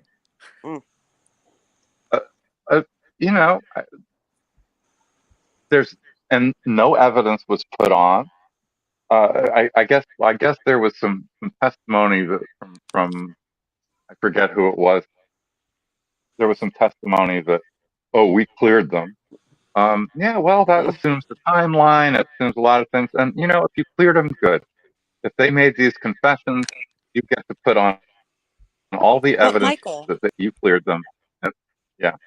But Michael, So if that's true, why not why not as the prosecutor just be like, fine, if they want to be so stupid, let them in, and then we'll have someone testify to exactly how they were cleared and why it could not be possibly them. Because it's really bad testimony for your case. I mean, And at this because point, Gull already published it in the record twice. Mm. do you guys really think if they didn't clear them, if they really did not have any good, solid evidence that these people had some type of an alibi, that they really didn't think in court in the actual trial that they would have to provide this evidence, that Okay, they would actually say that? I'll I answer can. that. I'll Yeah. answer that. 'Cause I do think that if they had something that actually cleared them, that during this whole entire third-party culprit motion in limine that Nick had would simply be to present, look at, this is exactly what we have that cleared every one of these people, and this is why there is no nexus. I also, this is just my opinion based on thinking that attorneys are pretty decent at what they're doing, is that the defense team would have simply not gone down the route that they did with these particular third-party people if they believed that the investigator in discovery, what was turned over, that these people had clear and sustainable alibis or had been investigated thoroughly. My issue with the investigators is I don't think they actually went down the path of making sure every one of these people was cleared. And if they had, then I've always said, like, these third-party people should really blame the investigators for not fucking clearing them. Yeah. Because I have a So counter to T, that also. go ahead. So my counter to that is when you set out to clear someone, you generally have to have a timeline of like when the crime actually occurred, right? If you're going off of the cell phone data and like the cell phone not moving or the cell phone no longer pinging on towers and things like that, then why would you also not include the data that shows it being turned back on at 4:33? So you're under the impression, and this is not me being an asshole at all, but you're under the impression that that cell phone was absolutely turned on after 4:33 or whenever the time was. Like, that's My opinion wise, like what I'm under the impression of right now. yes. Yes, I'm 100%. I do not think that. Yes, I'm just going to leave it to that. I don't think that it like died or was wet and then started working again, or it mysteriously picked up signal from another tower and turned back on. Like, I don't think any of that. And I also think it was interesting that the Knowledge C database was brought up, but that they were going to save it for trial because the Knowledge C database would 100% tell them whether or not the phone was manually turned back on versus just being out of service and then Yeah, connecting to but a tower. we don't So have that, Sleuthy, right? We don't have that information Not right yet, now. but we know that Okay. something happened to the phone and it did The not Frank's move. fourth is what they did it. The fourth Frank's is where they put in like Blotcher's report of the cell phone. so Yeah, my you thing even every is 15 minutes. I mean, you even have, was it Cecil? Was that who did I get confused between the two, Cecil and the other one that whatever one did the cell phone stuff recently. Cecil. Yeah, Cecil. So what I thought interesting of his testimony was that he said he had never looked at like the 14th of February's data. So that's like a new thing for him. And it just seems to me that they were like rerunning Libby's phone to like try to explain how that could have happened, like come up with something else. And if you noticed, like different times changed, like the time of the last text message changed, like different things changed in these newer extractions. And I think the reason it was run was to try to explain away this 433 thing. And I just don't think it's going to happen. I think, it would be interesting. I might be wrong, but I think that if they've reviewed the Knowledge C database and she brought it up at that trial or at that hearing and said, never mind, we'll just save the argument for trial, I think that they know exactly how that phone connected at 4:33 a.m. and like what the circumstances were, because that Knowledge C will tell them if somebody clicked on something, like clicked on an app, or I believe that's the one that throwing the phone around like yeah, or like what's turning his it face? sideways, like it shouldn't have moved. What? So Well, Murdoch.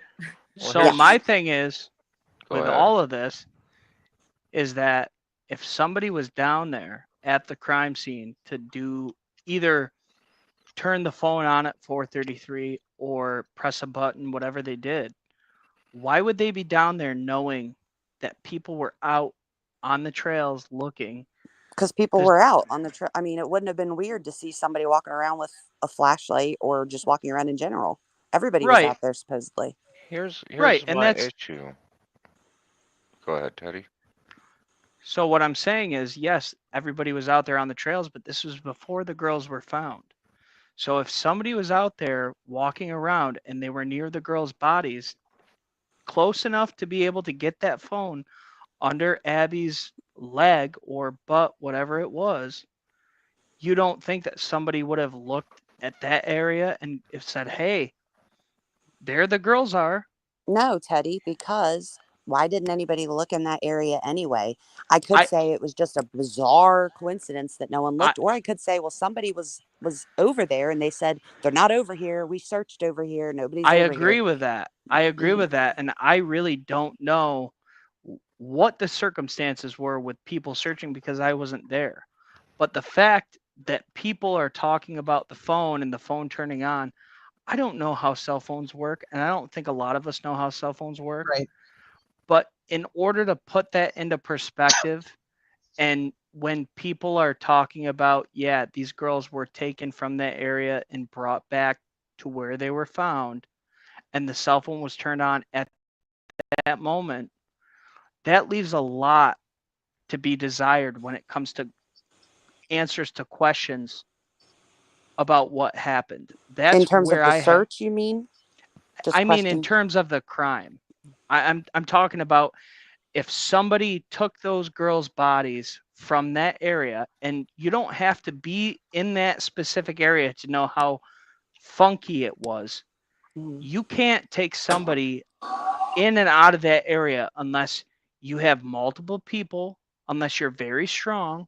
And I don't believe there were multiple people in that area.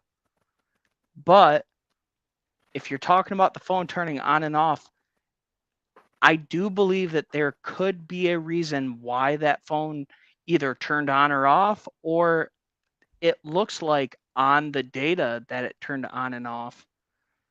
I do believe that there could be a reasonable explanation for that other than what people are suggesting. Well, I don't know. There isn't, and there isn't. There isn't. I have to nothing. agree that there isn't. There's nothing.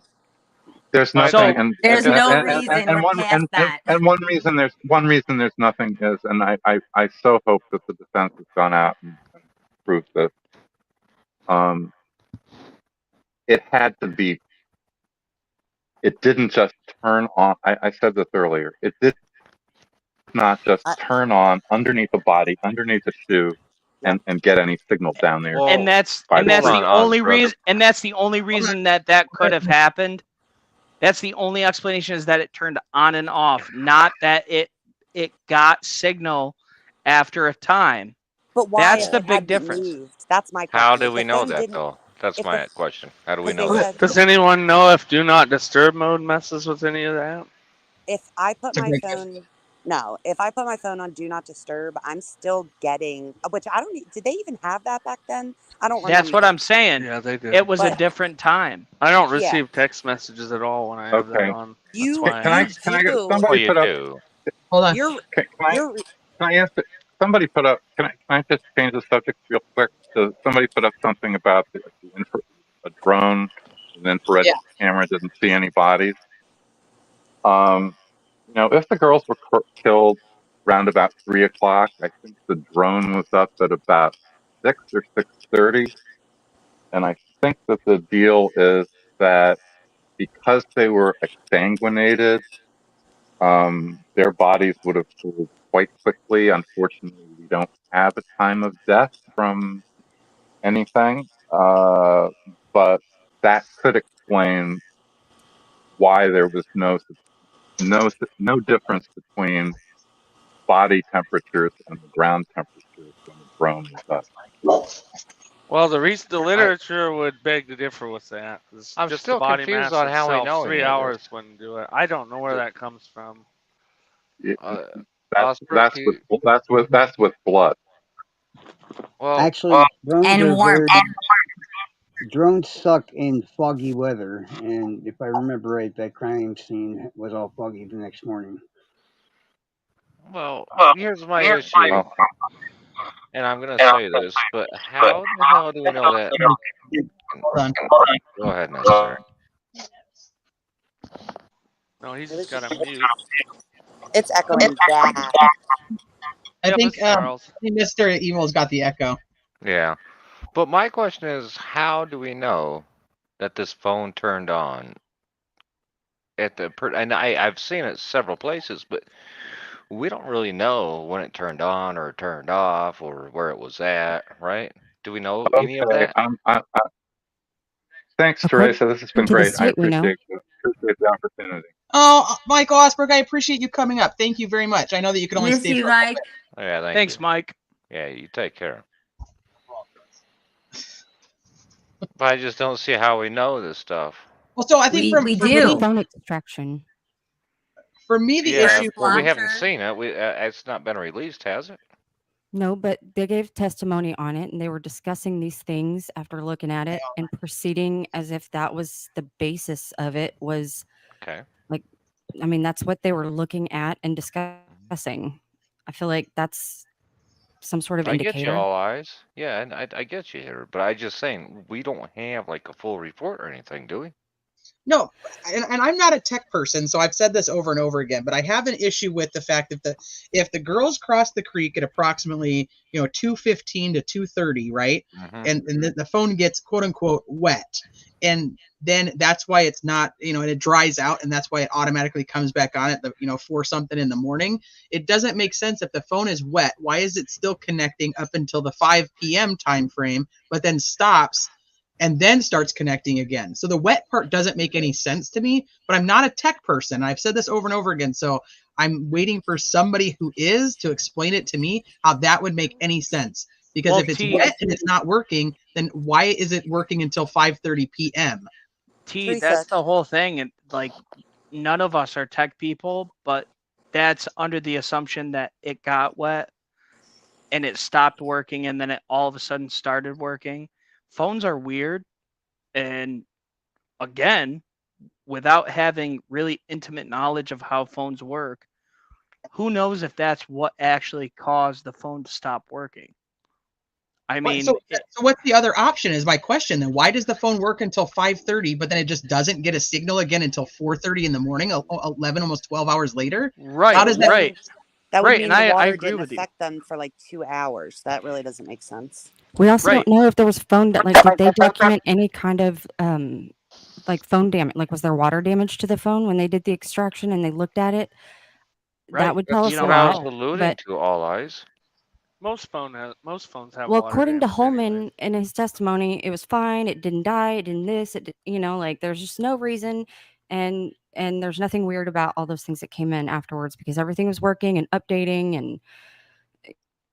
And But that's why I have an issue with the trial not really being a public trial and having people having to go and sit Same. outside the courtroom from, who knows when people are going to get there and sit outside and wait. You might have 3 news stations telling you what they say. I have one a news huge station's going to get a story for 3 days in a row and then nothing until 4 days, and they're going to miss a lot, and then they're going to have to pick up exactly where they left off. Yeah, it's a nightmare. exactly. And I am not the person that's, following all these conspiracy theories and somebody that's following on with all the people that are out there saying this or that. But I do have a very big issue where you say it's a public trial, yet you're not giving any type of media out there. And even if you go and you spend all this money to get these transcripts, which are going to happen after the trial happens, it's not right. Here, T has it up here. Approximately 5:30 p.m. was the last successful ping of the cellular phone by AT&T. Well, that's been What am I updated wrong? since though. There was an extraction done in 2017. There was another one done in November of 2019, and they did another one in May of 2024. And What's that say? it says a bunch of different stuff about the phone, but then you have, I think, on the 13th and the 14th, they were still getting pings all over the place. But then they had ping reports coming in, and it said one thing in 2017, and then in 2020, whatever it was, November last year, they sent like an extra page of the ping reports, but they didn't turn that over to Baldwin and Rozzi. They turned it over to Librado and Scrimmin. And so defense never knew about that when they filed a lot of stuff. They were not given that discovery. Nick split up all of the geofence and the ping report. He broke it up into piecemeal and split them all apart, like months apart from each other. And so some of these are the same thing and some are different and some have been updated since. But like if you go just by the filings, like one filing, that there's a lot of discrepancies because the prosecutor was not turning he was like, you have to go out of your way to split them up the way it was turned over. And so that's a problem. But when you put them all together, like there were additional pings. And the other thing that's weird is it's hard to know if the prosecutor knew that he had not received everything. Like if someone says, hey, here's my report, and isn't told that there's another page I didn't turn over with this, he doesn't know. Like he might, there's a chance maybe he did know, or maybe he did think he had all of it, but didn't. And see, and so that's the professor. Yeah, All well, eyes- that I one we just do like, know for sure. When do we Nick know knew when exactly the what he last was ping doing. was? Do we know when the last ping was? Well, it depends according to Because I Cecil know when we he was on don't the have the report, stand. correct? When We they don't have used, it's not public. we have certain data from the hearings, from his testimony where he's looking at the report and reciting what he reads. There's some stuff we know, and then there's some stuff we don't know. But we know that there's a discrepancy between when the last ping was, and it's I think he said Cellubrite said one thing that didn't show up on Axiom Magnet or whatever, and vice versa. Like they had a few discrepancies, and sometimes that's just the nature of different software will parse different information. Right. But and see, doesn't that right there tell you that it might be inaccurate in general when you're getting different information each time you do it? no, it's like one was a difference in like even with the Apple data. It was like a difference in like 0.10 seconds, and then one just didn't show up as an SMS. Like, and one of the programs showed the like duplicates where like the SMS was sent after a failed iMessage didn't go through. So like there's discrepancies, but there are so many other things that they can kind of corroborate it with to kind of to see if one. But it's not like it's wrong because one parses it in one format versus another format. Like you want all these different ones to tell you more. Here's my issue with it: is Karen Reed wasn't allowed to have this shit at her fucking trial.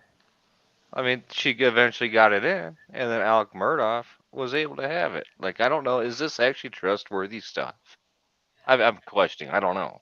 All eyes, you know. The thing that's unreliable is the decisions that are being made about whether it is or isn't. Like when you give people more information to what's your evaluate, thought? you will have a better idea what happened. But we're only allowed what they admit. You know, like it's hard to know. Okay. I don't think the Does data it is the bring problem. anything relevant into the It's trial piecemeal. that can help the Eyewitnesses defense? Oh are yeah, well not that for sure. reliable. Eyewitnesses are the worst witnesses. I've always said But it. here's the thing: is eyewitness accounts are actually considered direct evidence, which most people want in a trial. So Yep. direct evidence has to do with either it being on video, a photo. I mean, we're Well, if talking that's about. the case, they have none then, because none of them actually identified Mr. Allen. They said they saw someone, but if that's the case, then they have zero direct evidence when it comes to eyewitness testimony because Right. literally none of them identified him. Right, and it's But all they fucked. forced them, And remember? well, yeah, they but not did, to and identify him. They identified someone, and none of them, not even people that he worked with or anybody else, has looked at that image and been like, "Oh yeah, I totally see it now." Like nobody has identified him and a lot as of Richard people Allen. that saw the person on the bridge, they saw the person that was walking towards the bridge. They Right. said later on that the person that they saw walking past them was the person that was identified through that video. And that's where it Yes, gets but they really did not funky. say that person was Richard Allen. Nobody Nobody that's has correct. said this is That's Richard correct. Allen. Only the Yeah, he's police. never been fingered in That's a lineup. correct. Yes, that's very correct. And one was a young Something out boy. real quick. I think the Direct sketches evidence are and silly. indirect evidence is all evidence, and it has equal weight. It does. I was just making the point that like they know. I know, but there's no witnesses identifying him. Was the point I was making? Like Yeah, she I was get saying, you. well, that could be direct evidence against him. I'm like, okay, well, they would have to have identified him though. I Like get I you was just 100 trying to here, make the all eyes. distinction. Yeah. Just that there really is nothing else, even if the phone data, is removed, like we're still not left with much. No. You want to know what's really funny? This is a really funny point. No, it So, is really I'm just funny kidding. because there's a lot of people on here that have very, very opposite opinions of what happened, and we all agree on certain things. We all agree that this whole thing, this whole thing is so fucked, and we're all Exactly. getting fucked on Absolutely. all of it. Like It's the one unifier. No, Yep. no one here wants the wrong person to be convicted. Right. And it's Right. hilarious. Like all the bullshit is exactly that. Hey, it's all bullshit. I can say this for the record, and no matter what goes on, I'm Fuck glad you. I'm not one of the jurors. Because Yeah, I fuck don't you. Wanna, wouldn't even want to be part of that. Yeah, because you're a bitch. Shut up. That's right. Oh, come on, don't say that. Well, I do on think, T's Live. and I ultimately always say, like, we're not the jury, so our opinions are literally just that. They're our opinions, and that's why I don't want to fight with people about, like, whether you think I the get same you, too. thing or me. Isn't it Like, scary though? It's so It's scary. Like, terrifying. I mean, yeah. isn't ISP and Carroll County sheriffs like guarding the jury? Like, Dude. it's going to be like Karen Well, they Reed all have over to. again. Dude, you look at all the stuff that they come up with, like all these different documentaries that they come up with, and we all watch them and they go, dude, you're not looking at 90% of the information that's out there to the general public. Well, and the no. general public has absolutely nothing. We have nothing. But That's we've what all I've been been saying. focusing on it. Yeah, That's what it's I'm saying, fucked. Daddy. It's so let's fucked. I want to take a poll real quick, just on the panel, and your answer would be that you think that he is the right guy. He is. Or that you hold on, I haven't done my poll yet, Teddy. Yeah, that's it. He is. That he's the I right think. guy, that he's not the right guy, or that you don't know yet. And we'll see how the panel plays out with that, just on so people in chat can see like how different our opinions are and what we do agree on and what we don't agree on. Okay, So, sounds Teddy, good. you can start. T, let me ask you a question real quick. Do it. Let me be the martyr here. So from the very beginning, like it caught me totally off guard that they arrested this random CVS worker Right. after 5-6 years, whatever it was. Years, yeah. You're telling me that these guys that were under total scrutiny, they arrested this random dude that had nothing to do with it. I'm still very critical of how they came onto this guy. That's why I want to go to trial, because I want to know how they got to this point. I think they're going to have egg on their face if they say anything other than the very right thing. But I want to know how they locked onto this random dude that they're telling everybody for 2 years, this is the guy. We have some type of evidence. I don't care what anybody says, and I have so many problems with it, but why is it that you locked onto this guy? That's the one reason out of everything else, all the shit that the defense has come out with and all the stuff that the prosecution has come out with in a rebuttal. I want to know what it is that made you lock onto this guy and put him in prison and deal with all this shit, because as That's not a much as I don't, mystery. Like it's well, Holman. well, Holman arrested him no, and fixated on him. no. He Listen, he flat out said it. listen, It's in testimony. It's in his Holman report. is a cock. I don't give a shit about Whoa. Holman. I don't care We're gonna about ask any him. of them. He's the only one that can answer that. Respectfully, That is not even though we, Respectfully, let's even get to Teresa's no, question. So Yeah. who's first to answer? He's the only one who can answer it. That was my Who's point. first to answer Teresa's All right, let's go on a question? little monologue. What are the choices, Teresa? So the choices Remind us. are each person, yeah, and you guys make sure you talk one at a time, otherwise nobody can understand anything anybody I'm says. shutting up. And use your inside voice. I'm shutting up. Not your outside voice. So one option is you think he is the right guy. 2 is you think that other people are involved, a third party, no matter whether you think it's the defense's third party people or not. Or 3, you don't know. So, well, Teddy said that he thinks he's the right guy. So we went with. I think he's the right guy, but I also will tell everybody on this panel and everybody on the internet that I do not have all the facts, but I will say that they arrested this random guy, and anybody that's under that much scrutiny for finding the real person is not going to arrest a random guy for no fucking reason. There's no way. Look at Holman's record. Yes, they will. Okay, but why? He had a. I don't. Go ahead. Teresa, you really need to moderate and do it one at a time. Teresa's a gem. Otherwise, we're going to have 10 minutes of commentary on a multiple choice question. A, B, or C. No. Door 1, 2, or 3. Travis is killing it. I'm not being crazy. I'm just saying, like, if anybody has anything against it, give me your point. I tried to. We're not there yet, right? We're just trying to answer a question. A, B, or C. I agree with you, Travis. Who's next, Teresa? A, he's the right guy. B, he's not the guy at all, and it's other people. C, you don't fucking know. So, A, B, or C. We'll start with catastrophe this time. Yeah.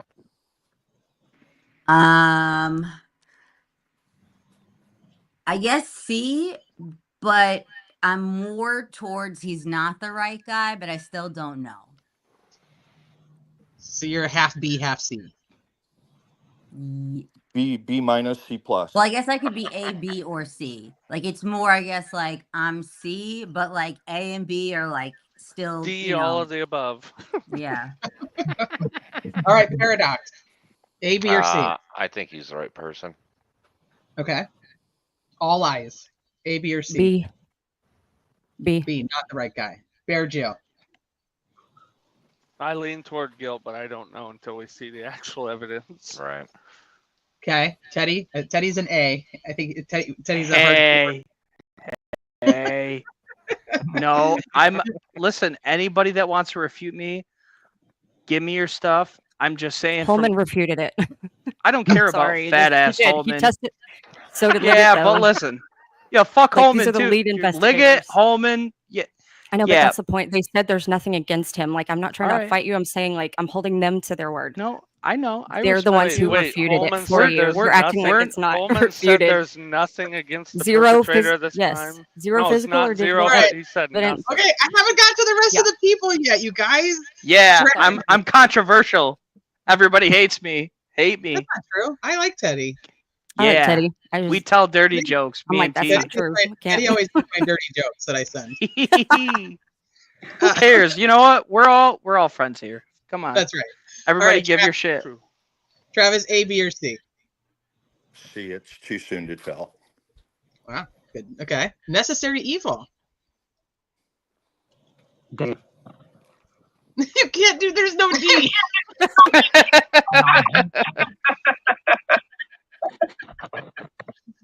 Definitely A. You're gonna go with A? You're gonna go with A? Yep. Oh, I got an echo. Okay. I got an echo. Okay. I think there's yeah, I think necessary evil. He's left and come back a couple of times, but he still has that echo. I love Teddy. You guys are all in here like picking on Teddy. Leave Teddy. Leave Teddy. I'm not picking on him. I feel like you are. Like, I feel like feel you're attacked. sassy and no, I feel like I'm like attacked. sass, and so like I'm like I hope he understands. Like I'm just sassing. Like, but you know, I like Teddy too. Travis sitting in here when you say, and other people I've heard say that they have nothing on him. Where is the SPLC? That's from the lead investigators. Everyone.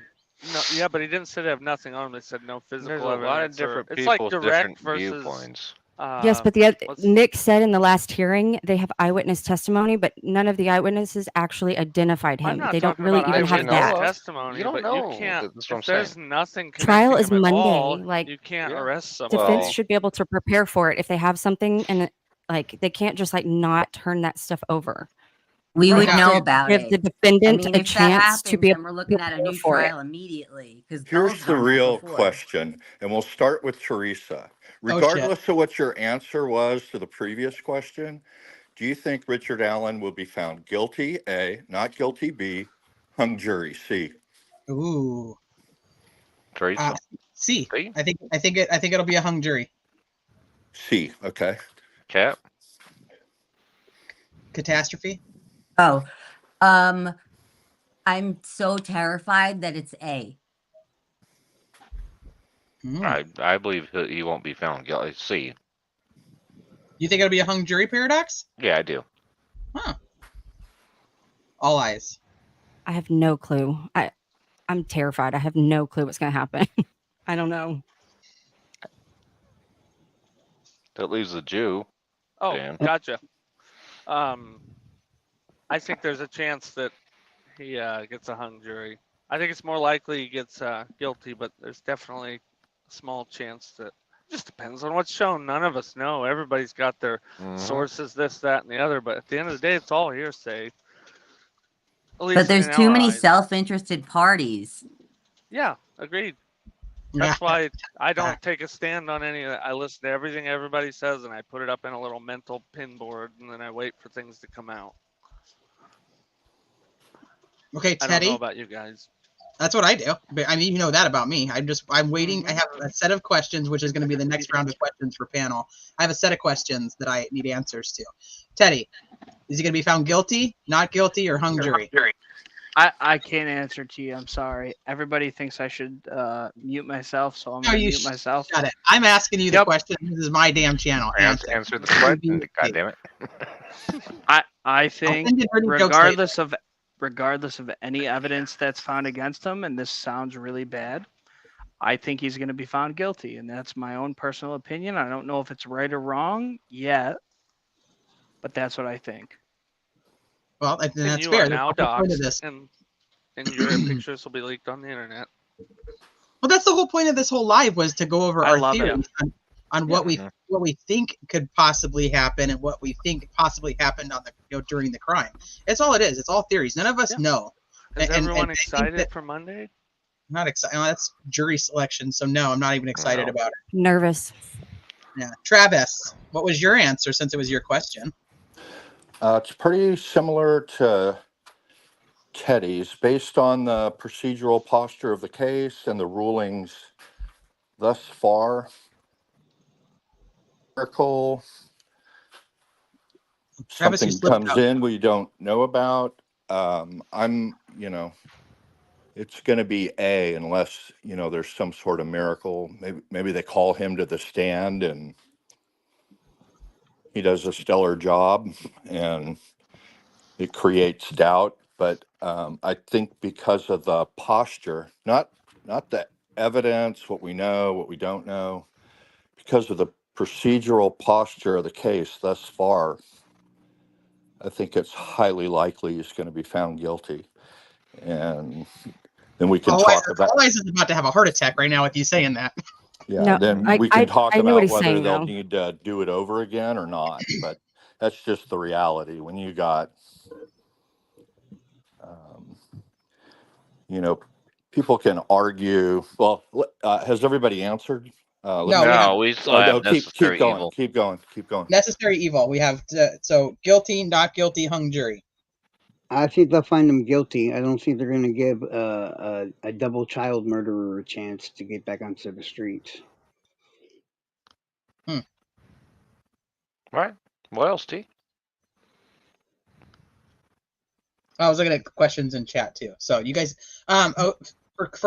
for me, like I've said from the beginning, I sit on the fence, and I feel like there's a solid set of questions that when I have the answer to those questions, I'll know where to go. Like I'll know if I definitely think he's guilty or if I think that he's the wrong guy. What is your most important question that you hope gets answered at trial? One question. I'm assuming Kat's going to go first here. I'm going to need a minute, so please count time pass. You only get one. The most important thing for you that you hope is presented in evidence that either solidifies your spot or puts you over the fence if you're me. And so somebody in chat said motive. They don't have to show motive. I told in both of my theories tonight, I gave a motive on why I think it's him that acted alone, and I also gave a motive on why I think it's third party and what each set would have the motive for. But I have about 5 that I really think that would make the make or break where I stand. But you can only pick one. So what is the most important question that you hope gets answered in evidence, like by evidence presentation or testimony, that you think would be like the end all be all? My biggest question is whether or not they spent $1 million+ on a river search based That's off right. of based off of the answers of a known liar that they had in custody, and then after 5-6 years that they've been going over this investigation, they finally went back to the beginning. After all of that, they've obviously hit multiple points where they knew they weren't getting anywhere, and they waited after they lost 70 days of interviews, or 3 months, whatever the amount of days was. They finally went back to the beginning after all of that, and then found his tip narrative. They went back to the beginning in March of 2017, the first time, to reevaluate all of the interviews they had done. And by that point, Mr. Allen had been interviewed. Like, this wasn't, they didn't wait 5 years to do that. They started the first time in March, and then they did again in April, and then in June. They did this several times. So And then May they of brought another agent. 2017, when they looked at his interviews, there was nothing to that. According to Sergeant Riley, his little like a it wasn't a press conference, but it was like a semi interview where someone caught him. They were answering questions. He was very, very specific about what exactly they were doing. And going back to the beginning, Rich Van Wyck did another one a couple of weeks after that, kind of elaborating on it more. He even got B-roll of Doolin walking into headquarters, and the little banner says, going back to the beginning, reevaluating all interviews. Like, they didn't do this the first time in 2022. They have done this several times. So if they never looked at Richard Allen's tip narrative in May of 2017, if that never happened, they did. Right. Okay. So. Well, that's why people assume it was lost, and that's It where was the whole followed up on. Like, you Right. don't get interviewed and a follow up with an officer unless the tip is followed up on. The fact that they're trying to paint it as it was lost in the shuffle, it went through the process exactly as it's supposed to. He called the tip line. The person who answered the phone took his information. They took what he said, they forward it, and then lead investigators, they evaluate it, and they decide whether to follow up on it or to dismiss it. They approved it for further lead, and then it gets assigned to a detective.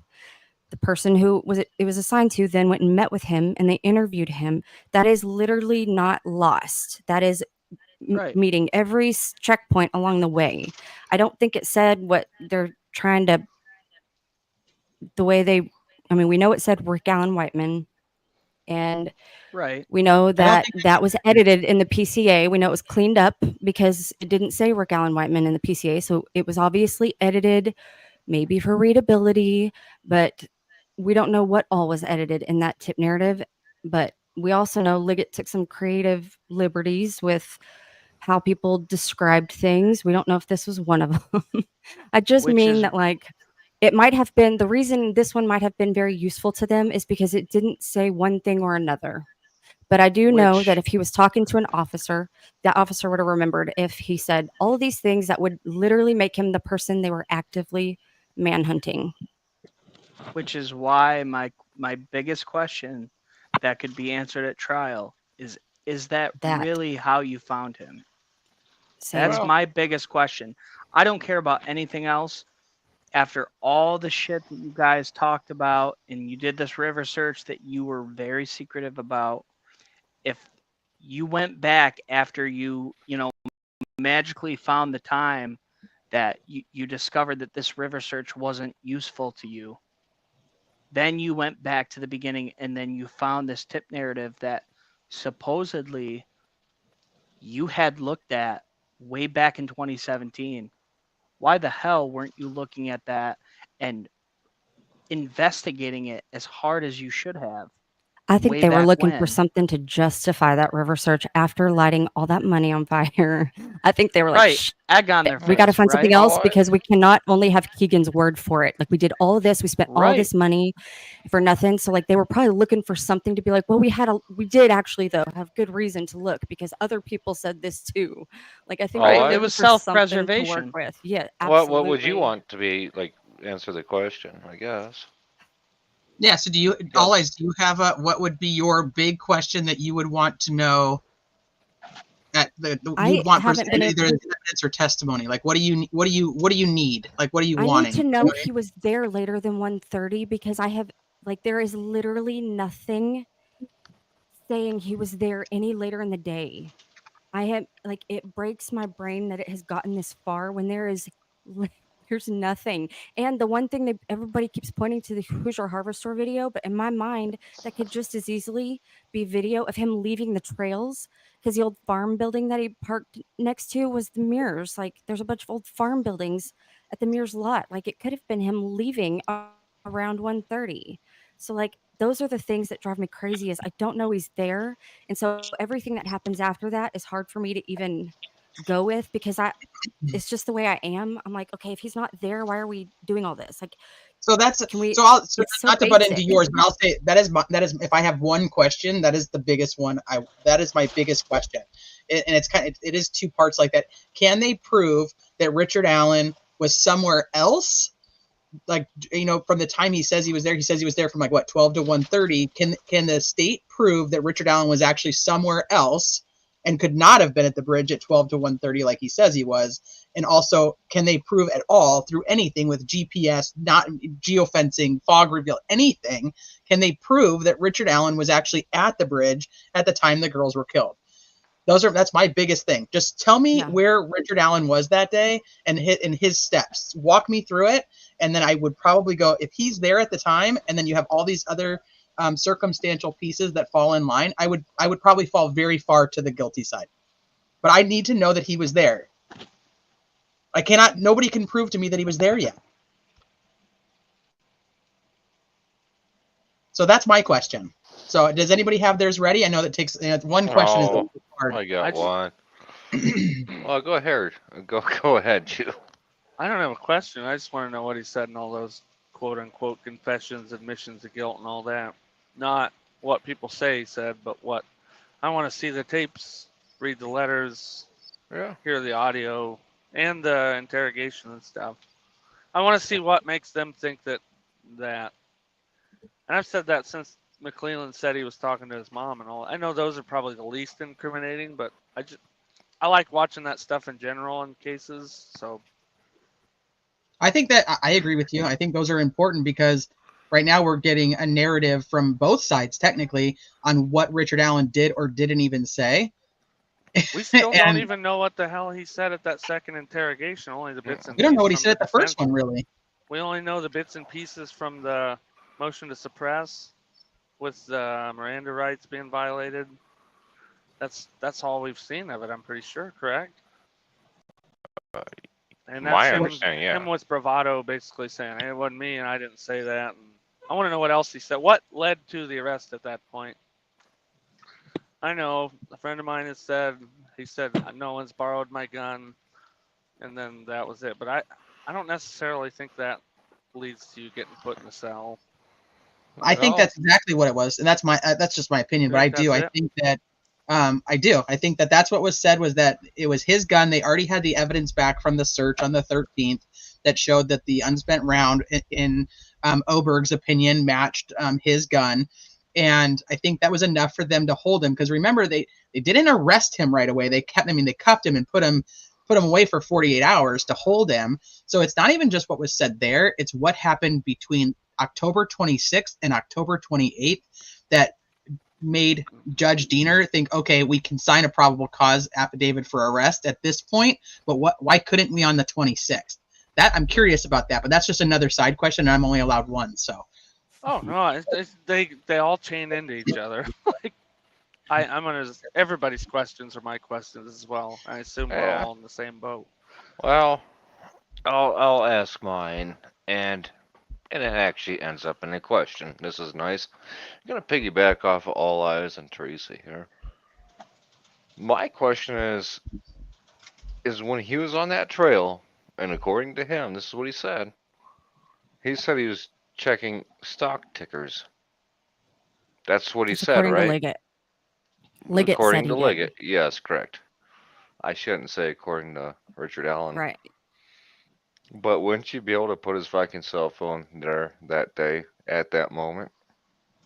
But You we don't would. know that this kind of goes to what Dan was saying. We don't actually know what was said. Right. Well, And we do know that they're going to have the video, audio, and transcripts of that, correct? So I eventually it will be available sure. maybe to the I public. don't know about So, that. they should. They should. yeah, Let's it just go should with be. it. They should. Oh, here you got it pulled up here, T. Thank you. A few people are trying to join, but your devices are not connected, so it's not letting me add you. Just FYI, if you are one of the people trying to join, fix your devices. Yeah, it says it right there. He stated he was watching a stock ticker according to Liggett. Look, if he was doing that, wouldn't both sides be fucking screaming from the rooftop, especially the defense? And this is a real question of mine. Was he So, there that day with his damn stock ticker open on his phone? Because he would be hitting cell phone towers if he was doing that. He'd be using data. so Not according to Nick. he tells Doolin. So this is the Is it Doolin Nick? narrative. Oh, is it Before Doolin? Liggett. Okay. Tells Doolin. So the stock ticker was one of the closest to a statement that was captured in a report. I mean, you have to kind of take all the steps there. Closest to the crime itself, but all the stuff with the clothing and the watching the fish and the being out on the first platform and the wearing of the clothes, all that stuff doesn't come until the October 13th and October 26th interviews is when all of that other stuff comes up. So you can take it for what you want. I mean, yeah, you'd think they'd have him there then at some point, some way, but unless they don't have the phone that he had in 2017, but I mean, they have the information, and we know that from. Yeah, they said they fucking had it up above. But I'm just saying, we know from like the Karen Reed case, they don't actually have to have the phone anymore to be able to get the data. Right. So they can still get the data. Right. And so that's my question. My question is, was he there that day checking stock tickers? That's all I really want to know. Yeah. That kind of answers like 90% of my wish-wash behavior on if he's guilty or not. You're kind of in the same boat. You want something to prove that he's there at the time of the crimes, or something that proves that he was there at a different time. You're kind of in the same boat with us. Yeah, and it piggybacks off of both of what you said and even Dan. And I think obviously, what Paradox has said in the past is along with that line, if it's not there, then he's obviously like it. Why does it not match what you're saying? Right, but if his cell phone's there, then you have an issue. And that's the Especially at 1:30 3:30, you have a real big issue. Yeah. And now apparently they don't want that. So what? I don't know. I don't fucking know. Imagine. Yes, I think. Go ahead. Oh, I was just gonna say, imagine we're all having a peaceful conversation, but people fight about this all day. I know, right? Thank you guys from the panel for being polite. This is the most respectful large panel I've ever been on. I know. We still have Cat. They haven't said their We still have Travis, Necessary Evil, Yeah. Cat. Did you guys come up with your question? Like, what question do you want the answer to? Yeah. Mine would be knowing the specifics on these admissions and statements against his interest, and just knowing the circumstances, the content, how specific are they? Because in theory, the jury is going to get an instruction that if they find that the statements were coerced, they're not to consider them. But it's really, really difficult to get a jury to go along with that. Someone mentioned, I think earlier, in a case involving the death of two girls that age, the bar, the standard beyond a reasonable doubt, that dropped significantly. There's just a lot of things in a case like this that, depending on what those come out to be. I mean, they may quit listening after that day's testimony if all of that comes in on a single day. And so the opening, whoever's going to the trial and reporting on it, it's very, very critical that get multiple viewpoints that are objective, neutral, accurate, like we got in the 3-day hearing on what the state is saying about, for example, do they say, you're going to hear this defendant right here, they're going to point at him from his own mouth, say that he killed those girls in one form or another 61 times? Or are they going to back off of that because some of those are open to interpretation? It's just like the openings in the Karen Reed case for people that followed that. You know, listen really carefully to what the state was saying. Were they really going to say she intentionally and knowingly murdered her fiance boyfriend? Well, yeah, and then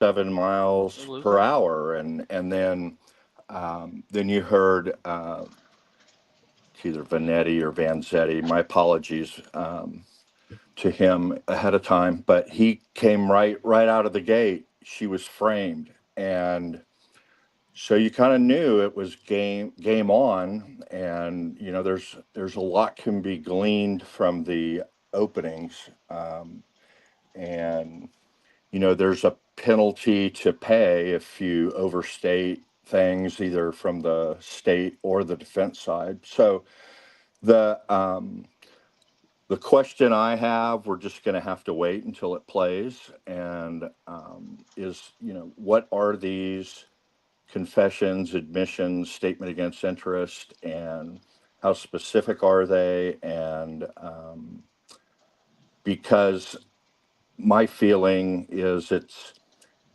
almost impossible to get a jury to disregard. They're just not going to believe somebody would confess to something, no matter what the conditions were, no matter what their mental state, no matter what help they were getting, what help they weren't getting, what drugs they were on, what drugs they weren't on. They don't care. There's two That's sad. There's 2 dead girls. And that son of a bitch admitted to it over the phone. That's what the foreman's going to be saying. What do we need to talk about? And so, and I understand, and there's so much good comments in chat and from the panel and from Teresa in the past about all of the problems with the way he was housed and that safekeeping order and all of that. But as a practical matter, it's going to be lost on the jury, and which is why I gave that answer A little bit ago. And so that's my biggest question, because that's going to, in my view, that's what it's going to come down to for purposes of trial. And then he's got all of the avenues open to him in terms of what he can do procedurally after that. But just in my experience, when you've got somebody saying things on the phone that are recorded, they're just impossible to come back from. But that's my biggest question. I think that's why I think it's a main reason why Rosie and Baldwin have pushed to have Keegan Kline, James Haas, and potentially even James Chadwell, because we have false confessions. False confessions from Keegan Kline. There's the confession that Ron Logan apparently told his cellmate James Haas, and then there's a rumored possible confession from James Chadwell where he was trying to make a deal to get into a mental health facility if he admitted to killing the Delphi girls. So if you bring in 3 people who are literally were in prison or jail at the time, or you know, when they made these confessions, and they're not true, or you have now 4 people who've made these types of confessions while they're in prison, then does it are they purposely trying to counteract? Like, look, people just, this is what happens. This is what happens in cases like this. You know, it's a very high profile case. And we know just from being the public, how many people have confessed to like Madeleine McCain? How many people have confessed to John Benet Ramsey? You know, that people do, they falsely confess. It's fucking weird. And us normal folk are like, what the hell are you doing? But it does happen. So my opinion is they're bringing those people in to show the jury, like, look, there's other people who confess multiple times. And to Teddy's point, they spent $1 million on one of these people's confessions who's a known liar, and you can't count on these investigators to actually know what the fuck they're doing and to know whether these confessions are real or not. That's my opinion. I think they're just trying to even that playing field on the confession side. Well, see, that harkens back to the question I had. Like, that's why I want to hear them, because I think as maybe someone who's been involved with all these panels and research and this stuff, you're going to be able to determine BS from something that fills in all the gaps you don't have. Like, I'm not saying he said that, but if you see that when you look at them, and even if you're one of these people that has your crazy theory, and then he's got a confession in there that buttons it all up with a nice bow, and you're like, oh, shit. Well, I feel like even if you're in psychosis, you shouldn't know. There's probably things that you shouldn't know or couldn't know that you're not just going to make up out of your head. I don't know. Again, I don't know what was said. And that's what I've been like focusing on, waiting on to see what they bring forward. Ron Logan's confession has details only the killer would know. Well, where does that come? How do we know that? That's going to be from James Haas. So that's the one that that was Ron Logan's cellmate, who says that he's the one who got the confession. So that's what I'm saying. Like, that's why I think they're bringing in these people or requesting to have these people brought there. What he said was disgusting, though, T. Who? What? His cellmate. Oh, James About Haas? Ron Logan? Yeah, it was disgusting. And, well, I'm not going to say it here, but can you paraphrase that?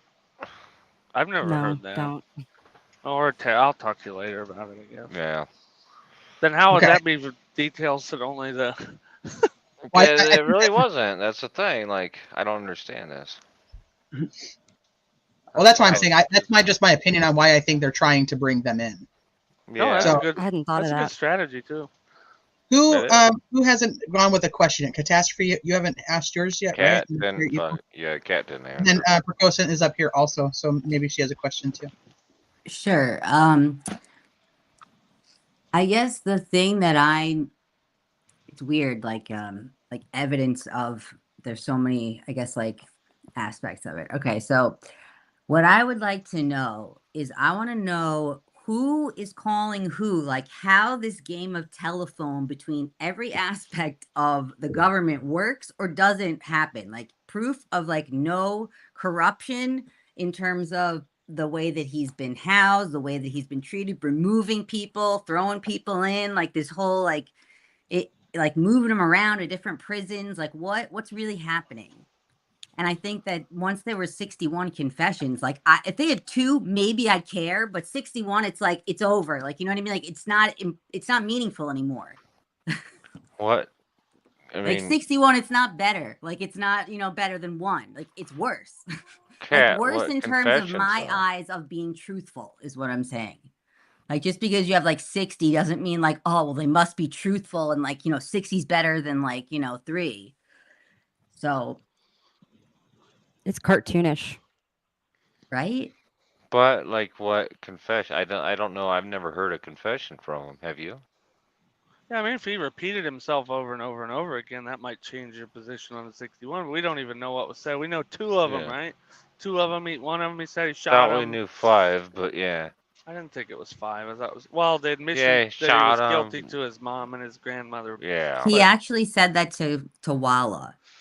Okay. What? But Rick, but Nick had to get it all transcribed, and that's why it took so long to hear him. We know we have a transcription of what Walla says he said to her about a conversation he said to someone else. But this conversation apparently took place like right after he had a medical emergency. Like, oh, I'm sorry. Like he wasn't on the phone. He had a seizure and was like, I want to talk to my wife, and she's like relating this, and it was after I mean, he was this Yeah. even the nature of that specific one is Well, that's what I was getting at. Is She I'm only is. She dialed the number. referring to the two that the defense cited in one of their motions. Well, the ones That's what that I the was Nick referring says to. That's the only happened ones we know are for those sure ones, they're which then quoted. like started the troops being deployed out to Westville. Like that was like the probable cause they needed to like go in there and hold these like interrogations. Well, no, I'm talking about the motions. Was it the express? I don't remember which one where he said that he shot him in the back and. Oh, that was Oh from a yeah, defense filing. Yeah, that's Yeah. what I'm saying. That's the but only it's two I not what know of. They happened. quoted those. I thought. Yeah. Right. I know that's We not don't what know happened. what they That's what I'm said. saying. That's the only two that we know of actually what was said, other than we only have secondhand information of what Wallace said. I don't. I begin to not listen to a lot of the stuff that people, the note taker. I just want to see it, I be able know. to read it. Right. Well, so we have the Yeah. warden. We have the warden who has said that he confessed to him when he was walking by, and that he sent him the letters that he sent to this.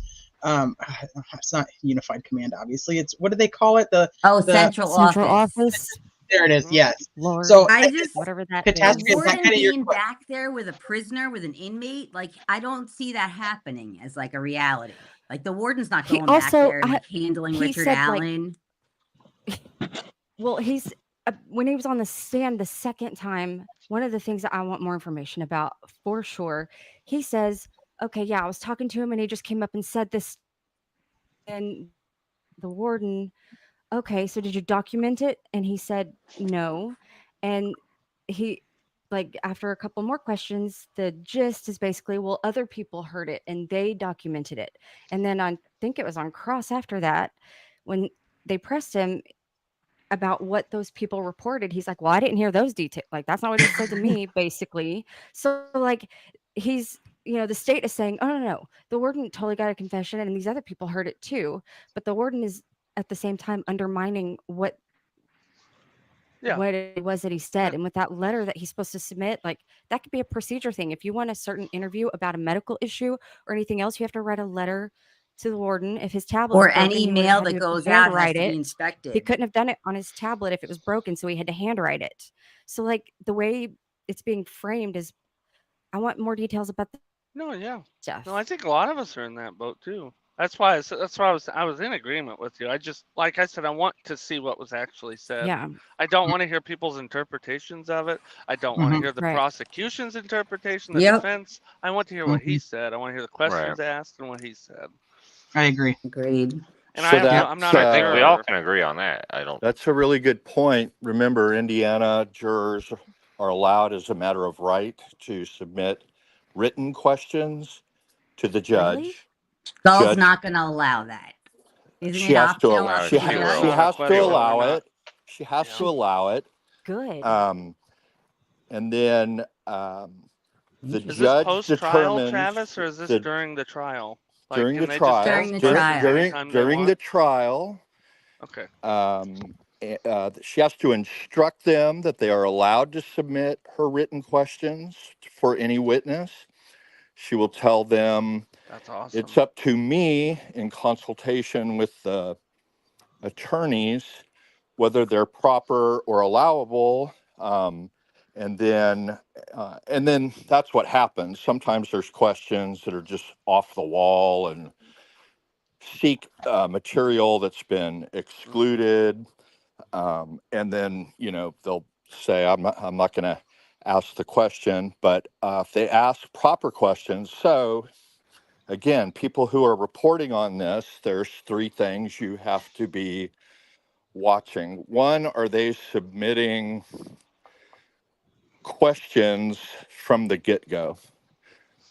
There may be witnesses that are like just getting documents in and they're not going to have questions for them, but witnesses that are providing a lot of information, half a day's worth, are they submitting any questions?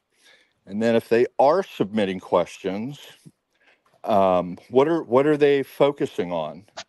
And it's easy to tell when they're juror questions. I mean, very, very simple to figure out because they come at a certain time. And then The third thing is, at some point, do they quit asking questions? Because what does that mean? If they were asking questions and they were good questions, Denotes they may have and then made up all of their a mind. sudden they stop, what's that mean? They came to their own conclusion already about the case, even though they're not supposed to. Or Correct. how tall is Robert Tellis without flats, without lifts on? Yeah.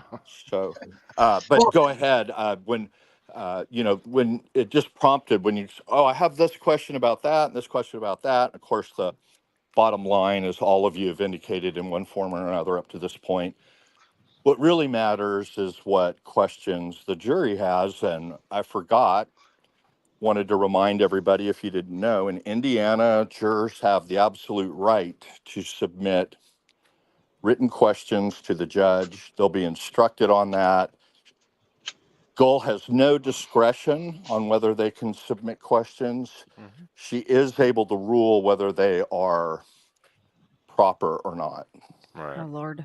so anybody who is a trial watcher, that the most recent case that I can think of that we witnessed the jurors being able to answer question or ask questions like that of each witness was the Letitia Stout trial out of Colorado. Oh yeah. They actually, yeah, and they had some really good questions when they came back in. So, but and like what Travis is saying is the judge did like talk to the attorneys, and then when they were kind of like, okay, we think this is kind of what this question is supposed to mean, they could go back and they'd get like a clarification on exactly what they were trying to answer, or what they wanted answered, and then like the judge would kind of like formulate their question into a question that actually kind of made sense for the witness. So I think that's kind of what Travis is saying too, is like she does have that discretion to say like you can't just ask random ass shit. You have to ask something, tangible. Relevant. And yeah. So if anybody did watch the Letitia Stout case, like that's kind of something to what Travis is talking about. I think that's the most recent one Some I can. do it optional, so I'm surprised because Gull can't back out of it. Hopefully, maybe, or she just And takes then them and throws them under the desk. all of the questions, whether they're asked or not, are part of the appellate record. They're when Really? you get the record, every handwritten question is in there. Oh wow! Thank you, Travis. That's very That will be fascinating. very interesting. Yeah. I have Anthony France in chat asked a question, and I'm going to have Travis, if you can answer that, if or if anybody else happens to know the answer. But Travis, being the attorney on panel, I want to make sure that we give him the opportunity. Do you think that this defense team? I mean, we still need to get necessary evils question, but do you think that this defense team would want a majority of men or women? Like if you were looking at this case, would that matter to you? Yeah, but in Texas, a defendant has the absolute right to go to the jury on punishment. And so it's a lot more complicated and a lot more strategy. Do you have a case that's defensible, winnable? Not so much. Then you're going to want jurors that are better on punishment, maybe. And women tend to be, especially in death penalty cases, tend to be a bit better on not going for the death penalty. But in Indiana, the judge determines the punishment, and for the most part, it's fairly automatic. They have sentencing guidelines there and so forth. But and as Michael has mentioned and other things, if he's convicted on both, he'll get a sentence that, in effect, because of his age, would be life without parole. He will be parole eligible, but he'll be way beyond the life expectancy of anybody even on the outside.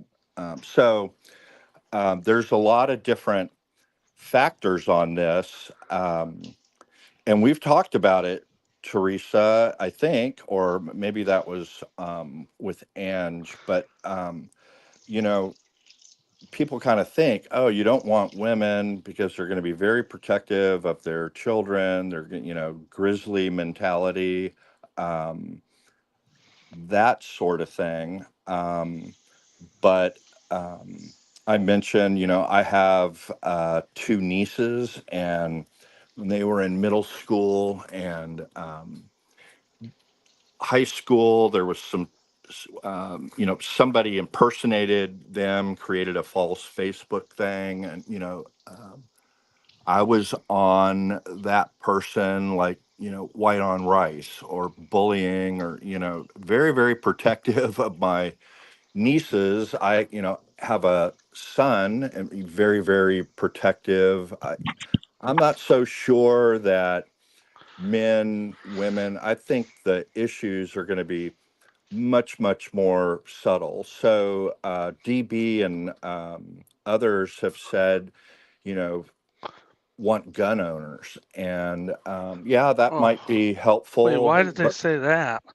well, because I think in the So that they don't fall context, for the one of ballistics them dumb shit. thought that, well, if you're a gun owner, that makes you going to be necessarily skeptical, highly skeptical of the firearm tool mark, the FATM evidence. But I don't know. I've been Oh, a gun I can see owner that. all my life, and until you see those photographs with the stereo microscope side by side, and that expert saying, here's this mark here and here's this mark here, that's a perfect match in the world. Until you see that, I mean, most people don't know that, in theory, if you buy into the science, or it's not really science, if you buy into the techniques and evaluation of FATM, it's very, very powerful evidence for a jury, this expert testimony, which is why there should be a hearing on it to make sure the jury doesn't get confused. Unfortunately, Indiana has a horrible case that's fairly recent called Turner, about Mm-hmm. unfired cartridges being compared, that were run through a rifle, compared to fired spent rounds at a murder scene. And the expert was allowed to testify it was a match. They took that all the That's way to the Indiana crazy. Supreme Court. Yeah, Supreme Court. And Indiana Supreme Court said, no, this is good. And then they quoted a Texas case where they didn't allow the use of unfired cartridges to be used to match to a gun. But, they hear that, and jurors, they're hearing a state sponsored expert. And, I think Brad's opposition was really, really good, but characterizing, she's merely a lab tech. I hope that was fodder for the court.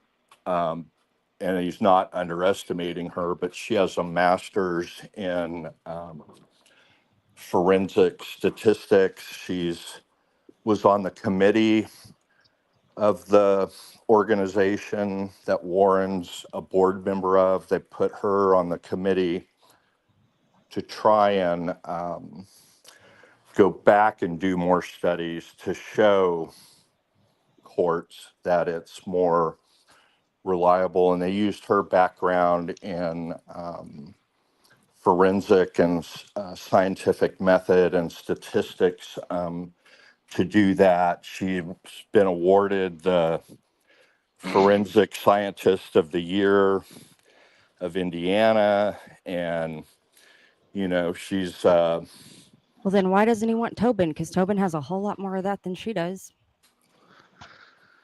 Well, Like decade, state like a doesn't decade want on her. Tobin, but let's say Tobin, what's your first part of your thing, Travis? The only reason I asked that is because being from that area, you gotta be careful what you ask for, because you're gonna get a bunch of, you put that in your thing, you're gonna get a bunch of good old boys that 2 little girls died, and something leads them to believe it. They're gonna want to lynch the guy. yeah. And that's So, just and the then area we're in.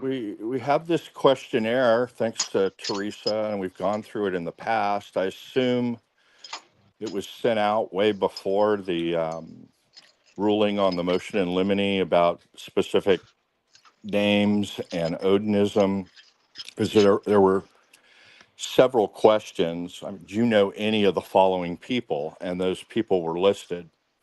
And then it asked a couple of open-ended questions, ask and response, do you know anybody involved in Odinism? And then it listed a couple other of the generic things about that.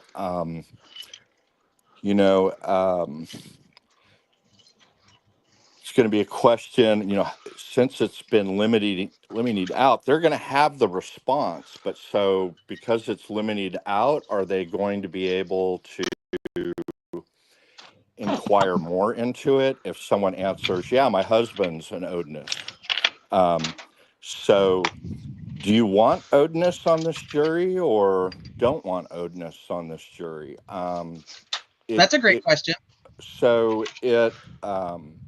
I don't think you can just say, oh, men are going to be better or women are going to be better. But in truth, you can't, you have unlimited challenges for cause. And challenges for cause if somebody expresses bias. And where that's going to come up the most is in response to the questions, have you read or heard anything about this case? If so, have you formed an opinion? Based on that opinion, are you leaning one way or the other for either side? And that's enough to get you struck for bias. And then every state's a little bit different. I'm not sure how Indiana works it, but you can try and rehabilitate them up at the bench. But so that's where most are going to get the boot.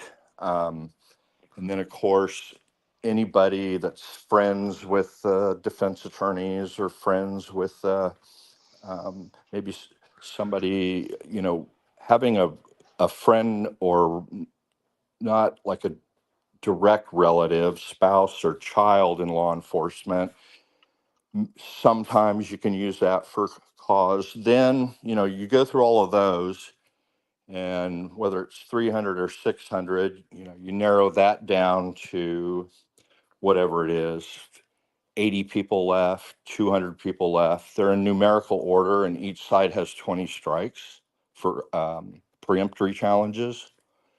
For any reason, no reason, except based on race, national origin, gender, or religion. And so where it frequently came up, like in Kentucky, a case called Baston, Baston, prosecutor struck all of the African Americans on the panel, seemingly because defendant was African American and seemingly felt that those people on the jury, African Americans on the jury, would identify with the defendant and be anti-state. And then the United States Supreme Court said, you have to have a race-neutral explanation or a gender-neutral explanation or a religion-neutral explanation why you kicked off all the Catholics or kicked off all the Baptists or kicked off all the Muslims or kicked off all the Asians or kicked off all the African Americans, or kicked off all the females. Real quick, Travis, you said Baston. Are you talking about the Robert Baston from Westville, or are you talking about a different Baston case? Okay. Baston v. Kentucky. Got it. Okay, thank you. I just wanted to clarify. That's how jury selection works. And then in this case, it's going to be critically important. You're going to need folks that, and it's hard to identify them because when you're talking to them in groups of 30, 50, 60, whatever it is, You don't ask questions like, can everybody be fair? Does everybody understand he's presumed innocent as he sits there? Anyone have a problem with that concept? That doesn't get you shit, because no one's going to disagree with that. Like, who's going to say, if you ask this question, does, my client's African American, does anyone have any prejudice or ill feelings towards people who are African American? Who's going to throw up a hand on that? I don't care how strong the Klan is in Indiana anymore, or whatever organization. And I think he's cutting out. I'll say the person who doesn't want to be on the jury might say something like that. Travis, I think you cut out because you were still talking and now you're gone. I don't know if you can hear me. We lost Necessary Evil, so we didn't get to hear Necessary Evil's question. Percosa, you came up though. Do you have a question that you want to throw out there for us? Yeah, Percosa. I mean, I don't know if I have a question. Hi, everybody, by the way. I'm not sure if I have a question. You sound for the far away to me. panel. You Do are the I? Hold on, silent. let me fix my, is this Sounds better? like she's talking into a tube sock. Yeah. Is this better?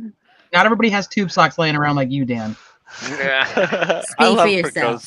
Percosa. I wear Is this ankle better? socks. Oh, A Travis little bit left. better. Is that better? Yes.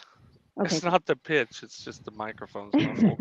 You can do the pitch too, though. It always makes it fun. Thierry, yes, we're still live. I know people are coming back that were here at the beginning of the live. They're like, "What the hell are you still doing here?"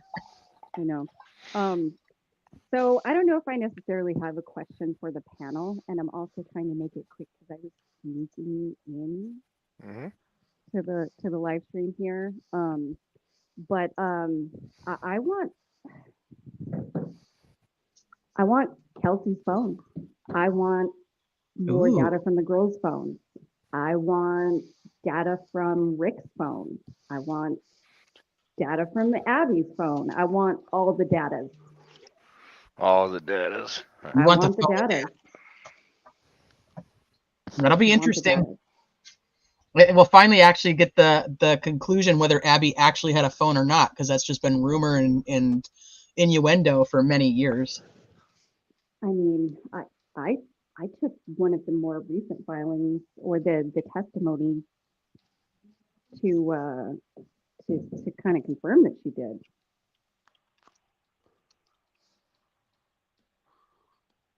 The victim, the one that said victim 2 phone on that filing. Geofence victim, yeah, geofence victim. But I believe that phone was discussed when they were talking about the Abby on the bridge photo, correct? I'm having a really Yeah, hard time. where is that photo? Yeah, I'm sorry. That's one of them I don't know the answer to. And I've always heard weird, like jump, or what do you call it, dancing around it answers on a lot of it. I want to know about the video as well. So from what I have at least been able to figure out and ask around about, that, the video file is a video file, right? Yes, Snapchat can, there's a little bit of confusion about it, right? Like how could the video possibly geolocate at one location and then a few seconds later change? And that could be if they started to record a video in Snapchat in one location, paused, right? And then at some time later resumed the video. But therefore the times would be different on that. And obviously the video that we're seeing, like the surroundings and the stuff. So if it's at the high school, we see video at the high school, right? All of that is really fucked up for me. And I want to be realistic and I don't want to be a conspiracy theorist, but shit like that makes it really tough. Yeah, I want to know why. I've been told multiple times that the gun was identified before the bullet was tested. Yeah, Dan, I I'd think like to know Teresa has. that. And I Wait, mean, Yeah, I like think a Teresa specific has variant, spoke about that before. variant of a P226. And Yeah. Paradox yeah. and I spent 2-3 hours looking at them. There's pretty much like a 20th and 25th anniversary that we narrowed it down to, and they have gold trim on it. But if that's the case, that's We were weird told, too. not by any motion or filing. So you Yeah, have to, same here. but we knew the type of gun. I can just tell you this: we knew the type of gun prior to an arrest of Richard Allen. So I am inclined to believe the How? conversations that happened because Brad What I- Weber's gun was taken and Kay Weber had Yes. made a And he statement had the that Sig the gun was Sauer taken. 40 cal that wasn't a P226, correct? The Weber From my understanding, was he like a 320 well, or something. I will have to go back in my conversations and double check that because I don't want to say yes or no without. I'm not 100. I don't remember 100%, but I thought he had the same gun, and maybe it wasn't I him. It remember was I think his Maxwell that had was the same gun. But we Maxwell. also, That's the one. Maxwell had a striker fired pistol. yes, yeah, I think that's the one you're Not a thinking. single action, double action. You're Yeah, right. that 226 is not a striker-fired pistol. Yes. So, well, they were looking for this specific gun at Maxwell's, and then they did not find it apparently. And then they also took Brad Weber's, and that was supposedly the exact same kind of gun. Like I said, I don't have this documentation up to back up my memory. So this is from memory. I just want people to know that. But Brad Weber's was taken for like 6 months before they would give it back, and that was through Kay Weber and Doug Rice who said that, and they said what kind of gun it was, and that's how we knew what the gun was. And then there was also the conversations from people who had been searching. This absolute hearsay, so take it for what you want. Who were talking about ammo, like the spent rounds that they had found and what caliber they were.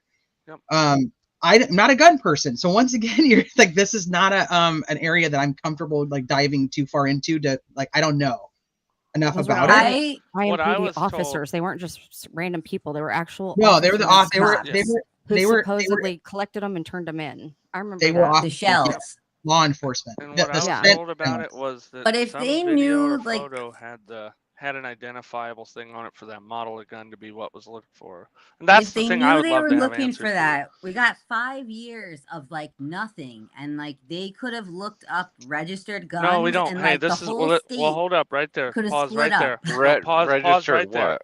Listen to this. If I live in Indiana and I live in Ohio, we have the same laws. If you are my neighbor and I buy a P226 off of you, I'm legal to buy it. There's no record of it. Nobody knows where it came from. And if that happens 2 Doesn't or 3 matter times, because it's they gone. had no leads. Well, that's what I'm they getting reached the at. bottom of the barrel. You won't find it though. Is what I'm getting at. You'll never find there's it. What no else were they registered looking gun. at? They were It's going also a after very, very common homicides gun. of children across the country that had no resemblance to the crime. Like they Right, were right. But I'm saying you're not going to find that gun based on what you're What, doing. like that? There's Yeah, a Even that's the possibility, unbelievable. at FBI. least. Well, no, and even listen to this. Even the FBI. No, who? Why? Well, the FBI does the first rounds of all the new guns, and they test them ballistically so they can match them. Not a And they single keep crime them has on what? ever, not a They're single crime mass has ever been produced. solved It's by more. that. I'm telling you, each one is I individually just think that they fired would have and- put more effort into looking for the gun if they knew exactly what kind of No. gun it was. Well, I If feel they- like they could have asked around town more, right? But then again, if nobody knew Rick had that gun or whoever, Or everybody did. Okay, here's the I thing. don't know. How would anybody know Rick had that gun? Let me ask you that. How would anybody know that's the kind of gun? Like, if you find a That's 40 what- caliber bullet, you're looking for any kind of gun that can fire. But that's 40 what I caliber. was. And how That's long what was the That's what Dan I bullet was and I were in trying the to tell ground? you is I was told that they knew exactly what it was, a specific P226. Not I know, just but a if they can't tell 226. you how, then Yeah, how do they Then- know Well, that's that? It was on what a I'm saying. video, But perhaps? that's what. Okay, But that's hold what on. I'm. I think That's that what I'm I think asking. I think the difference is because we're only going off of what we have been told about these guns. But my understanding is that is that the Logan Maxwell gun.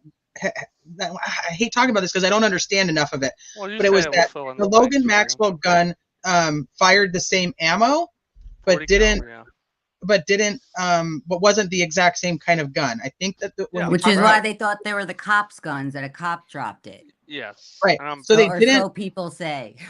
Right, that think was a it was big a thing too. 6 hour also, but it was a different model. And there's a bunch of 6 hour models that shoot 40 cal. Right, but we don't have the information to know how many other, because there's a lot of search warrants that aren't being talked about publicly. I mean, there's, if I could Or pull up were some, even carried out. right, That's and so true. how many guns were actually True. looked at that also just fire 40 Well- caliber? But we mostly the public was told because of the K. Weber connection with Brad Weber, and that became like a really big deal, and maybe it just happened to be the same.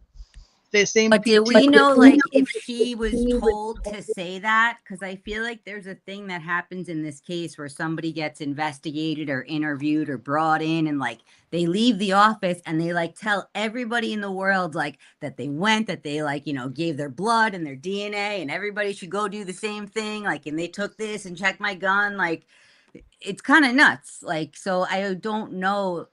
I don't know if I could trust people coming out saying what they did, because I feel like that happens in this case. And for the record, when I bring this topic up, I hate talking about the bullet. I think that it is complete junk science. Yeah, But that's what I was told, and that's the only part of that whole gun thing that ever made any sense to me. Don't know if it's true. I won't say who said it, but that was something that piqued my interest, and we did find specific models that would be easily identifiable on a crappy photograph. All good. I'm but I'm that's open. something to like. And put in here's the pin, thing: a lot put of people pin in think for there's the a trial. registry in the United States, and there is in a lot of states. In Michigan, it's in paper. Okay, so they're not gonna fucking know. I can go out right now and buy a fucking weapon in Missouri, and you'll never know that I bought it.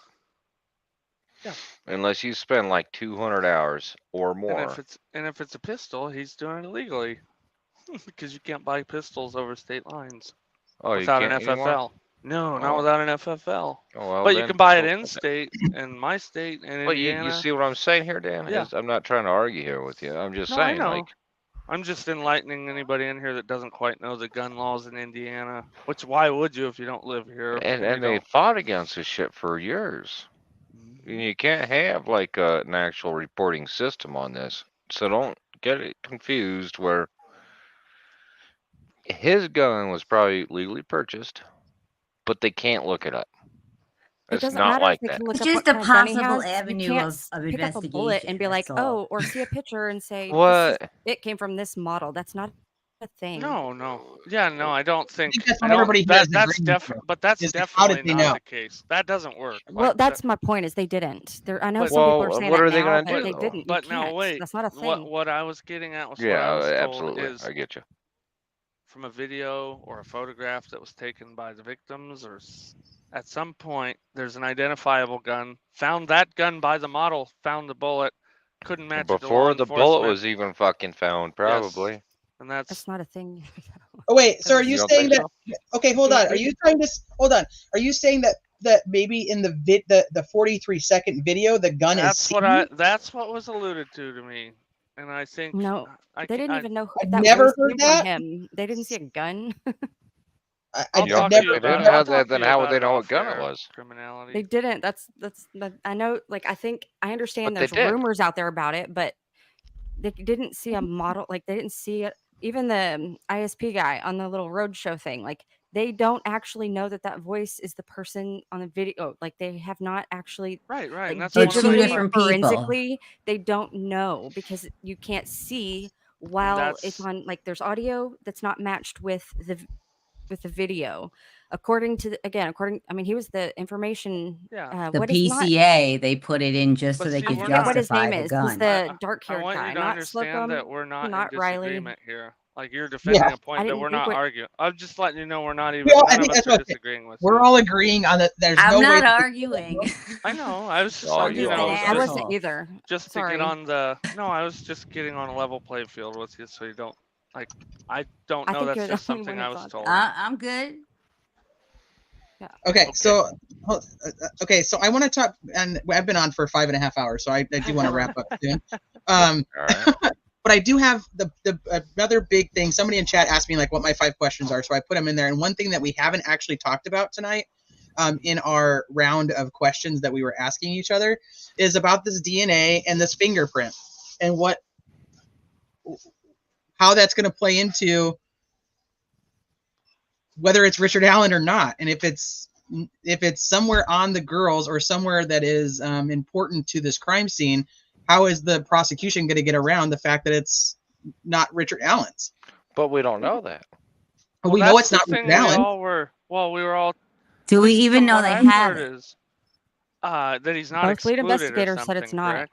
They said there's no fingerprint, like specifically. They said specifically DNA and specifically fingerprint. Linking him. Liggett and Which, Holman yeah. testified there's nothing. Here, I'll play this for you guys real quick. But So is you- it, can you hold that in congruence with it doesn't match him, but he can't be Is excluded? this going to 'Cause be that's Tim all I heard. Riley? There's Hold nothing on, I'm gonna against play this him. for you guys so you guys can Hey, see. Teresa, let's hear it.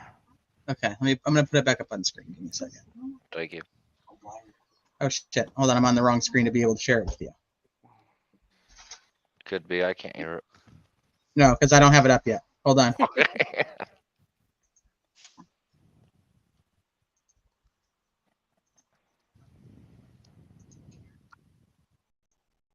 Okay, hold on. Why is it not? There is a lot of physical. Is it fair to say there is a lot of physical evidence in this case? I'm going to say there's a lot of evidence. I know there was at least 4 different crime scene technicians working that, and they worked it for almost 4 full days. A lot of tracks, cigarette butts. Believe it or not, this is kind of disgusting, but you had spit. People would urinate. I mean, there were some fingerprints collected. Do you know if those fingerprints belong to the killer? That I do not know. And same with DNA. You have DNA. Yes. Do you have his DNA?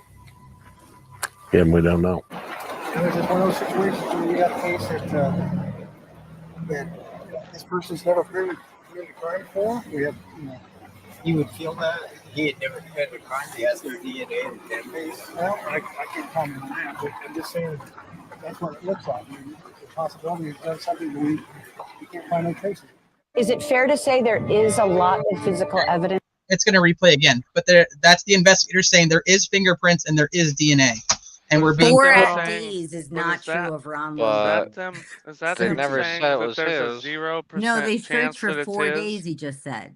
Well, here's the question with what they just said. Is that them saying that when they tested against it, there's 0% chance that it's him? Or it's saying No that it means can't no, Dan. conclusively I say don't no? think that they even know No doesn't mean no. fingerprints, No doesn't semantics. mean no with It lawyers. does. They're saying We have that there's tons no of evidence, okay? We have tons of DNA. I bet you do. But they're saying that there's no DNA connection to Richard Right. Allen. Right. The fingerprints are not Richard Allen's. Can you They're tell me how saying- that's incongruent to what I just? Well, not the fingerprints of the DNA. Like if he's not a match, is it degraded? Is it? But why do we mixed? think Is they it a have it to mixture? begin with? So I'm going to back this up. I'm going to back up because you just said if it's degraded, which was a very big rumor for many, many years. Yeah. And I can tell you right now, what we learned was they spent $20,000 of their budget on IgG. So it's definitely not degraded to the point where they could not match it to somebody. So my question is have we ever in the 7 years since this crime ever heard of a woman being tested for DNA? I haven't. No, but I've always thought of it. I think. Well, I mean, I think there's thought this rumors was that Richard Allen's daughter was tested. There's definitely that going around. I thought in one of the interviews, Kelsey said she did a lie detector and gave DNA. I thought. It might have said I that, don't remember but I mean, we are where we are. I'll have to look. So- I thought she did, but And you might be right. Maybe they did it based on just like the family and being able to rule things out. But at this point, they have DNA. They don't have a match to somebody. They have fingerprints. They don't have a match to somebody. And at the time of these interviews, they had stated they don't know if it even belonged to the criminal or not. So we don't know where these were found. We don't know how much. We don't know what type. We don't know what kind of DNA, what type of DNA. But we do know that they used IgG, which means that they are able to actually create an SNP profile off of that DNA. So it can't be degraded to the point where it's not usable. And Then we'd know. if it's a partial, let's say they had this partial, because I've heard this whole thing about like how many markers there are. Then there's, yeah, I know. But so how many markers there are. And then, so if those specific markers are a match to Richard Allen, then we would not hear that there's no DNA connection. Do you see what I mean? No, that's the exact question I was asking. I wasn't trying to be snide or anything. I know you're not. don't know I'm just talking. because there's and you know everybody in here knows as well as I do. We get rumors on everything on both sides every day, and it's annoying. And it's to the point where if you listen, like you just stop listening after a minute. So that's what I'm saying. So how does this hair? Not hair. People are saying hair in chat, so now I'm talking about hair because we were talking. There's also the rumor of an animal hair that was found, and then everybody knows the rumor of the cat. And do we know that they got everyone that was in the search party listed correctly and tested them? I doubt it. Correctly, I don't know, but I do have the search party members. I know they have the list. We've seen the lists of them. T has a bunch of the lists of the yellow notebook paper that they had written down on the tables that everybody has. Yeah. Well, there was like a WTHR or Fox, like one of those, like the local ones, like Wish or Fox 59. They did an article. I don't know if they did a segment also, but I do know there's an article where it's basically Liggett saying, well, I didn't mean to confirm, or not Liggett, sorry, Tobe. Sorry, Tobe. I forget what the headline is, but it was basically Tobe saying like, oh, I didn't mean to confirm we had actual DNA. Like he walked it back, but I can't remember if that would have been before or after. I think it was right after they asked about whether or not the person had committed a crime before. Oh, was that the Michael Cat? That was a Kim Riley statement. The cat, yeah. Okay. It was a vague statement about whether or not, but for some reason, Tobe was walking it back. He said he didn't mean to confirm. Like it was a question Tobe said. It wasn't the Riley thing. It was Tobe Let me mentioned ask you something, this. but it was along the same lines of what Riley did say. I just can't remember specific. If okay, so the incompetency here. I guess I'm going to ask the panel. Incompetence with whom?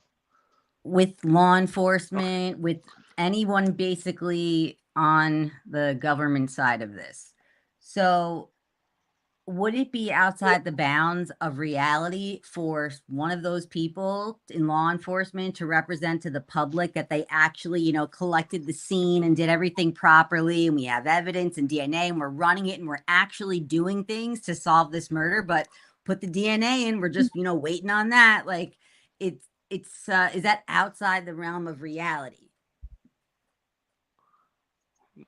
Say the last part, like part of that again. They were doing it or not doing it, and representing that they were. If their representation to the public as not being truthful in an ability to sort of act like they were doing a great investigation and they were going through all the steps and the sciences and stuff. We ran the DNA and CODIS, like we're like to make it seem like they're actually doing like investigative things and going along with technology, just like they're recording the interviews.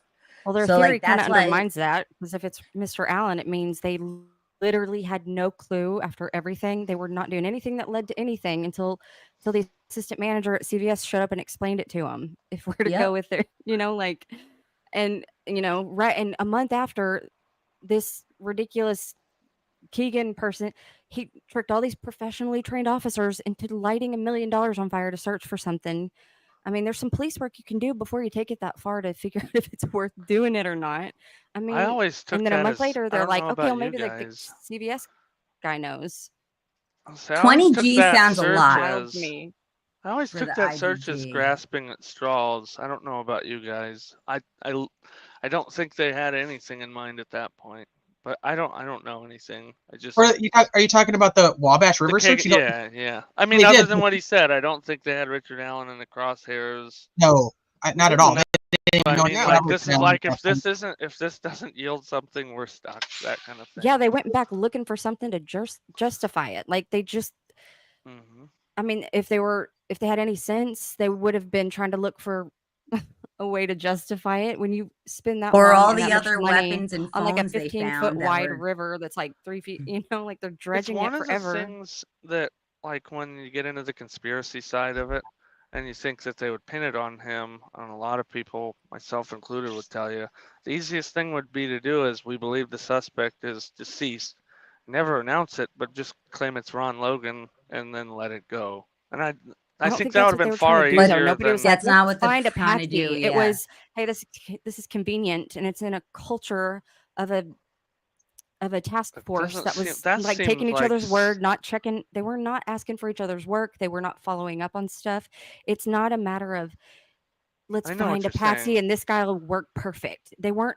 That's not what they were trying to do. It's one person interviewed this guy and then was like got tunnel vision. Like nobody else had this guy on his radar. Holman's the only one who ended up taking him into custody, and he even said, "I don't know what you did because they don't have anything." He's like, "But I'm going to prove it." And a year later, he was testifying that they did not, in fact, prove it. But that's the point. Like it's not about Well, this conspiracy is the versus question whatever. It's too. Do like you think in a the whole culture reason where the standards are low, that's how it Teddy asked works. this earlier, but do you think, and I don't, but do you think the whole reason that they even mentioned and talked to him was because they found that tip narrative? Because I don't believe that.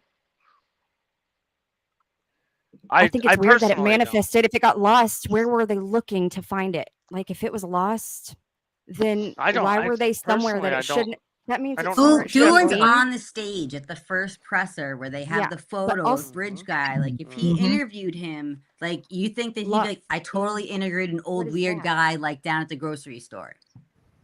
Who? Or Why? like I interviewed somebody who said they were walking that path and said they were there at the time and were checking their stuff. Exactly. And Yeah, they and so mentioned Follow three up info girls. is who are Like, the three girls? The three girls were there earlier. But my other thing too, though, is if it's lost, it means it's not where it should be. So why was someone looking in a place for stuff that No, would I'm be that, under the "it shouldn't be here" thing? but So that's what what were they I'm getting looking at at is I then? don't know that technically, in my own head canon, I don't know if that's what brought them to him or they went back after they started suspecting him and went and found that. all eyes is a G Nobody on suspected the him. tip. Do what? No, I mean at that specific second when they started looking into him. I think that Do you tip is believe like the whatever they narrative that choose they your own found the adventure, tip? basically. It's not an actual thing. It's just enough like, okay, it got lost in the For what? shuffle or I entered think the incorrectly. best way to say it is choose your own adventure. I Well, personally chose the fact that I think that the tip was deemed not necessary, like it was because he not was there earlier. Do you right. get what It was, do you get what I'm saying Okay. as far as what I was like? I don't oh yeah, think that tip Well, itself is then what why led was them he to even arrested? talking to him. Let's start with the premise of why was he arrested? well, there's Holman a wants Why to time answer wasn't that he? Well, I because mean, they you got had one everything side at that says the point of nothing, arrest. They and had it for a we're week just gonna before take and him. didn't arrest him. Yeah. Yeah. And why wasn't he arrested in 2017? Well, I don't know if he that's another thing I have an issue with. Why if they got this tip in 2022, they acted one way when they saw it. Why is it so different than the way they reacted the first time they got it? Unless it says something different now than it So did back That's what I was then. getting at so too. we don't know why he was arrested when he was, right? That's it. Well, they didn't get anything new from the moment he walked in there to the time Holman took him into custody. There was no new information that came in. That's Right. probably Well, my one that's point of Well, disagreement with I Teresa. They couldn't have gotten that search warrant unless he told them, like, you can't just go into someone's house because they have guns and knives and blue jackets. You have no. to make it clear, It's nobody else has access to them. They're in my what led home, up to only well I what led access up to them. that? no, I think that Kathy let them come into the house and search. I don't think there was any search warrant necessary, which is why I think the search warrant Then wasn't why did they until later write it? when But regardless, But what wasn't the happened? gun they What had to led write up it. to it? wasn't the So I gun think the recovered in initial the search warrant? right. Well, so Or Yeah, you but they think got they those went results in and back and then did nothing about it. or you think they went in and found the gun and then I with think her the search permission was and then they made a search warrant? Is that I what you're think the saying? search was voluntary, and then I think that while the search was being handled voluntarily, they were getting a search warrant, and I think the search warrant was filed later, and then they used it to get specific items that they wanted. I still don't think my question was answered. What led up to that? Yeah, that That's was Well, because there's Teddy's not one. question Holman too. does not have any. There's nothing to like. That's kind of part of the problem, actually. Well, he So hasn't why'd they go said. It's there? hard to He give an hasn't answer said, because correct? Why'd they go there? well, arrest is different. There's like 2 weeks in between these things. Like they're not Okay, like right why'd after the each other. search happen? Like what Before led the up? arrest, what That's made my them point. I talk to think him? somebody would have had to say that to them. Like they had, To like even when who? you look at the transcript of Kathy and all this other stuff, the fact that they would Bef- have gone there when he did not, like he's one of the timestamps What? on the You're getting interrogation there. footage is No interrogation. Go before that. Before he was ever. What made them What? actually go to him? Yeah. Again, that's part of the problem. Holman has not explained why they did. That's what Teddy was asking, and that's one of the things. Yeah, but I that's think not that, suspect in the way that like you're like, oh, but how come? Because there's something right. But if there's a like they reason would have had to unrelated to explain any, that by if now. there's a reason, He's somebody that's not That's not related true. to anybody in the investigation, so that must help.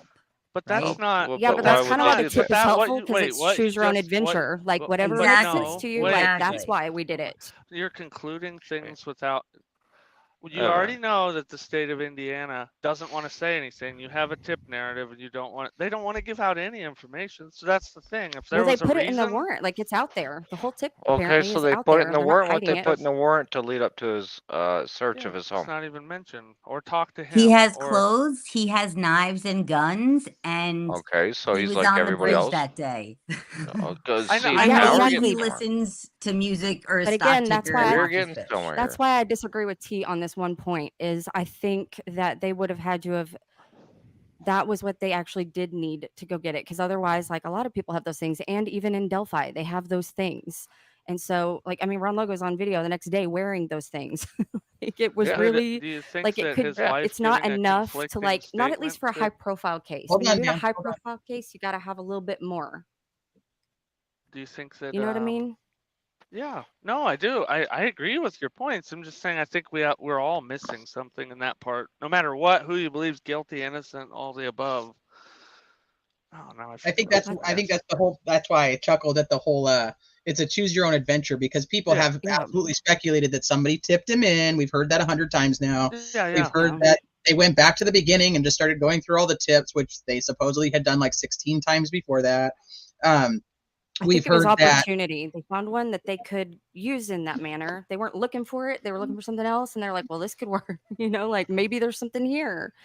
And so they like did try to follow up on it because maybe it could. Like, And maybe it's they somebody should've. that wouldn't have a lot of like, I guess, like wouldn't have a lot of like friends or like knowledge, like, you know what I mean? Like he's not like in the mix of like all the people in Delphi that we like hear about and like that are related to the family and the police. Like he lives kind of a quiet life, no?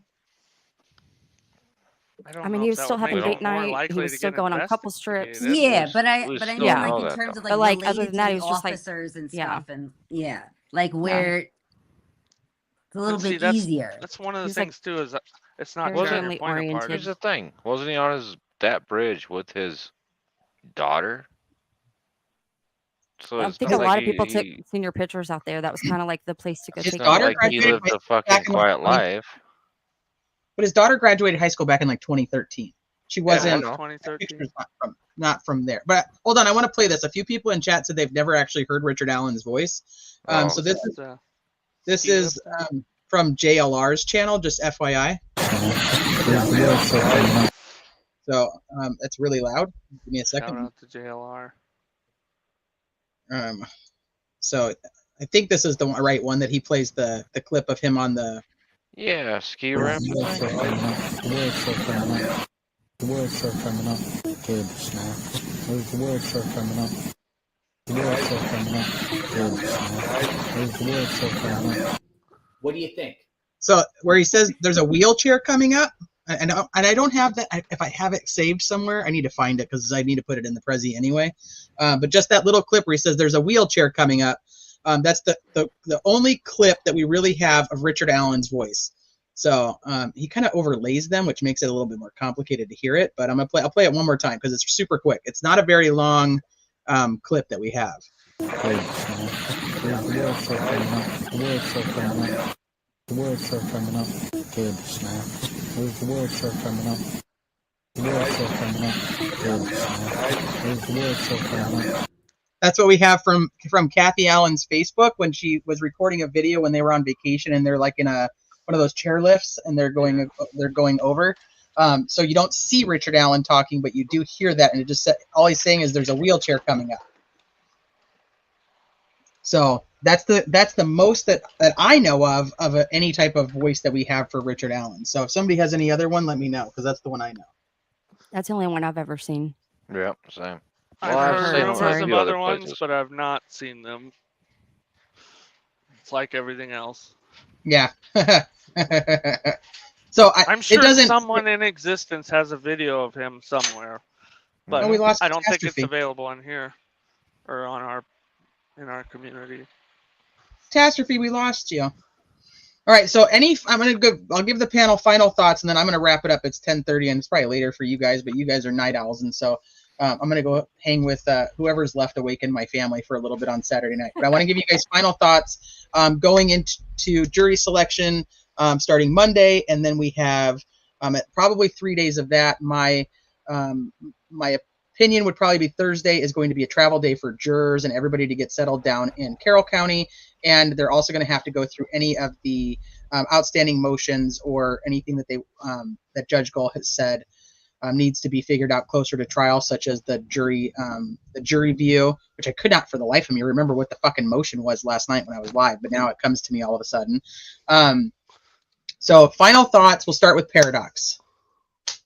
Yeah, my bad. My final thoughts, I was hoping you'd start with the Jew. I can start with the Jew. And Catastrophe, I don't know where you went, but you want to come back, let me know. No, my final thoughts is it doesn't really matter what you think. It's up to jurors and judges at this point in time. Mm-hmm. You know, what you think doesn't mean a damn thing. I'm sorry, but it just doesn't. What I think doesn't mean anything. T, you know I love you.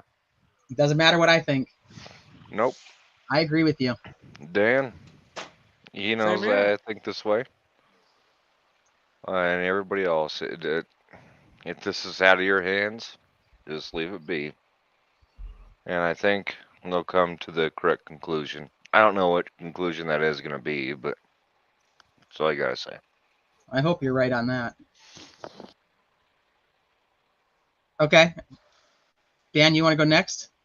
Oh, I just say everybody try to have a good time and try not to harass each other and fight and hoot and holler. Nobody specifically, but instead just sit back, pop the popcorn, and see what happens, because we can't do anything about it. You're screaming and fighting, arguing like it's not going to do anything. Just be kind.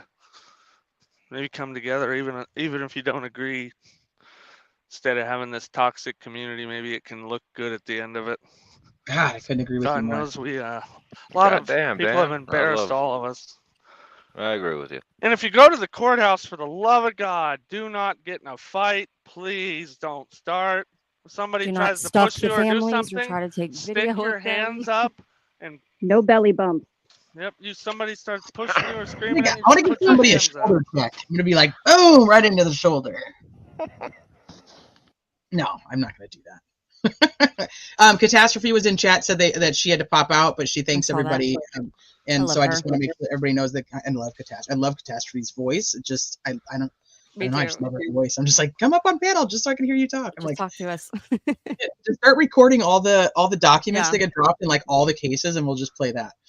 Totally should do that. So, oh, Gam, yeah, we definitely have to. We're gonna smell everybody. I am definitely gonna smell everybody while I'm there. Just and then if Aspen goes, I'm definitely gonna smell Aspen. I'm just gonna put that out there because he just looks like he smells so good. My final thoughts is if I go to trial, I'm gonna smell people. Smells like he fucks. I'm kidding. I'm kidding. Dirty. Other than the people involved in this, Indiana's not a bad place. You're not going to get robbed. You're not going to get stabbed. I used to live in Indiana. You're not going to get arrested by the police for being there. I don't know. I don't know if I believe that one. I promise you. County. Now you go out there and start snooping in Ron Logan's property and doing that, you might get trespassed. And they're going to write you parking tickets because you know the revenue collectors are going to be out because this is like the fair. It's like a state fair for them. Oh, yeah. So be on your P's and Q's around there. But Indiana's, it's boring, but it's Indiana. It's Indiana. all cornfields and Me soybean too, fields, guys, and they're all getting cut down right now. It's all flat. It's boring. Don't be drinking and driving out there. You might get beat upside the head for doing that out there. Oh, I thought everybody drank Hey, and drove. Travis. Oh, and remember, if you go and you are a cannabis user, it is legal there. Yeah, I think that we have They somebody who don't got give a arrested crap, recently for it. and this is the thing with that. They don't care about Did pot. someone do a marijuana? Don't be Someone did a driving and marijuana. smoking, or you'll get yanked over. You're smoking, and you're like, just proceed with it like it's 1999 and it's legal everywhere. Ugh, 2005. we're at the point where it's just ridiculous, but you know, it is what it is. And Yeah. I'm in Cali, so it's legal here now. Has been for quite a while. But okay, so Percosin or All Eyes, do you guys want to go next on your final thoughts on where your head is at heading into jury selection? I'll go real quick, if that's okay. Yeah. If you guys can hear me, I'm not sure. Hopefully my mic is a little bit better. Yeah, it's slightly not better, but we can hear you. Okay. Okay, well then I'll make it extra quick. Thank you. Yeah, I agree. I agree with the Paradan over there. Oh my. I agree with the Paradan. It's really just out of our hands. I say no belly bumps. Don't buy any Indiana meth. If you're there, remember there's only 2-hour parking available. And what else?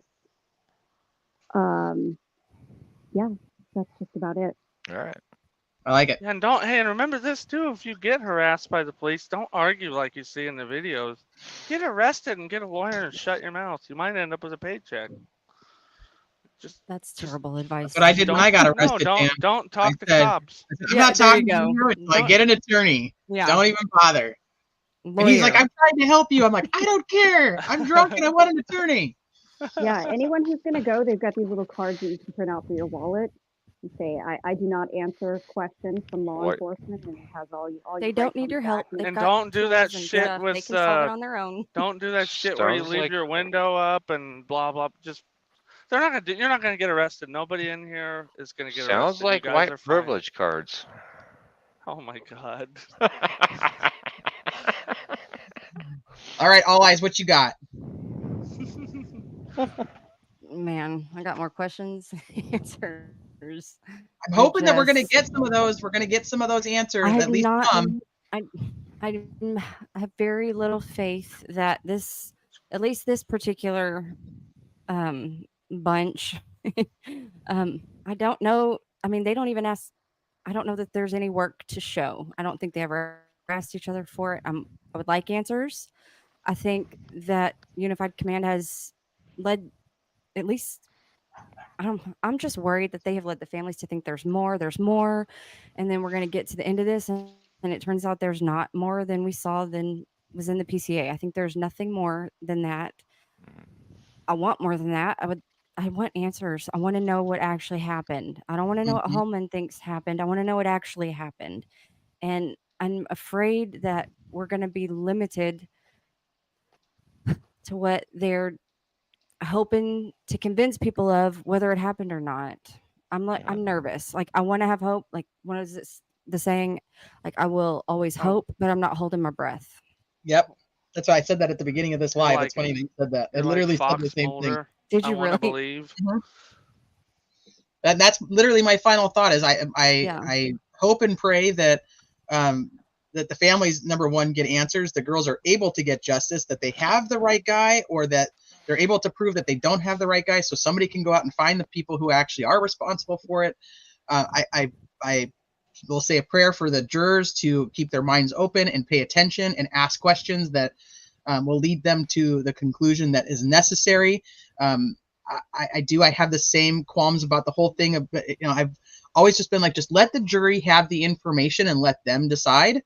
And it was said earlier, like, our opinions on social media are literally that. So I'll follow up with, there's no reason to be fighting with each other about a case or making fun of each other about the case.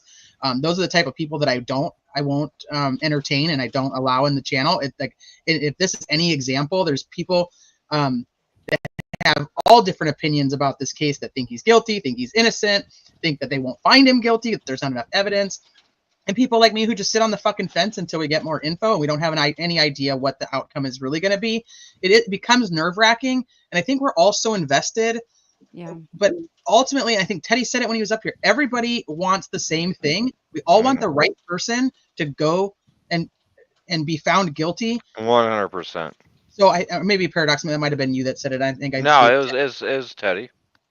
okay, good. So I think that at the bottom line, no matter which side you lean on for social media purposes, we all want the same thing.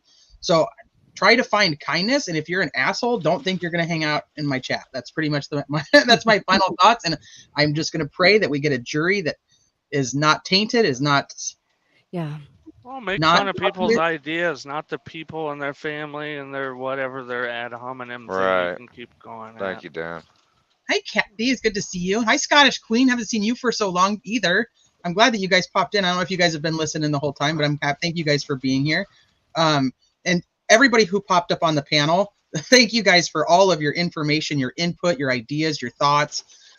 Whether we agree on stuff or not, everybody that came up on this panel tonight, I mean, I adore all of you guys. I think that there's so much good in people that is overridden by other people's expectations of them. That people forget to find the good in others, and so and the people who popped up on this panel, I believe, are the ones who do try to see other people's perspectives and put it into their own thought processes about what they think about not just this case, but any case that they follow or cover. My opinion, kindness will win in the end, and if you're an asshole, don't come hang out with me. You're so diplomatic. I love it. You're very Ah, good at it. Thank Kicking you me for out, doing T. this for all of us always, Nah, giving us thank a you, place T. to actually be able Yeah. to like Yeah. try to process Yeah. and follow. Like you're the best. You're the absolute We best. may not agree, but we can always agree to disagree, and I love it here. So. Aw, thank you I miss guys. talking to all the pro defense people because in every other case, I'm right there with you on pretty much everything. See, that's funny because this is actually one of the only cases that I even would be considered as leaning pro defense. I'm not. Me too. I normally am not. I'm normally like, yeah, I think they got the right person. I just like the legal arguments. That's it. I like that part. That's what brought me to all this. Because he got arrested and I wanted to see what was going on. Now, so anybody who wasn't here earlier, if you go back the beginning, this is now a 6-hour live, so it's kind of a crazy. I'll go and I'll timestamp it for people. I went through my theory on why I think Richard Allen is guilty and why I think that he would be a lone wolf if he is guilty. We took a little mini break and had a couple people on panel, and then we came back and I gave my theory on why I think Richard Allen is completely innocent and has nothing to do with this, and why I think it's third party and what their motive would be. And if you go back and listen, just remember, it's literally just my thoughts, my theories, and what I've put together from any type of research that I've done.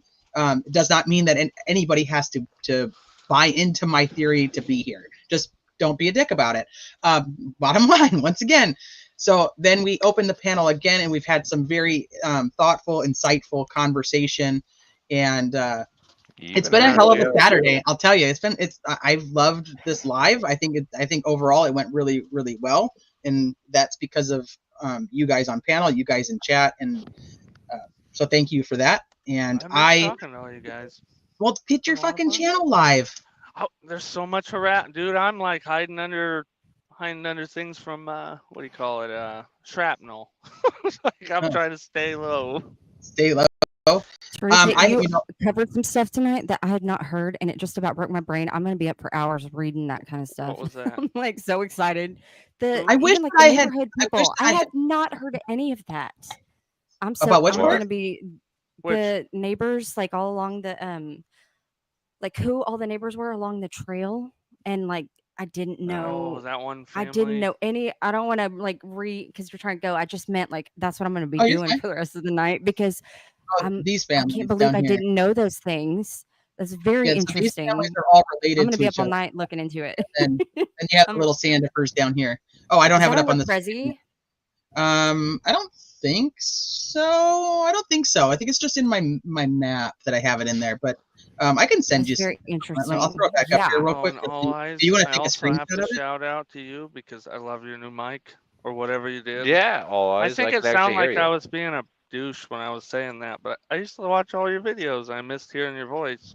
For a minute, I couldn't hear you ever when I clicked you on.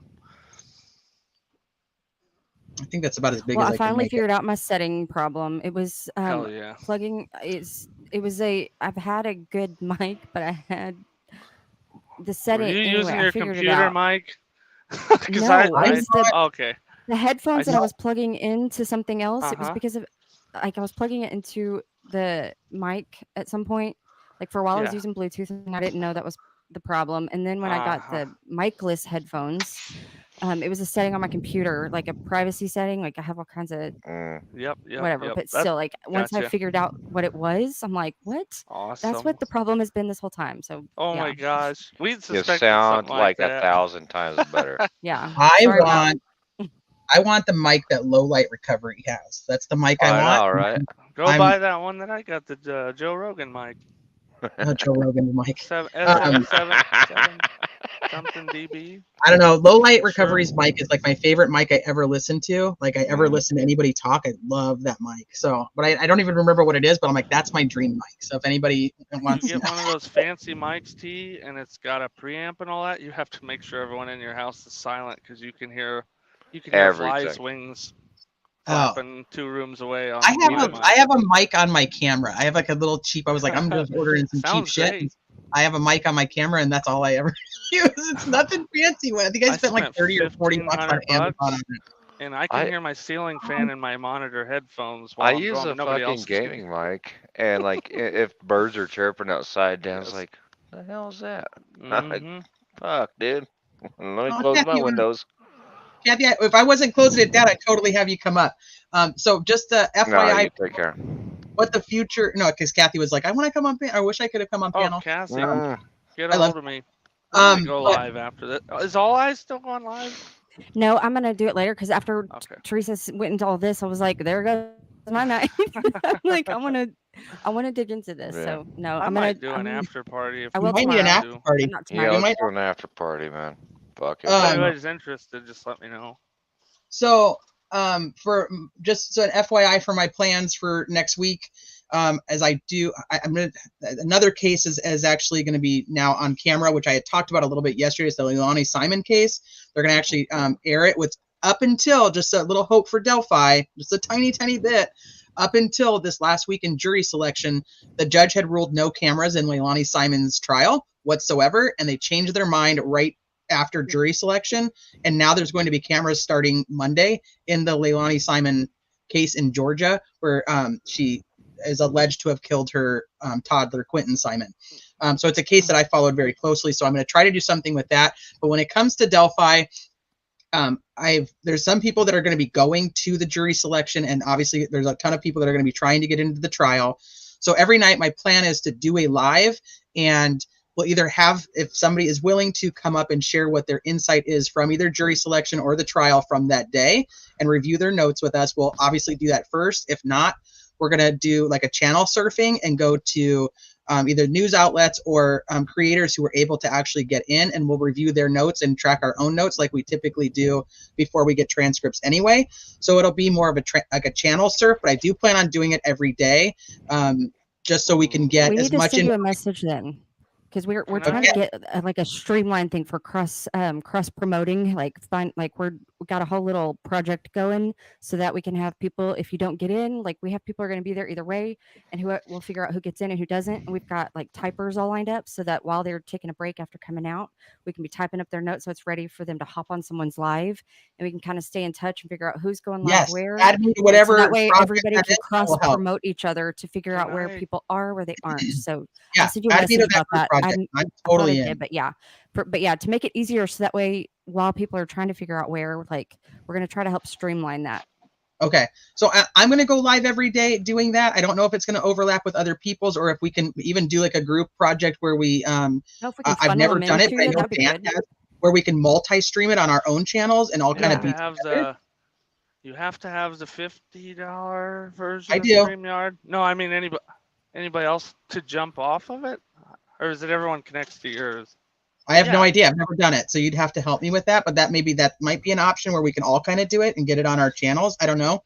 I mean, it's something we can talk about or go through. That's just kind of my plan because I want to do it daily. I don't want to get behind, and I will ultimately be watching all the people cover it that have been in there anyway to make my own notes as we go through, because I like to, and that goes to people who are pro guilt. It goes to people who are pro innocent. I don't care. I like to listen to everybody's, whether we quote unquote like them as people or whatever we want to say. Like I try to listen and with an open mind to get the information, because we're just laymen that are listening without it being televised. If it is televised for whatever reason, if she changes it and there's cameras in the courtroom, I will be streaming the Delphi trial without a doubt.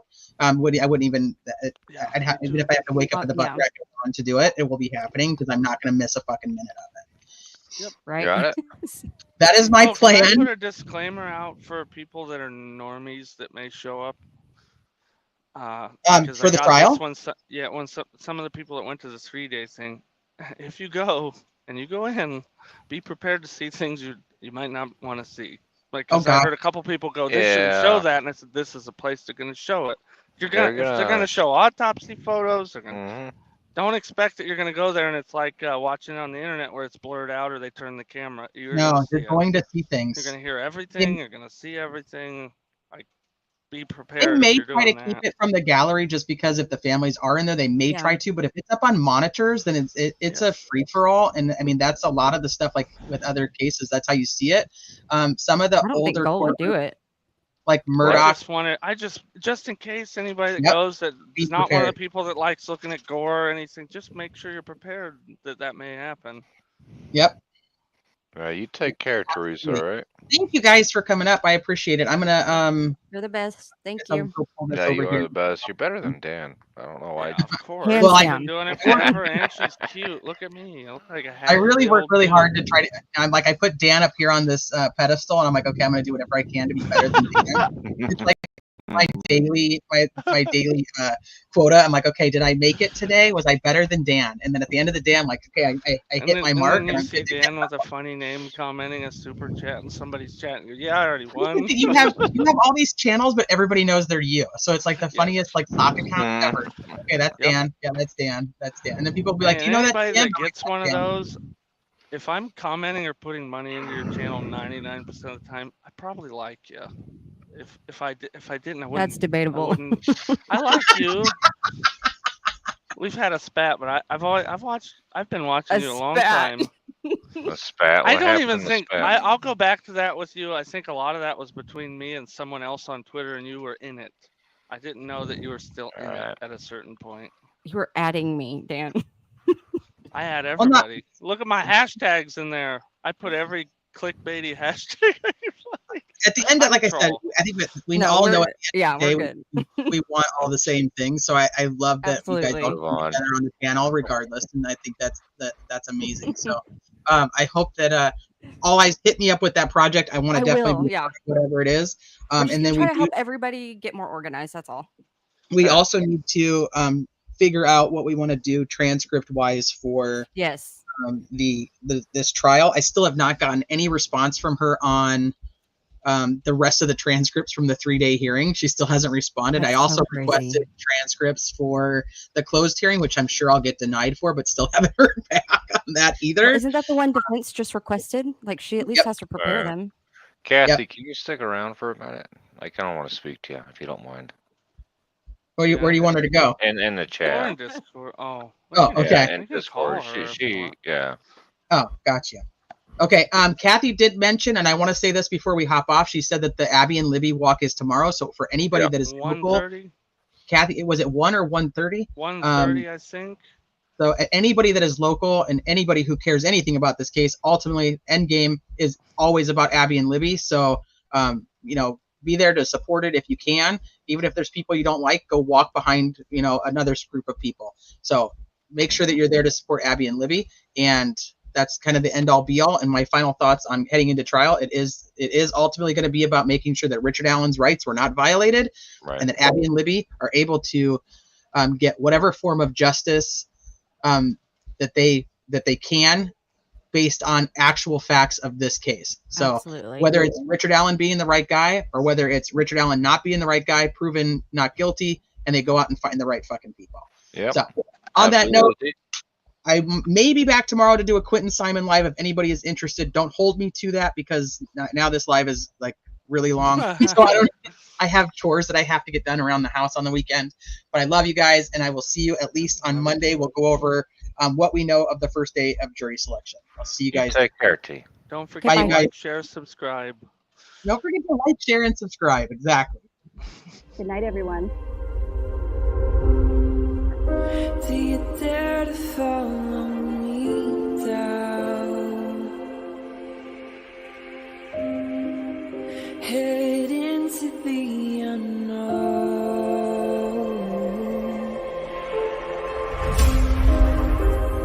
Down the rabbit hole.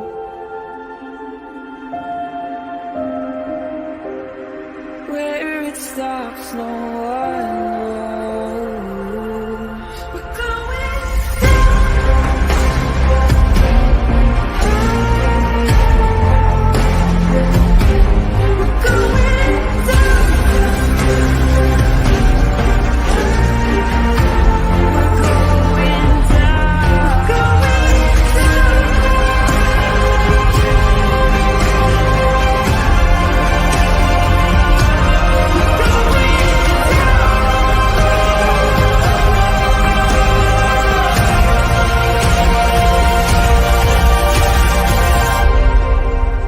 Do you dare to follow me down?